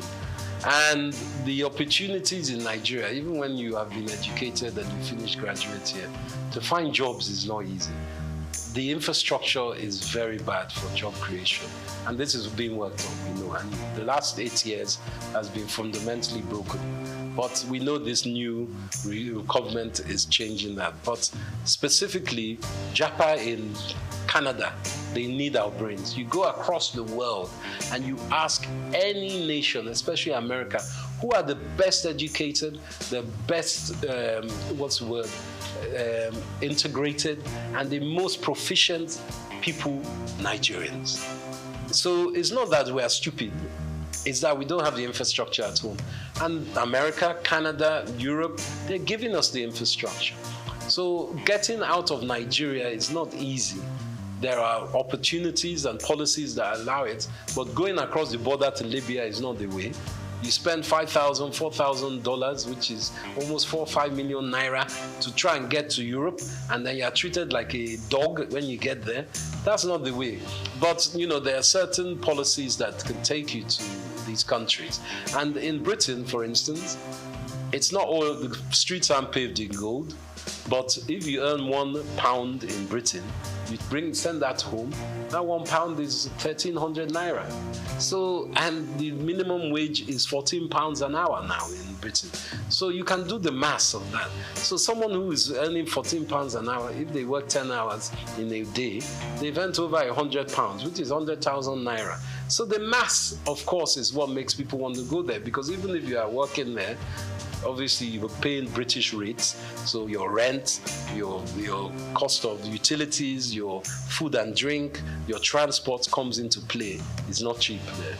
But the money you send, even if you're only sending £100 a month back to your mom, that's 100,000 naira. So, or 130,000 naira in today's rate. So you can do the maths. That's why people are going. And the security in these countries is, and the education, to be quite frank, is better. But it doesn't mean they are better. We have to build a house, you must thatch the roof from within, so your roof doesn't cave in. And I think that's very important. Not that people shouldn't go home. I mean, go out of the country, but they should always come home as they can. Because we need, you see the Pakistanis doing it, you see the Indians doing it, you see the Arabs, they go home and they build their own countries. It's not good to just japa and leave. You have to come home as well.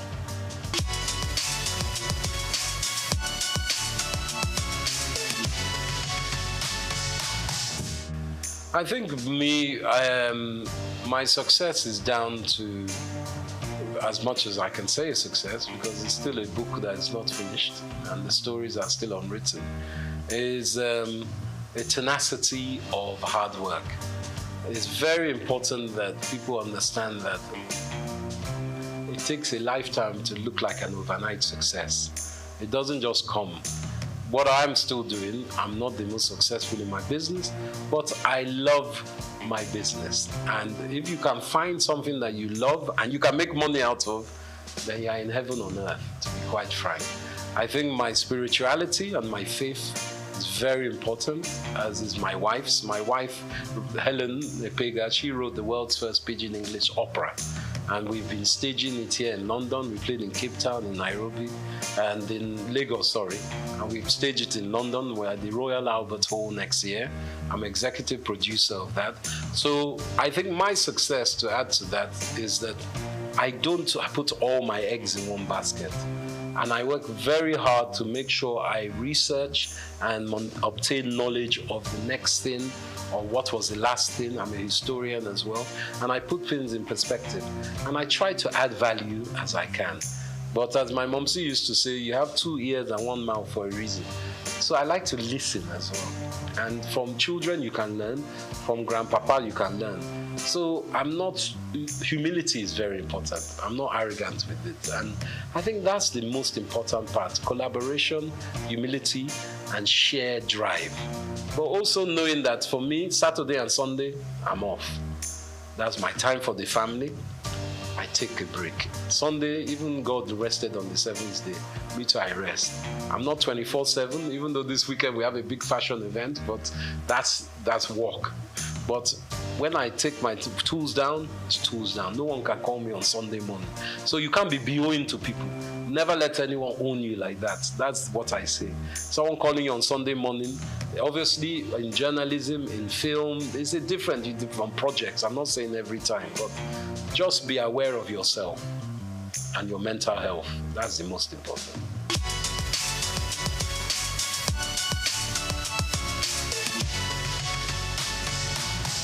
Sure. The world's first pidgin English opera is a show about a Nigerian fabled people. It's almost like Orisha, but it's not. There are people who are Mami Waters, as well as they are spiritual people. They are the guardians of the galaxy, to use an expression. There is God, the all-faithful God, and the all-knowing God, omniscient, omnipotent. But below that, there are all these almost demigods that look after, let's say, this sector of the universe. And these people are singers. They sing opera. But they sing it with pidgin English. And you know, pidgin is a language that is known by most Nigerians, but it's a language that people shun and say, it's a bad language. But they speak pidgin in Hawaii. They speak pidgin in China. They speak pidgin, Old English Cockney is pidgin. American even is a form of pidgin because they Yankified English. So what my wife has done, Helen Epega, she's also known as the Venus Bushfires. She's an Afrofuturist musician. She composes songs. So she put together this compilation, which is a pidgin English opera musical. And it's a show that lasts for about 45 minutes or an hour and a half. It depends if you're doing the short version or long version. So we have tenors, we have sopranos, we have violinists, we have kura player, and my wife plays something called the hang, which is like 2 tortoiseshell steel drums that sound like a harp. And she plays that and she sings. She's the main protagonist in this. And it's a drama about all these people that have come, the Meneme people, who are meant to look after the planet, but they lose their voice. So Earth is, because God is angry with them, the Earth, and says these people are rubbish. But the Meneme people say to God, please, give them one more chance. They're not that bad. I know they're fighting, there's lots of wars, but give them another chance. So the lead Kanate of these Meneme people has to go to the Venus Bushfire, which is the heavenly celestial place, to bring the voice back, to sing Earth back into harmony. So it's a drama. And it kind of plays on our old cultural awareness in Africa and heritage of Nigeria of there are other beings. You must have faith in your ancestors as well as in the God and the deities. As we know in Yoruba, I think there are 7 deities, and these are very important cultural awareness that we try to give to children as well.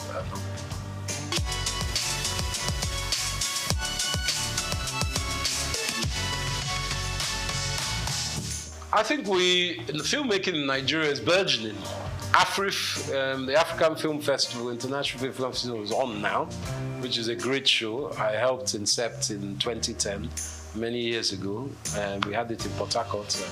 It was Governor Rotimi Amici that started that campaign, but it's going on very strongly now. Nollywood, as we call it, is being noticed by the international market, whether it's Netflix or Hollywood. I would like to tell you something, actually, which is, I haven't divulged this for many years. My great uncle, whose name is Pa Orlando Martins, God rest his soul, was one of the first African actors in Hollywood. He acted in the 30s with people like Ronald Reagan, Katharine Hepburn, and Bob Hope. And he always played a part as an African prince or chief. He was never like denigrated or made into a lower African slave or anything. And I think that instilled something in my mind with this film industry. I think it's very important that Nigeria, as it is, we have some great actors like Wale Ojo and Ramsey Noah. They are playing part in producing their own shows, and it's very important. Like in America, you obviously have people like Mel Gibson, Robert De Niro, who have produced their own films as well. That Nigerians are not just actors or technicians, they are also producers and directors. It's very important that we have that link within our industry, and we make friends and we forge relationships, not just with Hollywood. There's Bollywood, the Indian industry, and there's also China, because China's film industry is massive. Technically, I think that's just as big as Hollywood. So we must look to ourselves in Africa as well. There's some great film makers from Zimbabwe, South Africa, Ghana, and I think collaboration I always use collaboration because I would not be here without collaboration. Obviously, my wife, you collaborate with your spouse, but also my businesses. I have a very good English business partner. He's really a business partner. I've started a new business. I collaborate with all kinds of industries and different sectors. So for film industry, I think it's important that we push our heritage forward, because people want to know about Nigeria. In Africa, they love Nollywood stories, and that's a fact. And we can expand by using distribution. Distribution is key. Netflix, all the Hollywood film houses, negotiate with them. Even if you don't get the best price for this show, make sure you check your contract, make sure you get it for your next film. So I think that's important, distribution.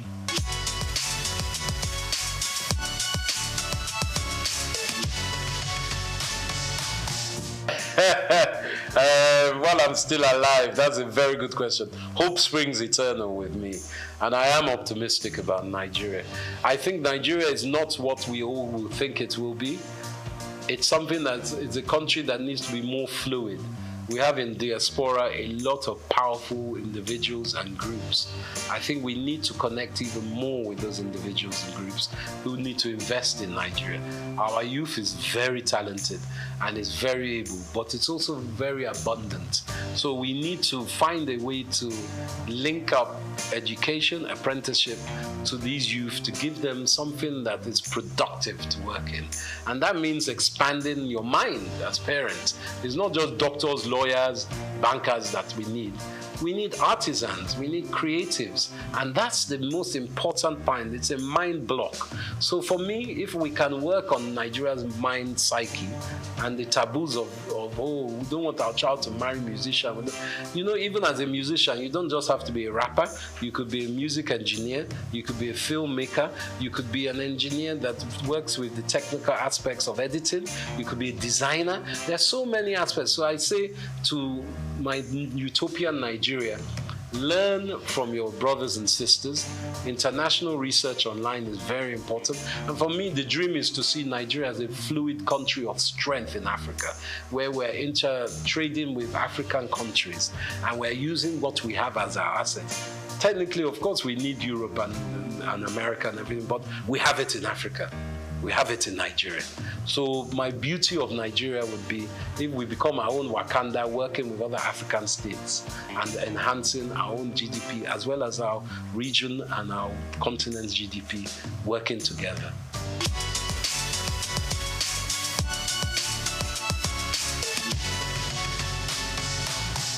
Gosh, my favorite, what's the first one? Food. As you can see, I like my food. I like a mixture actually. I like amala. I like yams.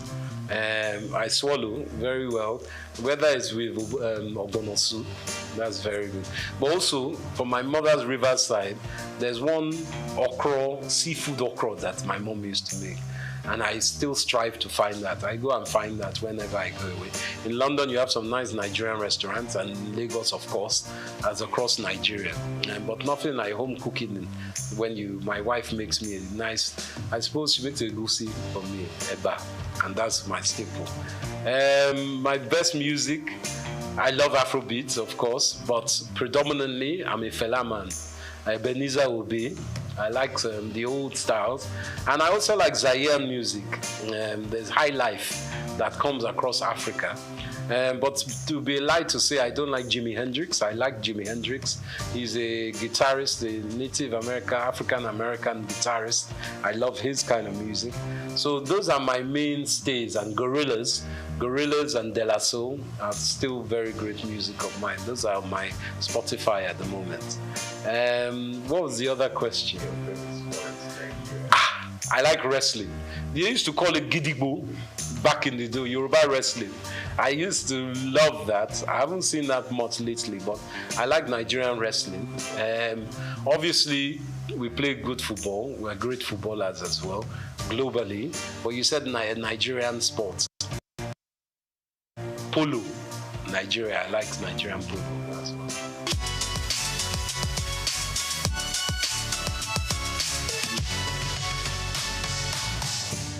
To my young brethren and children of Nigeria, I say it's important hard work. Hard work, research, and belief in yourself.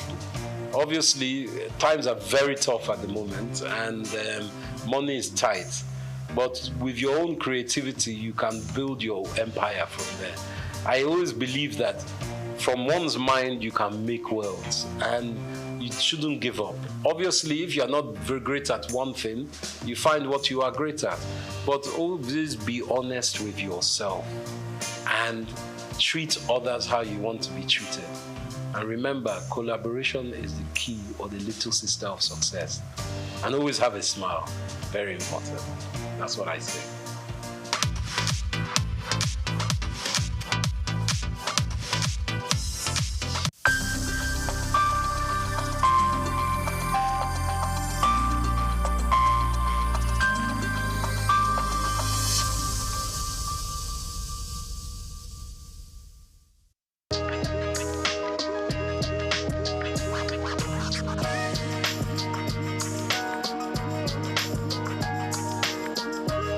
Well, thank you very much indeed.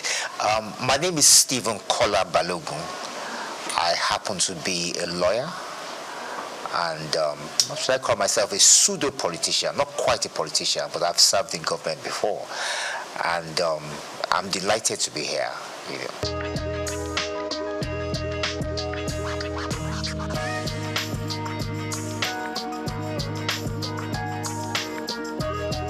Well, thank you very much. Well, yes,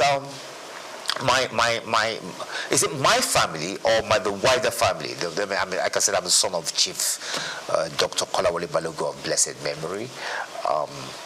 Like I said, he was a former politician, a frontline politician. He was the General Secretary of the National Council of Nigeria and the Cameroons, later National Council of Nigerian Citizens. He was the General Secretary of that party for about 8 years. From there, he was appointed by SOUQ to become a federal minister. He was initially a federal minister without portfolio. Consequently, after that, he became acting minister for labor, social services, and then he became Nigeria's first federal minister for information in 1956. He held that portfolio to 1958. Thereafter, he resigned from government. He had disagreement with the party. And Tafawa Balewa felt that he was a useful politician that could be sent to Ghana. And he went to Ghana to find out what was Ghana was a bit ahead of us in terms of politics at the time. I think it's fair to say they got independence just before us. And Tafawa Balewa wanted someone to understudy to find out what we're doing. So he sent Kola Balogun there. Initially, he was commissioner, and later, when we gained independence in 1960, he became high commissioner. Shortly after that, when we became independent, he yearned to come home. He wanted to take part in the new political atmosphere at the time. He asked the Prime Minister to relieve him, to let him come back, and he did come back home. And immediately he took up the position of being chairman of the National Shipping Line. That was a position he held on to until the military struck in 1966. But even then, when the military did strike in 1966, he still continued. I think General Debayo of blessed memory invited him to join his cabinet, and he served as a commissioner for about 3 years or more. I think he was commissioner for health and was commissioner for education. Later, he also became chairman of the sketch group of companies as well. And that was about it. I think after his stint in government, he decided to go and do a PhD at the University of Ibadan. And then he went back into private legal practice. And then he started this agitation for the creation of Osun State. He and a few others set up the movement. He was the chairman of the movement. And then to the glory of God, in 1991, Osun State was created. And that's it. Tell us about mommy. Well, yes, my mother. Well, in those days, the women weren't not so much in the forefront, But my mother has been my bedrock. She stood by me, and she has backed me in most of the things I've set out to do. And she's still alive. She's 89 this year, and she's still doing well, and she's still and your wife going and strong. The kids? Yes, my children. Yes, I have 3 girls, 3 daughters. My oldest is 31. She studied at King's College London. She did reasonably well. She got a 7th class upper. Proud of her. She's an art curator today. And I have twin girls as well who are also in university now, that they haven't graduated yet. One of them is in Oxford University. She's studying history and politics. And the other is in Cambridge University. She's studying human, social, and political sciences. So, yeah.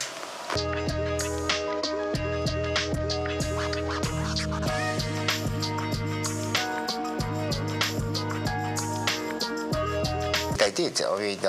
My father, Chief Kolawole Balogun of blessed memory. Yes, he was in the first cabinet in the First Republic, the first ever cabinet Nigeria had, and he served as the Federal Minister of Information and Research. As a matter of fact, he happened to be Nigeria's first information minister. Later, T.S. Benson, of course, became the independent Nigeria's first information minister, but independent Nigeria. But Nigeria's first ever information minister happened to be Chief Kolawole Balogun of blessed memory.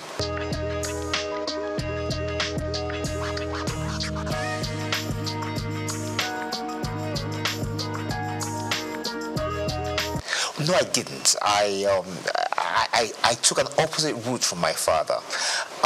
My father went into politics straight immediately after he finished his education, and then he now ventured into law a little bit later. I decided to look at things differently. I thought that after academics, I should practice law a bit, and that's what I've been doing. But at some point, I think that was in about 2011, I was called upon to serve in the Ocean State government as a commissioner, and I took up that opportunity, and I enjoyed myself.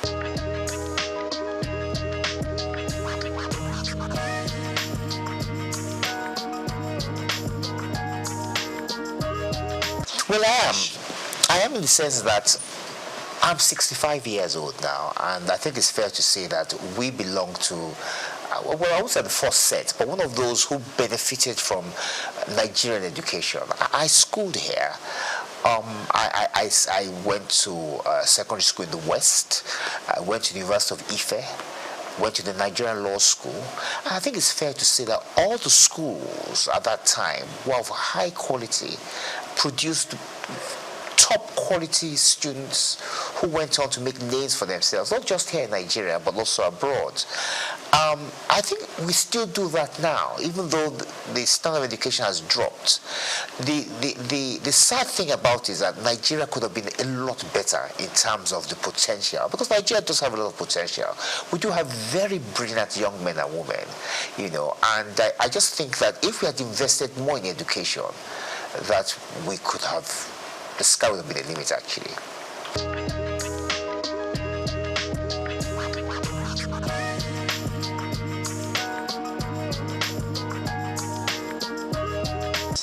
Well, my take on this is that it's the system of law itself. As a young lawyer, I experienced a few challenges myself, and I think one of the obvious challenges is the appeal structure. It's too easy to appeal against judgments. At the same time, when you file actions in court, there are no penalties for costs. In other words, I can file a frivolous action. I could insult you, as an example, and then you could sue me. And I say to myself, well, I'm going to eke it out. I'm going to take it. You're going to have to take me all the way to the Supreme Court. That doesn't make sense. That's not fair. On the other hand, I could also file a frivolous application against you. And then, filing a frivolous application, I could call you something you are not. I could defame you. And in so doing, you expect at least that once you prove your case, that I will be made to pay the penalties for filing frivolous applications. But that doesn't happen.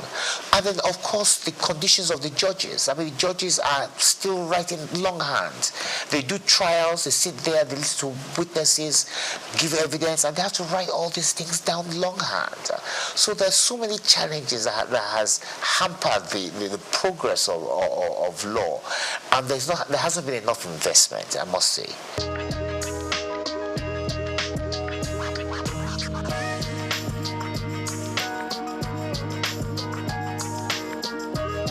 Well, I agree with that, and I'm going to give an example as to how that I think we could possibly do that. Now, the Supreme Court hears everything. It's the final court in Nigeria, so they're going to hear issues related to criminal law, civil matters, constitutional matters, as you know, all these matters that's got to do with elections, and so on and so forth. As a matter of fact, when we have an election cycle, the legal system slows down because the judges are hampered. They're too busy listening to the various appeals from the various states and the federal government to do with the elections. So as a consequence, the other matters to deal with shipping, banking, criminal law are put on the back burner. I think we need what you call a constitutional court, whereby which the judges in the Supreme Court are divided. So you have those judges whose responsibility it is entirely to deal with constitutional matters, and then you have another set whose duty will be to deal with shipping, banking, civil matters, criminal matters, and so on and so forth. So I believe it's high time Nigeria has a constitutional court to try and aid the Supreme Court with the workload they have, which is, quite frankly, quite a bit.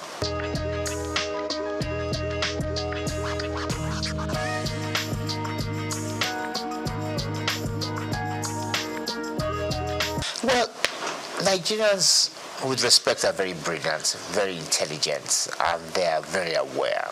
It doesn't matter who you are, whether you're a tailor, you're a driver, you're a lawyer, engineer, they are quite well informed.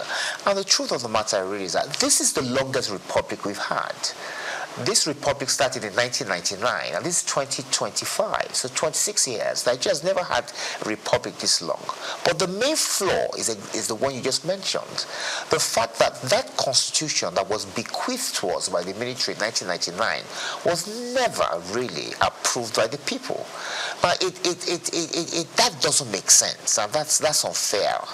In fairness, we ought to be able to look at the constitution, improve upon it, and put our own input into it. Now, there's a way around that, and I've always believed, many people oppose this, but I'm of the view that what Nigerians need to have is a referendum. Have a referendum to ask the Nigerian people whether they want to persist with the 1999 constitution, or do they want to drop a new one. If the answer to that question is yes, we want to drop a new constitution, then that puts paid to the 1999 constitution, and then you can now have a system, a constituent assembly, whatever the case may be, where people will sit around the table and fashion out a new constitution. If the people say no, that means that indirectly approved the 1999 constitution, and then we continue with it. But what we can't do is continue having this debate, these arguments as to whether the 1999 constitution has been approved by Nigerians or not, because it has not been. So I think the way around that is to ask the Nigerian people through a referendum, asking them whether they want to persist with this constitution. If they say no, then we have a new one. If they say yes, we continue with the old one. And that ends the debate.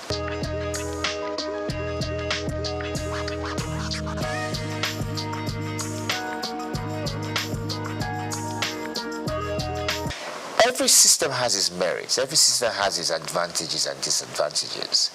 To some extent, the presidential system of government has an advantage. It has the advantage in the sense that it has brought government nearer to the people. So the people of Osun, from where I'm from, for instance, now, have their own state. Same thing can be said, it's been replicated across the country.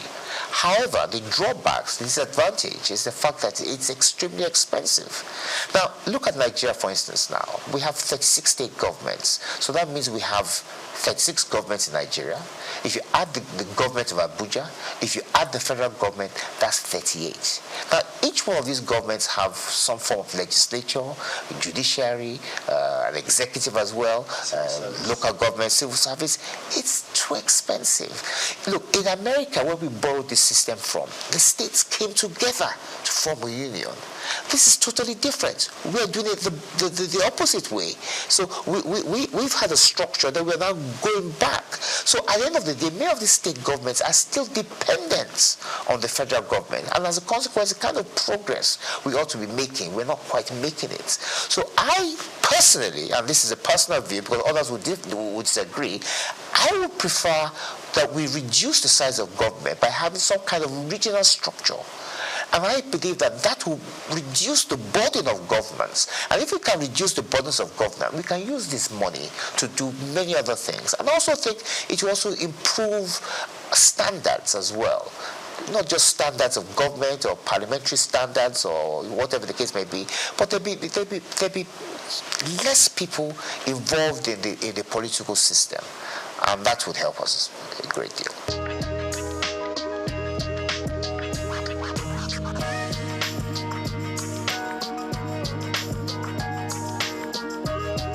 Well, I think it's fair to say that since 1999, we haven't had any new state creation.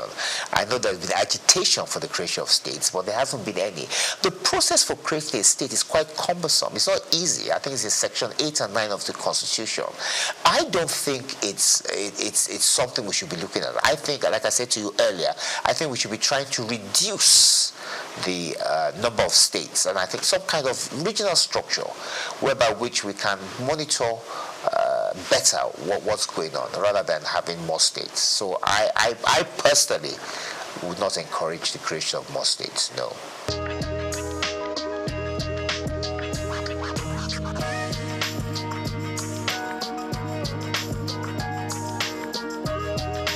In In the 1950s, we had 3 regions, if I'm correct. Those regions were the West, the East, and the North. We had the colony of Lagos, but if I'm right, I think it was the MacPherson Constitution, I think it is, I'm not too sure, that now put Lagos under the Western region. Now, when Lagos was placed under the Western region, lots of people were not happy about that. I remember my father was in the NCNC. The NCNC people were not particularly pleased, neither were the NPC, because they felt that Lagos belonged to everybody. Like you said, lots of people from different walks of life, different tribes, different backgrounds, and all schooled. I mean, SOUQ schooled in Lagos. He went to MBHS. So it was the issue was sent to London to arbitrate. I think it was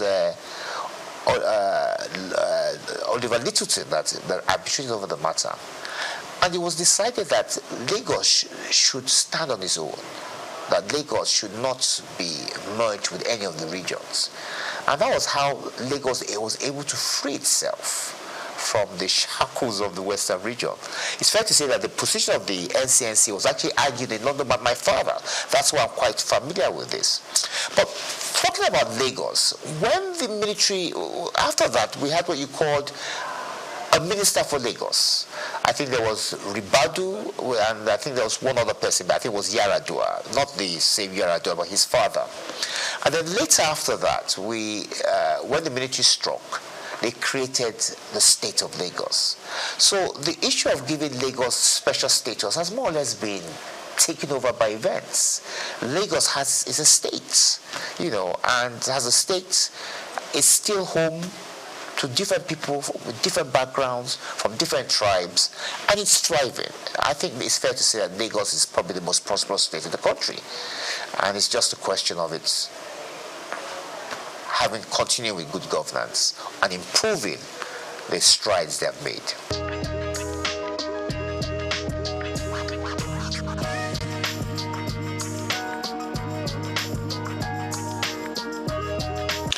Once again, let's go back to the past.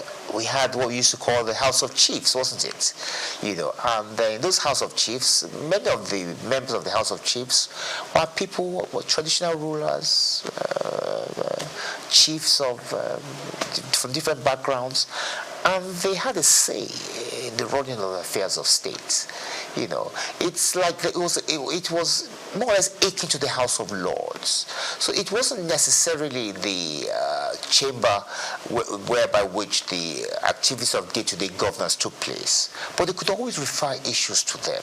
And I think that if we change our structure of governance, and if, that's a big if, then yes, we can have something like that. We can have a second chamber, which is more or less advisory in nature, similar to the House of Lords, whereby which we will have obas and chiefs and people of influence who will be able to advise government from day to day from of the experiences and the way forward, but not necessarily binding. I think that's important. That decisions won't necessarily be binding on us, but at least they'll be able to share their views and experiences with the people.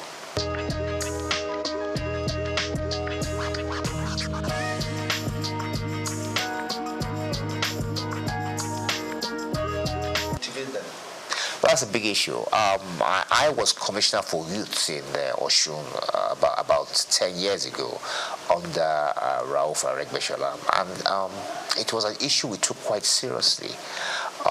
In Osun State, we had quite a number of youths who were unemployed, and the governor thought, what can I possibly do to give them something to do, to keep them employed? So he created what we call the Osun State Youth Empowerment Scheme. Now, under the State Youth Empowerment Scheme, unemployed youths were given particular tasks in the state. Help us sweep the roads. Some were part-time lecturers. Some were doing all sorts of things. They were given a stipend. It wasn't a full-blown salary. Or the salary, although the stipend was enough to keep them to be able to buy things, to be able to buy themselves drinks and food, and kept them occupied until they could find themselves a job. And I think the federal government could follow that kind of scheme, set up a youth empowerment scheme whereby which unemployed youths are given things to do. There's so many things that need to be done in Nigeria. You know, there's so many gaps whereby which the youths can help do that. In the interim, while they find themselves something more gainful or something more permanent. So it's a question, it's for government to do. It's for government to think of a way of helping out the youths.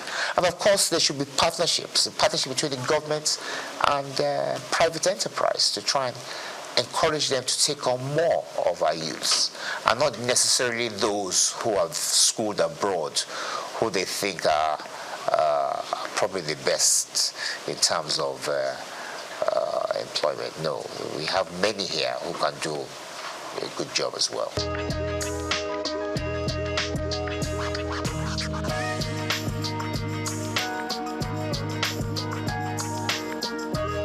Sustaining democracy is about discipline. It's about the people being disciplined. It's about those who rule us being disciplined. I started out by telling you that this is the longest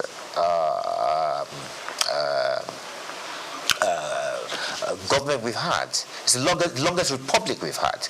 We've had democracy now since 1999, 26 years.